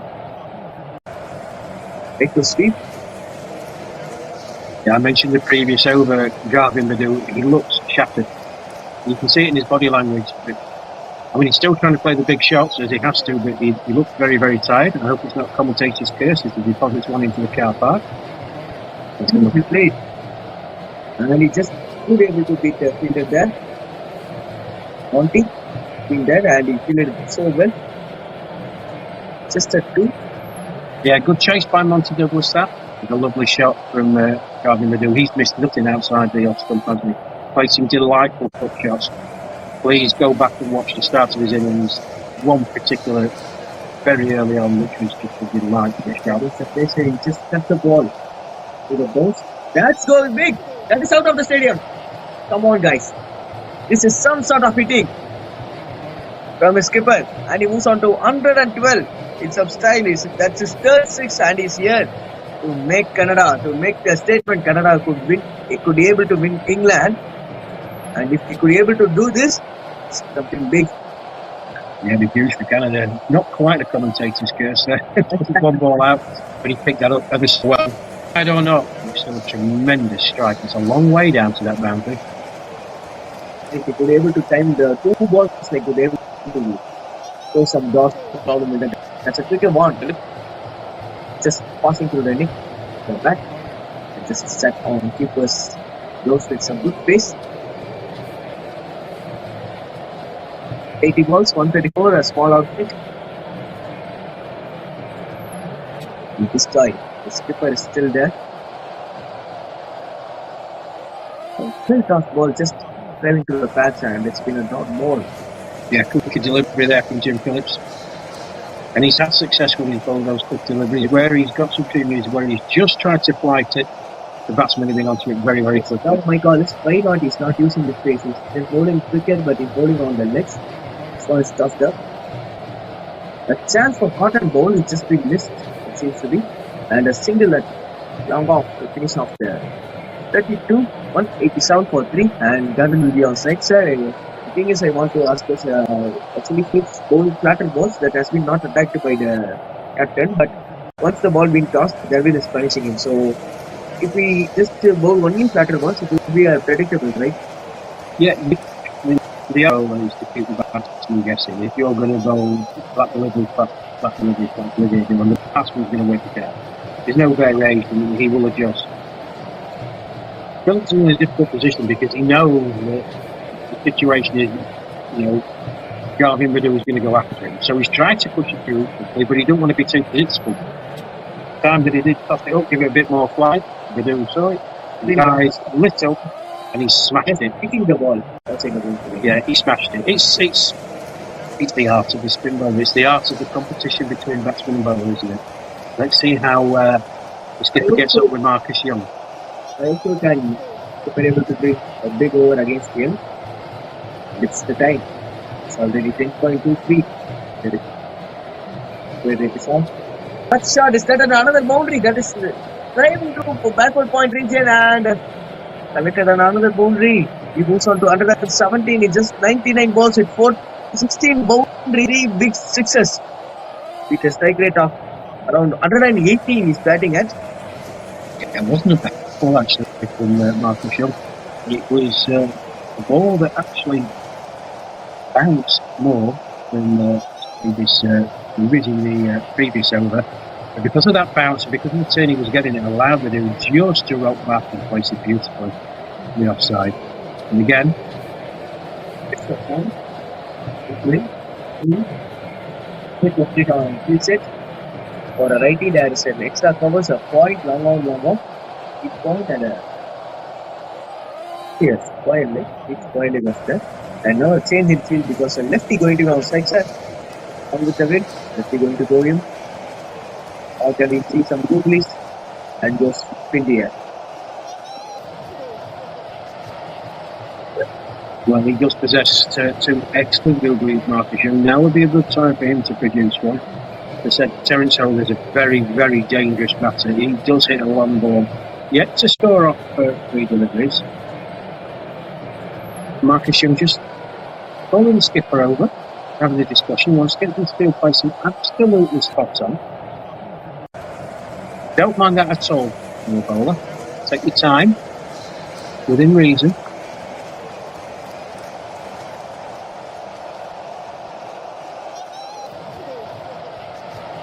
So Butterworth has been moved from his position at wide mid-on. He's going to long on. And also there is a name called Ferrani Mohammed. He just encouraged Marcus for his excellent catch. I hope to show this is a leg spinner. He should be the friend or the family member of a leg spinner. And he just encourages.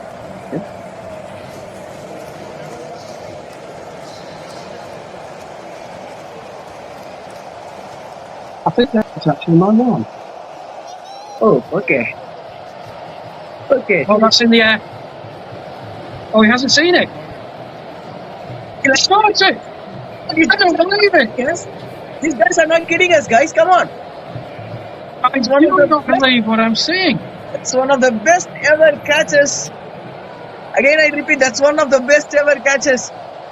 Ben Stokes used to take a catch in 2019 World Cup with just a hand. And what about this, sir? Your take on this? Well, we've just seen 2 blinding catches. First from Marcus Young. This one from Jason Cront is even better. He stationed it deep mid-wicket. Terence Holder said he's in strike with the ball. He really has middled that. It's gone so high in the air. Bolt on the boundary hasn't moved. He's seen the ball go up, but he's signalling as if he can't see it. The ball has literally dropped over his shoulder. He stuck his hand out. Great big bare claws that he's got. And he's stuck. Unbelievable. Terence Holder, gone. If you are taking this cup away, I will say because only of your fielding you are going to take this cup away, sir. England, if they are able to win this tournament, they are only because of their fielding. This is some magical stuff, and very unexpectedly Holder loses wicket for that. Well, Terence Holder must be what more he had to do. I mean, he absolutely middled that, made a beautiful sound off the bat. Jason Cole saw that it was in the air, but lost it completely. The ball's travelling towards him. He doesn't have to move at all. The ball's dropping down. He suddenly sees it, sticks his paw out. It sticks. And it's like, okay, that's a sunlight, so I just give the shade and you take it in the left hand, sir. That's so good, right? It was unbelievable. Yes, there we go for a replay. We're watching it now. I went off with one-handed Rishabh Pant shot, you could able to see that. He just said, okay, that's some shade, and he took it, and he just watches the boundary, and he said, okay, I took it from there. And all along, before catch, I said, that's how I used to take fruits from the tree. You know what? Pluck it from the tree, just jumping out and plucking it, just like that, you took that catch. The best, one of the best. Come on. Well, when he retires from cricket, Jason Phillips, he's got a job picking apples in an orchard. Unbelievable. Oh, he went right up in the ball, and he can give two fielders on the fielding methods. Not the same. It's third. Like yesterday, he's repeating it again. There we go for another replay. Excellent shot from a cameraman, as well as from the live streamers, official cricket competitions, and that's one of the best catches. So, sir, and I want to ask you this: you have been watching this in live in YouTube. You have definitely you guys in YouTube, and I want your feedback how it's actually. And another lefty into the greens off the ball. See off the ball to the boundary. That's an excellent fielding from Watson. Very good chase by Kevin Watson. Just for conclusion, it's 194 for 4. Sorry, sir. No, I was just going to say Rick Kelly off the mark, and a nice shot to the back of the point. Good chase by Kevin Watson. Shows a commitment with this England team having the field. I'm still recovering from that game. He just got shocked a bit of the catch. Come on, guys. You guys are just aging up. You guys are not turning young. These guys are showing some turning young things. I think they can play for England, right? If they could able to take some this type of catches, why not playing for England or the present England team? Well, I mean, that was a catch. I mean, times I've been even more. I don't know what the figure is. You don't catch that. Jason Coleman doesn't catch that. I've seen a couple of things on this cricket field today that I've never ever seen before. Here's Phillips again. Continuing the commercial end. And what does the captain need to do now, sir? You cannot able to rotate the strike too. If you cannot able to give too much balls for the new batter, because new batter needs some good time. Yep. But they couldn't able to give the time right now. It's already 11 for over. It's racing to 11 for over. The time is against the Canadian team here. And he has given nothing. An excellent stop again. Just a singular ball is to be traveling for a 4, but it's just a single because of the fielder at long gone. A lefty will be on strike. There by Tony Burbank. Look out to place at St James's Park, with the hails from the northeast. Actually, there's a proverb in somewhat in English or in Europe. Whenever a guy in a team just misses out a catch, that will reach the field, sir. It's the same thing happening in the opposite way for England. Excellent fielding efforts from the start we are seeing, and because of that, Spinny has got an excellent catch. In fact, in the first few overs we saw here an excellent catch.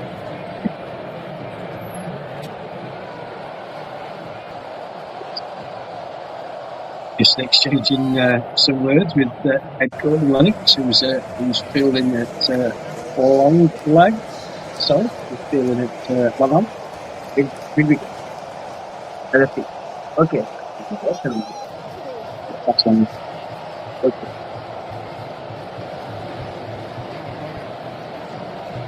Let's spinner with the turn. So sweep it. Yes, sir. I will finish off these things. Once a fielder in a team will start to misfield or start to miss catches, that will just spread in field. And the same thing happening for the England in an opposite way. Excellent fielding effort from a fielder or two fielders has made every England team to field to give their blood out. Right here. That's an excellent shot. Still there's a fielder. It's quiet. There's a single. Yeah, I think it's something in the mindset, isn't it? If you see a teammate drop a catch, if a catch comes your way very soon after, it makes you anxious because you know your teammate's dropped one. I just saw a few hours ago Marcus Young take an unbelievable catch. One of the best catches you will ever see. From a man who's nearly 70, by the way, folks. That was surpassed by Jason Coleman. I've never seen anything like that in my entire life. The service delivery. A good lead. One spin. Just coming back in. And Phillips on the other end, which is quietly making the straight up. The last ball of the 34th. 196 for 4 Canada. Yes. This I was checking in the YouTube comments. So want to check right now. Still a shot on the ground for a single.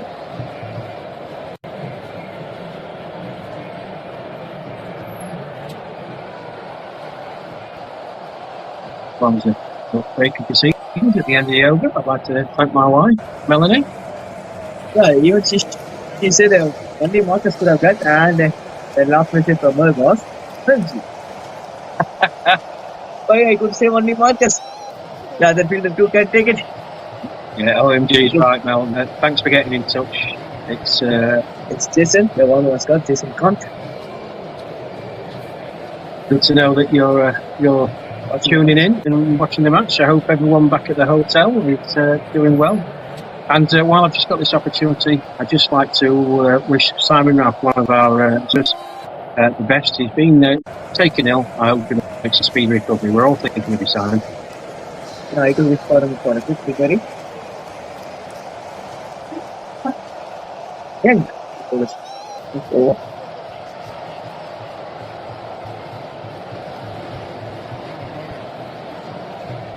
Yes, covers. Single. Made a lefty to be on strike at the moment. Yeah, England won't mind that. Won't mind that at all. The run rate now required is 11.44. Canada probably going along at 5.77 and over. If it carries on like this, they're going to come up short.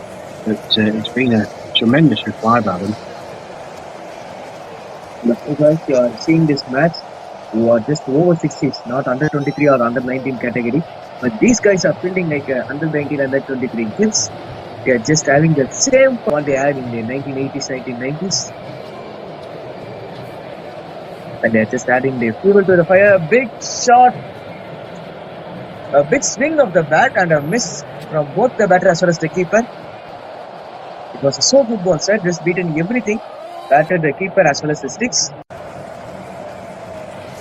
Yeah, I think, without seeing the replay, I think that was Marcus Young's googly, or one of the two googlies of the bowls. It beats everybody, including the excellent Steve asking behind the stumps. A slow leggies. Oh, a sweep shot. And he could just lie down for a shot and he could be able to get a boundary skipper. What a shot. He moves on to 125 and also the team score has moved on to 203, 200 up for Canada. Thank God you got 300. If you have got on 250 or 270, it will be still closer match. Still we cannot write off anything. A quicker one. Kick on the back foot. Straight to mid wicket for a single. Last 32. We do have length. Coming up. Lefty on strike and able to finish off with a 6 or boundary to make this over a bit.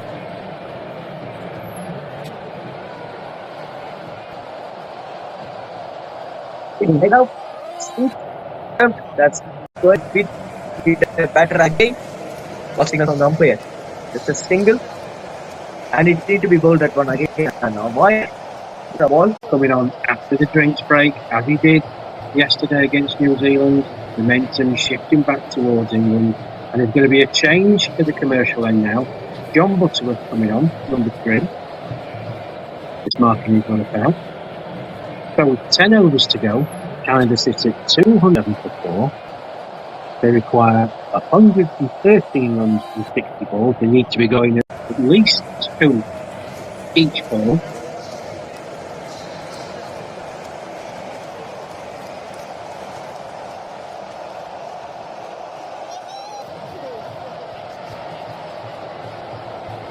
Butterworth to get it. Okay. The thing is, just number to bring back for me Suresh Sharma, only next similar action. He has got a similar action, though. Yeah. Yeah, he has. That's a great. This is what my co-commentator was talking about.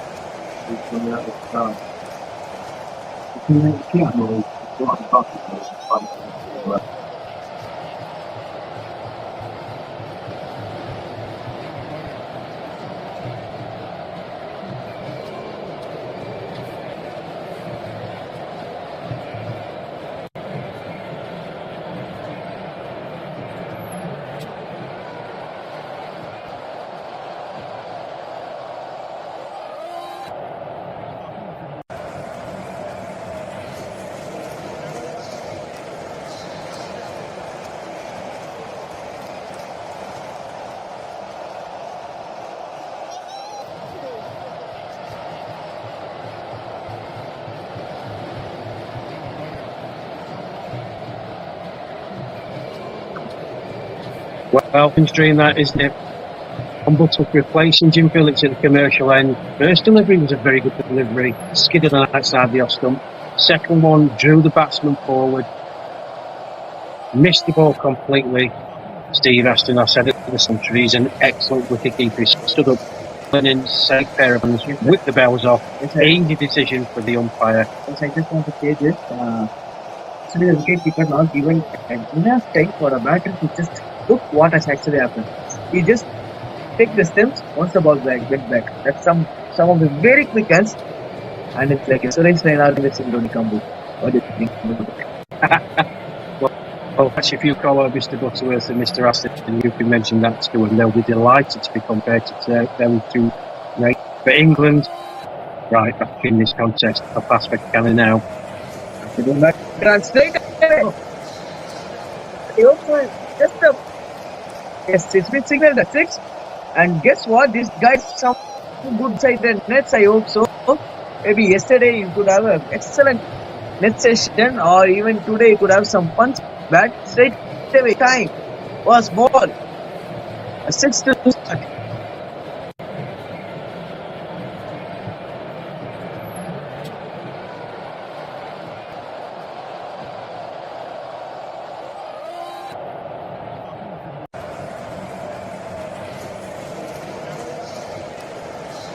Good shot, using the face of the bowler. To be able to get a boundary this time around. Just two runs been stopped. Excellent throw. Butterworth.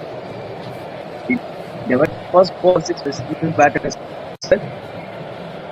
He certainly didn't. Yeah, it was proper plan.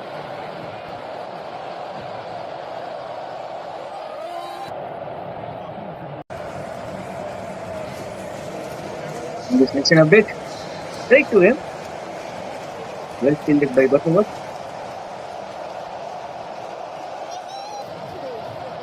Gentleman is approaching his batting. 12 off 5 deliveries with a 6 and a 4. Who knows? Close finish. Gentleman need to bowl on one good delivery. This guy, Ishwar, straight away taking on. Well, Marcus Young pushed him back in the crease. Flatter delivery, a bit more pace on it. Nothing that the batsman could do to play it back, get down the pitch. Works. Keeper. Steve Aston there. Great take, keeping the batsman on his. Similar team, I hope so they can beat the ball if they are on my early 30s. Absolute delivery again by Marcus Young. He was a bit pitched and turned. Batsman was looking to club that way near mid-wicket.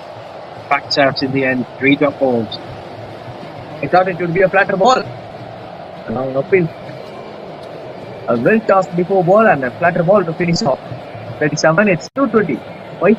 Still required rate is at 12.5. They need each ball 2 runs in this match from 8 overs, and they have a ton to score in the 8. Well, Marcus Young, 4 excellent deliveries there. Just what his skipper would have wanted. Squeezing the life out of the Canadian effort. His last ball typified that. 3 excellent leg break deliveries. 3rd of those particularly spun a long way, but then faster delivery. Nothing you could do about it. Let's see if John Butterworth can repeat his trick in the last over. He's his spell from the end. Actually, the young is just completely unpredictable.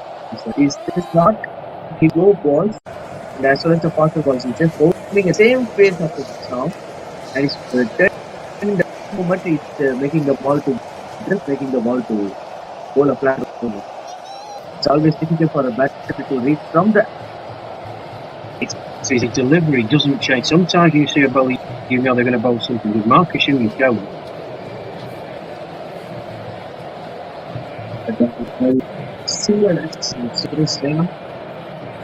Go misfield by the skipper there, Chairman. Make the lefty to be on strike. Ali. Come back to strike. It's double Nelson. Can we see another wicket? Not who knows the way this game is ebbed and flowed. We might possibly see one, and we might see one be punted in the car park. Okay. Oh, that's good effort from the field out there. Good play. And it's taking England as smart. Their bowlers so most of their bowling options are the spinners, sir. We didn't see a much of medium pace training. No, I think it's us because obviously we've got to be mindful. This is the second game in consecutive days for these boys. It was a monumental effort by the England team against a very, very good New Zealand team. There were hot conditions yesterday, it's even hotter today, although there's a nice little breeze just wafting over the ground. Myself and that's here in our contribution. Very, very grateful for. Yes, it's going to be just, we are going to compare, sir. We are going to compare the things. It's going to be hot, hotter. It's not going to be hot, cool, or something.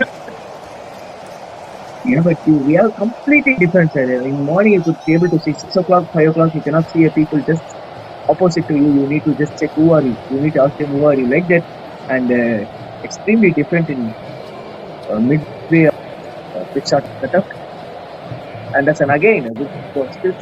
Give the ball. Yeah, exactly what England need at this moment in time. Singles or dot ball going to hurt them. It's the boundaries are going to hurt them. It's the boundaries that Canada need. Beautifully poised. Can Canada get over the line? And England stop them. Canada can be able to get over the line with just from here on, because they got off his skip over. Made a brilliant. Yeah, if Canada do manage to win this game, they deserve tremendous amount of praise. Big total to chase, 320 to win.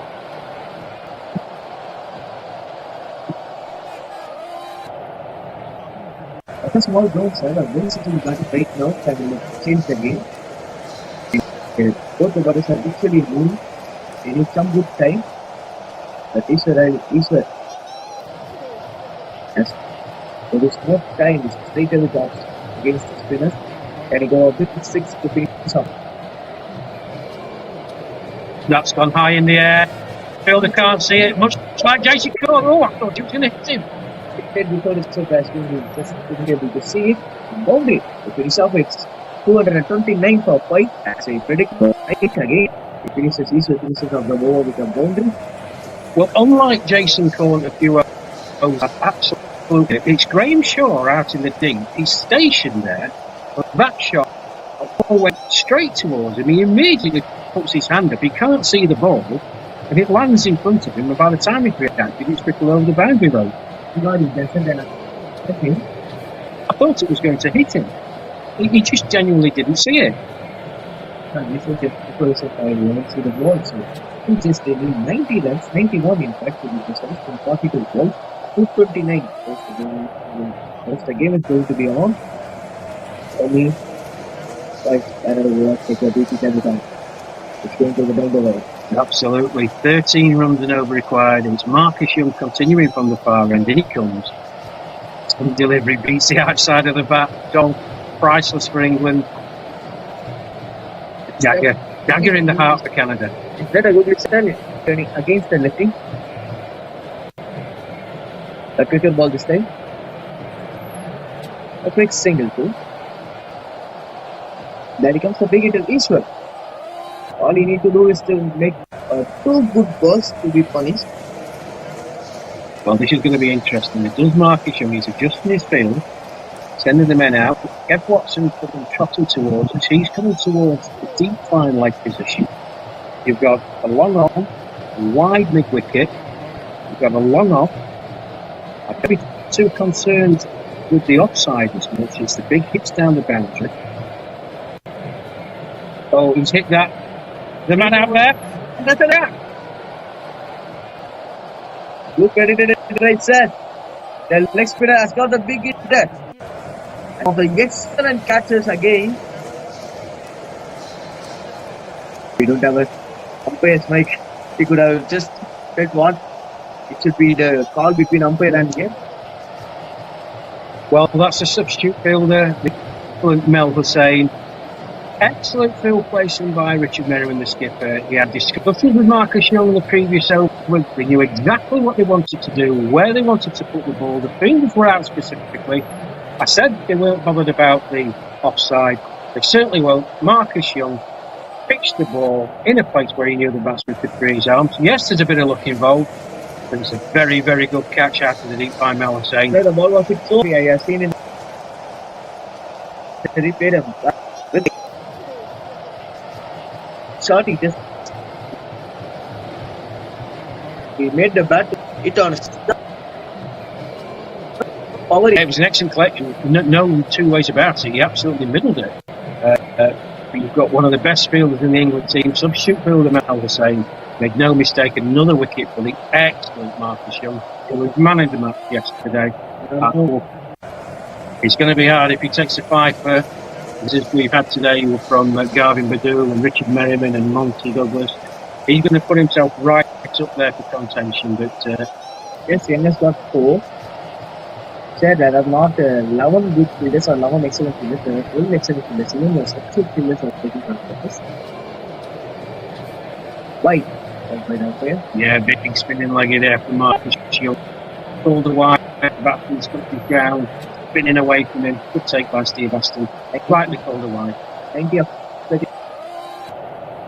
Well, you'd have to say, Akash, that in the last, I would say, 8 overs, the balance has been firmly towards even. What's the dismissal of the Canadian skipper? That's an excellent delivery by Marcus Ball. Yeah, I think the balance is firmly towards England. It's not all over yet. 89 required off 34. It's going to take some tickets to get in the red post. Kudos on the ground. A single that made Mohammad Ramis to be on after the single, and he will be getting his strike 32 for 6 and 39.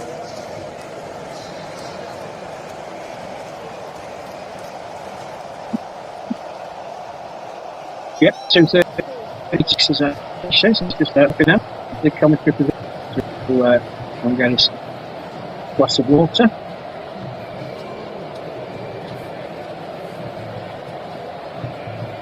So, how do Canada play this? 6 down now.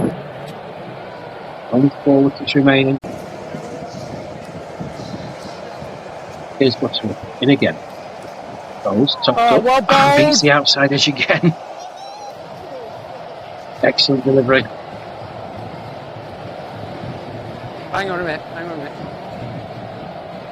Yeah, I'm happy.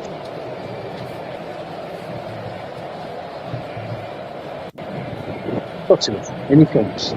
Nice it up. Hold Down on. the pitch, excellent bit of fielding off his own bowling. Steve, talk to me at the end of the over. Canada 236 for 6, 84 required, 33.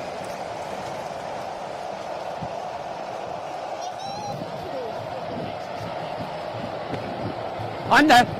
Okay, well done. Another good delivery. Round we Nothing the go, batter can do fellas. about that. All he can do is play a defensive shot out into the leg side. It's Very, tricky, very we'll good just over bring- by John So- Butterworth. Canada I'll 236 come in for here, 6. yeah. 5 overs to go. 84 runs required. And my colleague, What's the problem? Akesh, just very much joined in the commentary position. 5 overs to go, my friend. 84 runs required. Tough ask for Canada now. Well, just it is for the minute, because let's keep going. Well, we're up against the clock. The problem.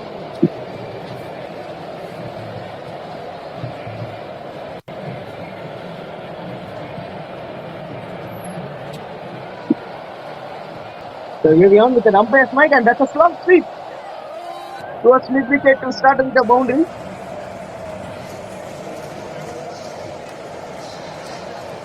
First over, he started with a boundary here. Right.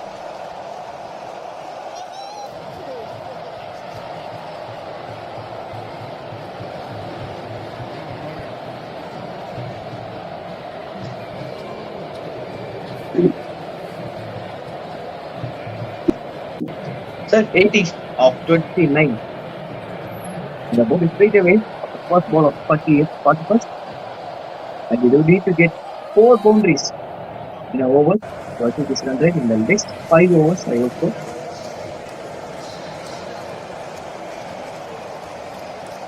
Well, for our viewers around the world, they would certainly agree with you. Yes, 4 boundaries. Sure, the England skipper would have something to say about that. The minor still adjustments being made. I also Canada team will take whatever they want from here. They just don't want to lose in a big way, which could affect them in the points table. So they just take whatever they want. For me, typically they will go to 50 to 60 runs in the next 29 balls. At least starts by 50 to 20 runs. It will be so good in the run rate, and that's an excellent ball. You cannot play it on the front or back. You can just make a well left. I think that was Marcus Young's second type of googly that he has. Oh, that's gone for a 4 or what? Yes, it is another boundary. There is a Canada teammates, and especially the girl from her, it's been so much encouraging there. So even they are just enjoying their cricket. That's so good to see. Yes, excellent. I mean, both sets of squads, they're all here supporting. A number of supporters. There are a number of supporters back at the respective hotels as well. And wherever you are around the world, in Canada, England, around the world, you've been treated to an excellent game of cricket. Well, 2 boundaries in the over. You were wanting 4. Yes, sir. 2 are numbers and 3 are hat-tricks. In fact,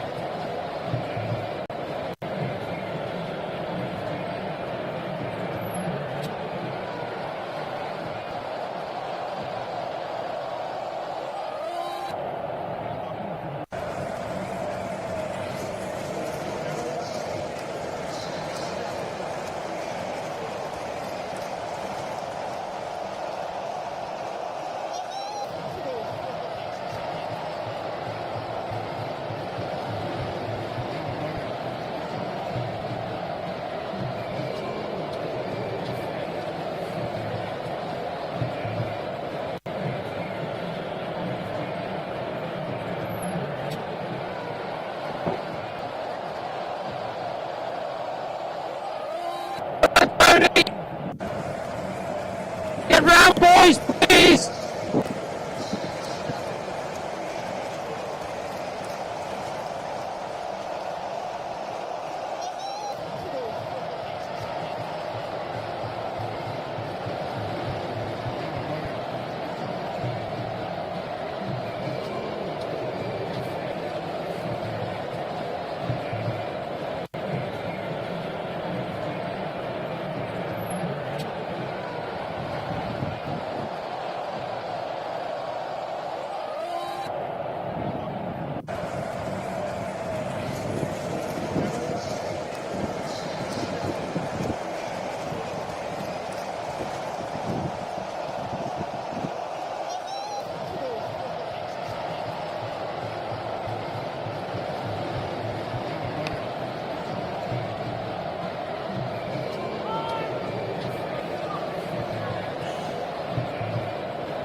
John, won't help. He won't help.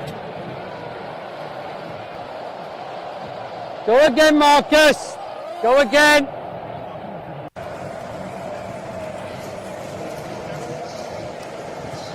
Go again, Marcus. Go again, John.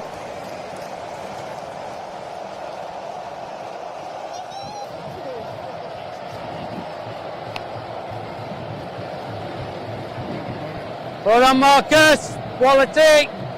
Well done, fella.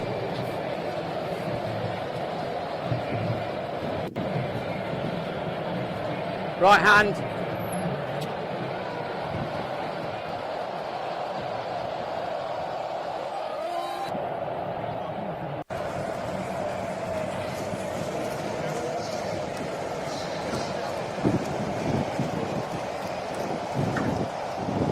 Greg, come, please.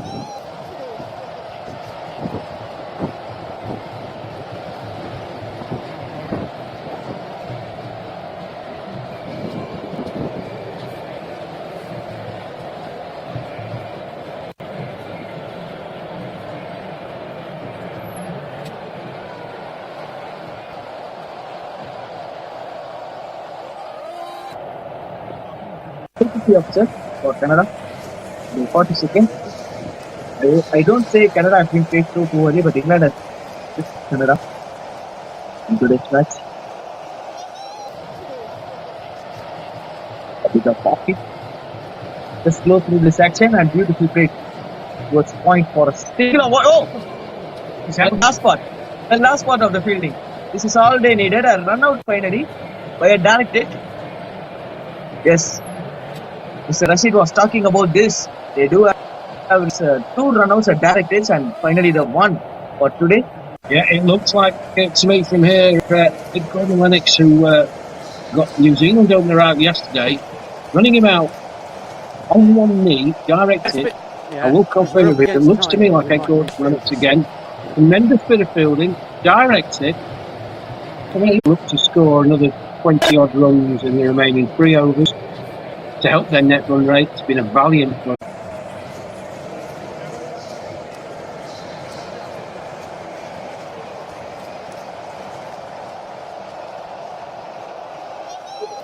Well watched, Kev. Backers! Backers! Hold on. Some strange here, far end. Let's end a few more overs and just with the best times I have spent along with you.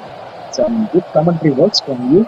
And they have just teaching me some good things. I've learned myself, my friend. You can always learn.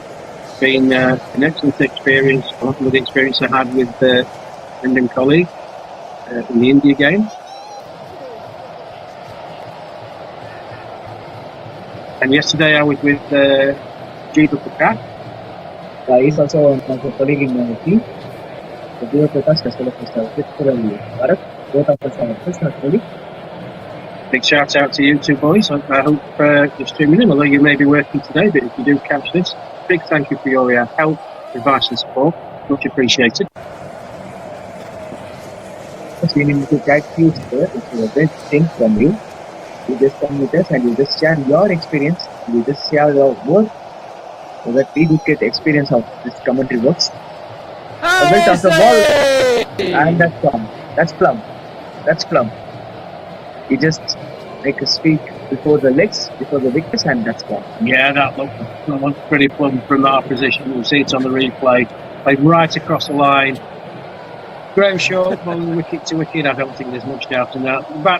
No batsman ever like being given out LBW. They always think the umpire's got it wrong, of course. Yeah. But the man in the middle, Mr. John Stuck. How are we doing? Finger went up. We're okay, keep going. Right, come on then. And let's another be in position, boys. New batter. So, 2 wickets, sir. The tournament, how do you see that tournament is going to go? If there is anything which can stop you, it's going to be whitewash into the series. No, of course, no. I sit here now very pleased and very proud of the commitment and effort I've seen from this England team over the last 2 days. Arguably, the game yesterday was presented the England team with potentially their stiffest challenge on paper. They came through that with a very, very good victory by 116 runs against an excellent New Zealand side who got to the final 2 years ago, beaten by Pakistan in that final, but they still had 7 or 8 players from that squad in their squad this year. It's been a different type of game. I think a bit of tiredness, a bit of fatigue was set in. But England batted magnificently to get up to 319. But Canada have made a real fight. So that's what I just had of mind. We cannot make a team, an associate team especially, don't move down today after this match. No, as I said to you a few overs ago, okay, you want to go out and you want to win. It's not always going to happen, but this Canadian team, from being rolled out to 77 in August against England in Canada, now 252 for 7, I think it's 252 for 7, chasing 320, they can hold their heads up high. They are going to get better and better and better. And everybody watching back in Canada, you should be exceptionally proud of what your team have put on today. They got some stick in the field when they were bowling, but they stuck at it. While England 7 wickets down, they persevered. They came back well. It's been a tremendous batting effort, led exemplary by the skipper, Garvin Badoo. Shot. Good covers. I hope so. It's just able to get a boundary or what? Hold on, Kevin! Guys, remember what? 68 runs in 2 overs, but still Hold on, they are Kevin. giving it hard work. What's an excellent stop. He was there at the sweepers, those quiet sweepers, and he's here stopping it at near extra covers to save a boundary. Yeah, Kevin Watson's been excellent. Remember, he was hit in the face with filling it covers earlier on. He was hit in the face yesterday. Hasn't deterred him. Tony! Still maximum effort. Deep into the game, and that's going to please the England skipper Richard Merriman. He talks about it all the time. You field as a unit, full commitment all the way through to the 45th over. Kevin Watson, exemplary performance from him today. It's in the deep. He's done a lot of running, saved a lot of runs. He said after 2 days of very hard days, and you are going to get a good 1 day break. Hopefully the team will be so much relaxed. Yeah, going back to your point about there, England going through the group undefeated, I think you can't say that. There are some very good teams in the group. We'll see what the results are later when we come off tough teams. South Africa, as well as Zimbabwe playing very, very good cricket. The USA as well. You were watching the game yesterday. You saw that was a very close game. You know, you can't take anything for granted. What's got to be right from England and what has been right these last 2 days. The preparation, planning, the hard yards that these boys put in the winter months when it's cold, wet, miserable in England. They were in the gym, they were in the training, they were in the net, and it's paying dividends out here. This has been a thoroughly professional performance for England. They haven't had it all their own way. Canada have made sure it's been a proper game of cricket, but it's been an absolute privilege to be here. And the friends and family of all these players, you should be immensely proud of what these gentlemen have put on for you today. Last ball of the 44th, and that's a catch. And with a wicket, the over comes to a conclusion. It's 2-5 for 9. The last wicket with a long ball. Let's be ready, boys! Yeah, John Woodsworth. Hold on, JB. In at the end, he's come on to good effect, replacing Jim Phillips at the commercial end. He's kicked in with a beautiful kick. It's supposed to bowl the last one. Graham Shaw's going to be bowling the 44th over. I can't say I've enjoyed this very much. I think the sun's got to be here. You're absolutely right. Not over to be bowled from our end. Graham Shaw. No. I again repeat, it's been one of the best days in my life to have been shared one of the best commentators across the globe. Especially this guy from England is just so good. It's very kind of you, my friend.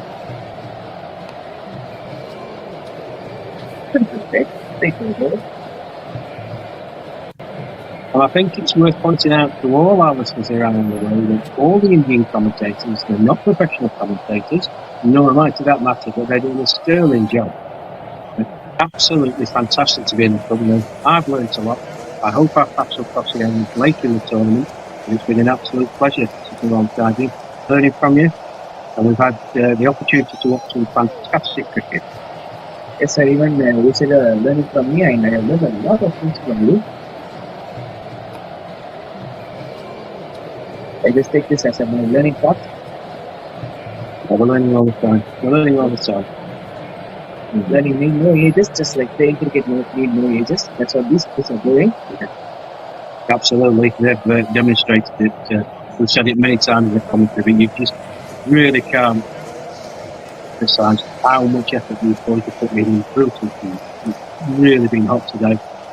The humidity factor has made it much more challenging.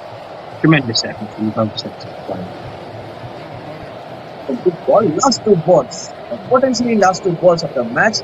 The second match for England, and they are cruising through Canada. 64 runs needed in 2 balls. There are 2 definitely England team as well as all the England teams, and in fact all 11 teams except India, they're going to enjoy this Indian conditions, and they're going to enjoy whatever they are going to do. And I just appreciate all the 12 teams but definitely just a team can raise their hands on the cup. With that, workout come to completion, but it's Nick a boundary on. Yes, it's a boundary to finish off the last ball of the match. It's 260 for 9, and in their 45 overs, with Canada lost by 59 runs, but it's been an excellent batting performance from Garvin, who has got 127 runs of 111 balls with 17 fours and 3 sixes, and of course, Ranjit has scored of 40 in 64 with 5 boundaries. Especially Rick Ali was given some good knock in the middle with 23 of 20 in 3 boundaries, and Ishwar has scored a first ball 6, who has scored with 17 of 12. We just come to a bowling. It's been excellent bowling efforts from Marcus Young, who has got 4 for 49 in his 9, and Wilson has got 3 for 55 in his 6.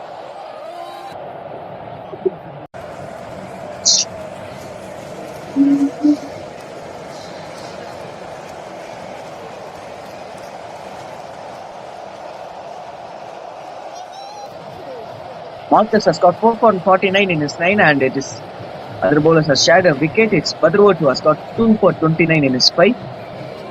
And Kevin Watson 1 for 21 in his 3, as well as Top 1 for 49 in his 9. And it's been a glad time, sir. Thank you for your wonderful opportunity to be joining with us and just making me to learn of things.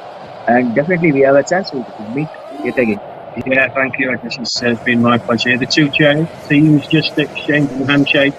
I've got to say, I said it yesterday, they both teams look absolutely shattered in the effort they put in. Just a note on the Canada run chase. Yes, they have lost, but to get within 60 runs, I think, is a phenomenal effort. England posted a very, very formidable score of 319. We saw 2 wonderful innings in the England. Yes, sir, it was man of the match from Monty, who has scored 114 in 106 balls with 19 fours and 2 sixes with 107 of the strike rate. And it's again, I repeat, it's a very glad for me to be here in the ground. I was working in the home, so it's just been so glad for me to be here in the ground, and a wonderful opportunity. I would like to thank everyone who has given me, and especially this live stream has been given to you by Mr.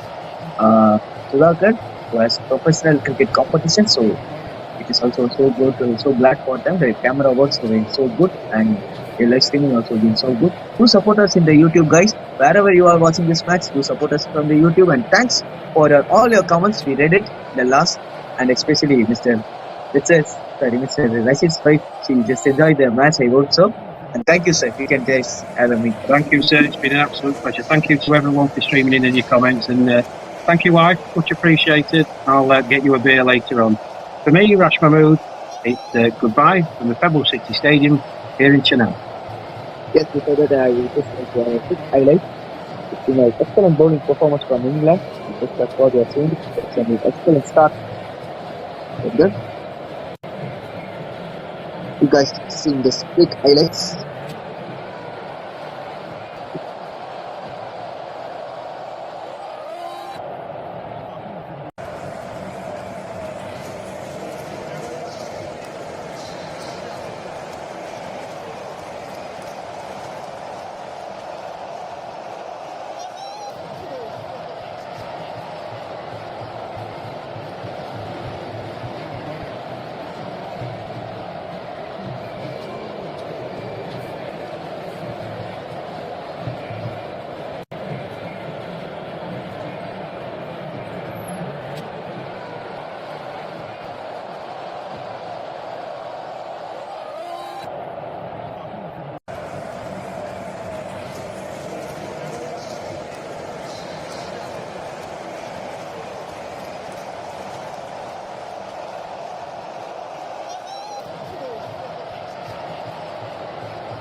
Toronto where we played a நீ few. மட்டும் அழகா And listen, you beat America.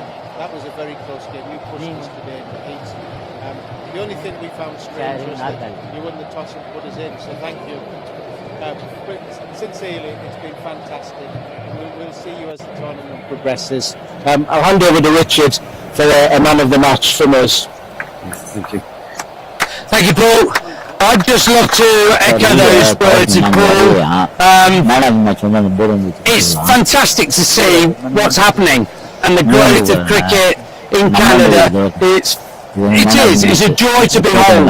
And today you can hold your heads extremely high. That is the hardest we've been pushed as an England side in probably Paul and my tenure. So that is a fine tribute to you. Well done.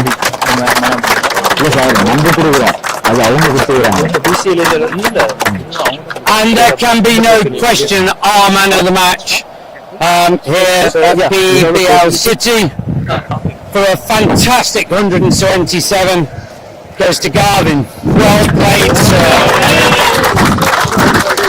Very well played. It was absolutely a joy to watch you back.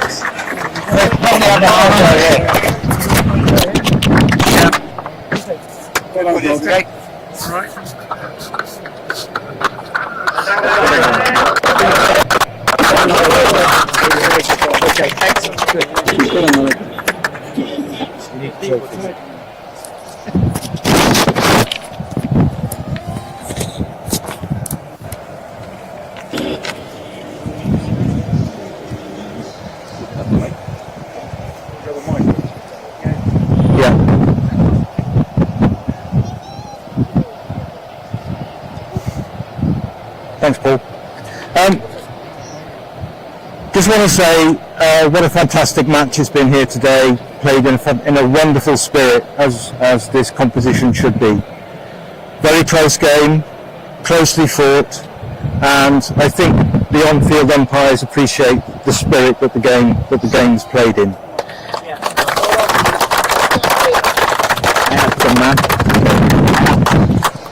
Two centurions today, obviously, but I think the man that influenced this game more than any other was from England, Monty Douglas. There are the man.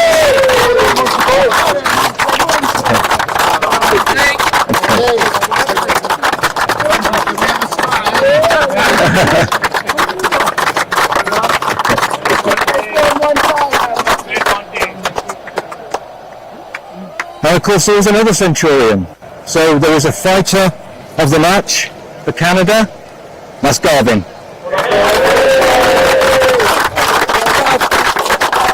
Good. Well done, Garvin. Good.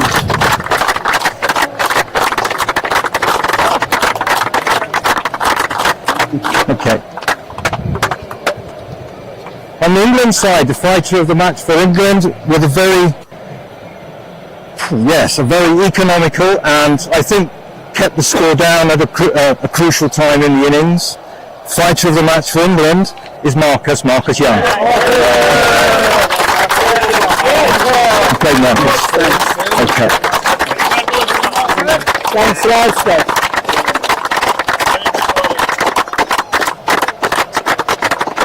Thank you. Thank you, gents. Thank you. And the only other thank you is to all of the staff that have been here, that have done everything to make this possible, whether it be the streaming, whether it be the people in the tents, the food, everybody that's had physios, umpires, scorers.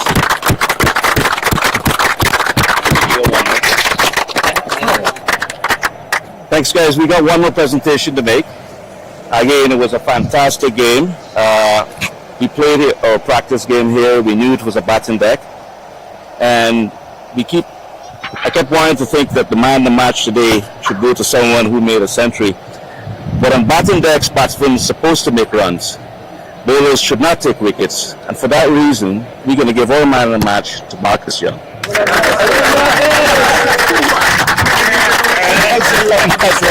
Thanks. Thank you very much. Good.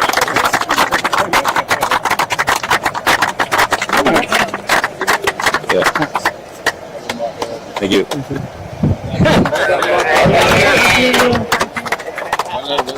Don't forget to give that. Whatever you want to say.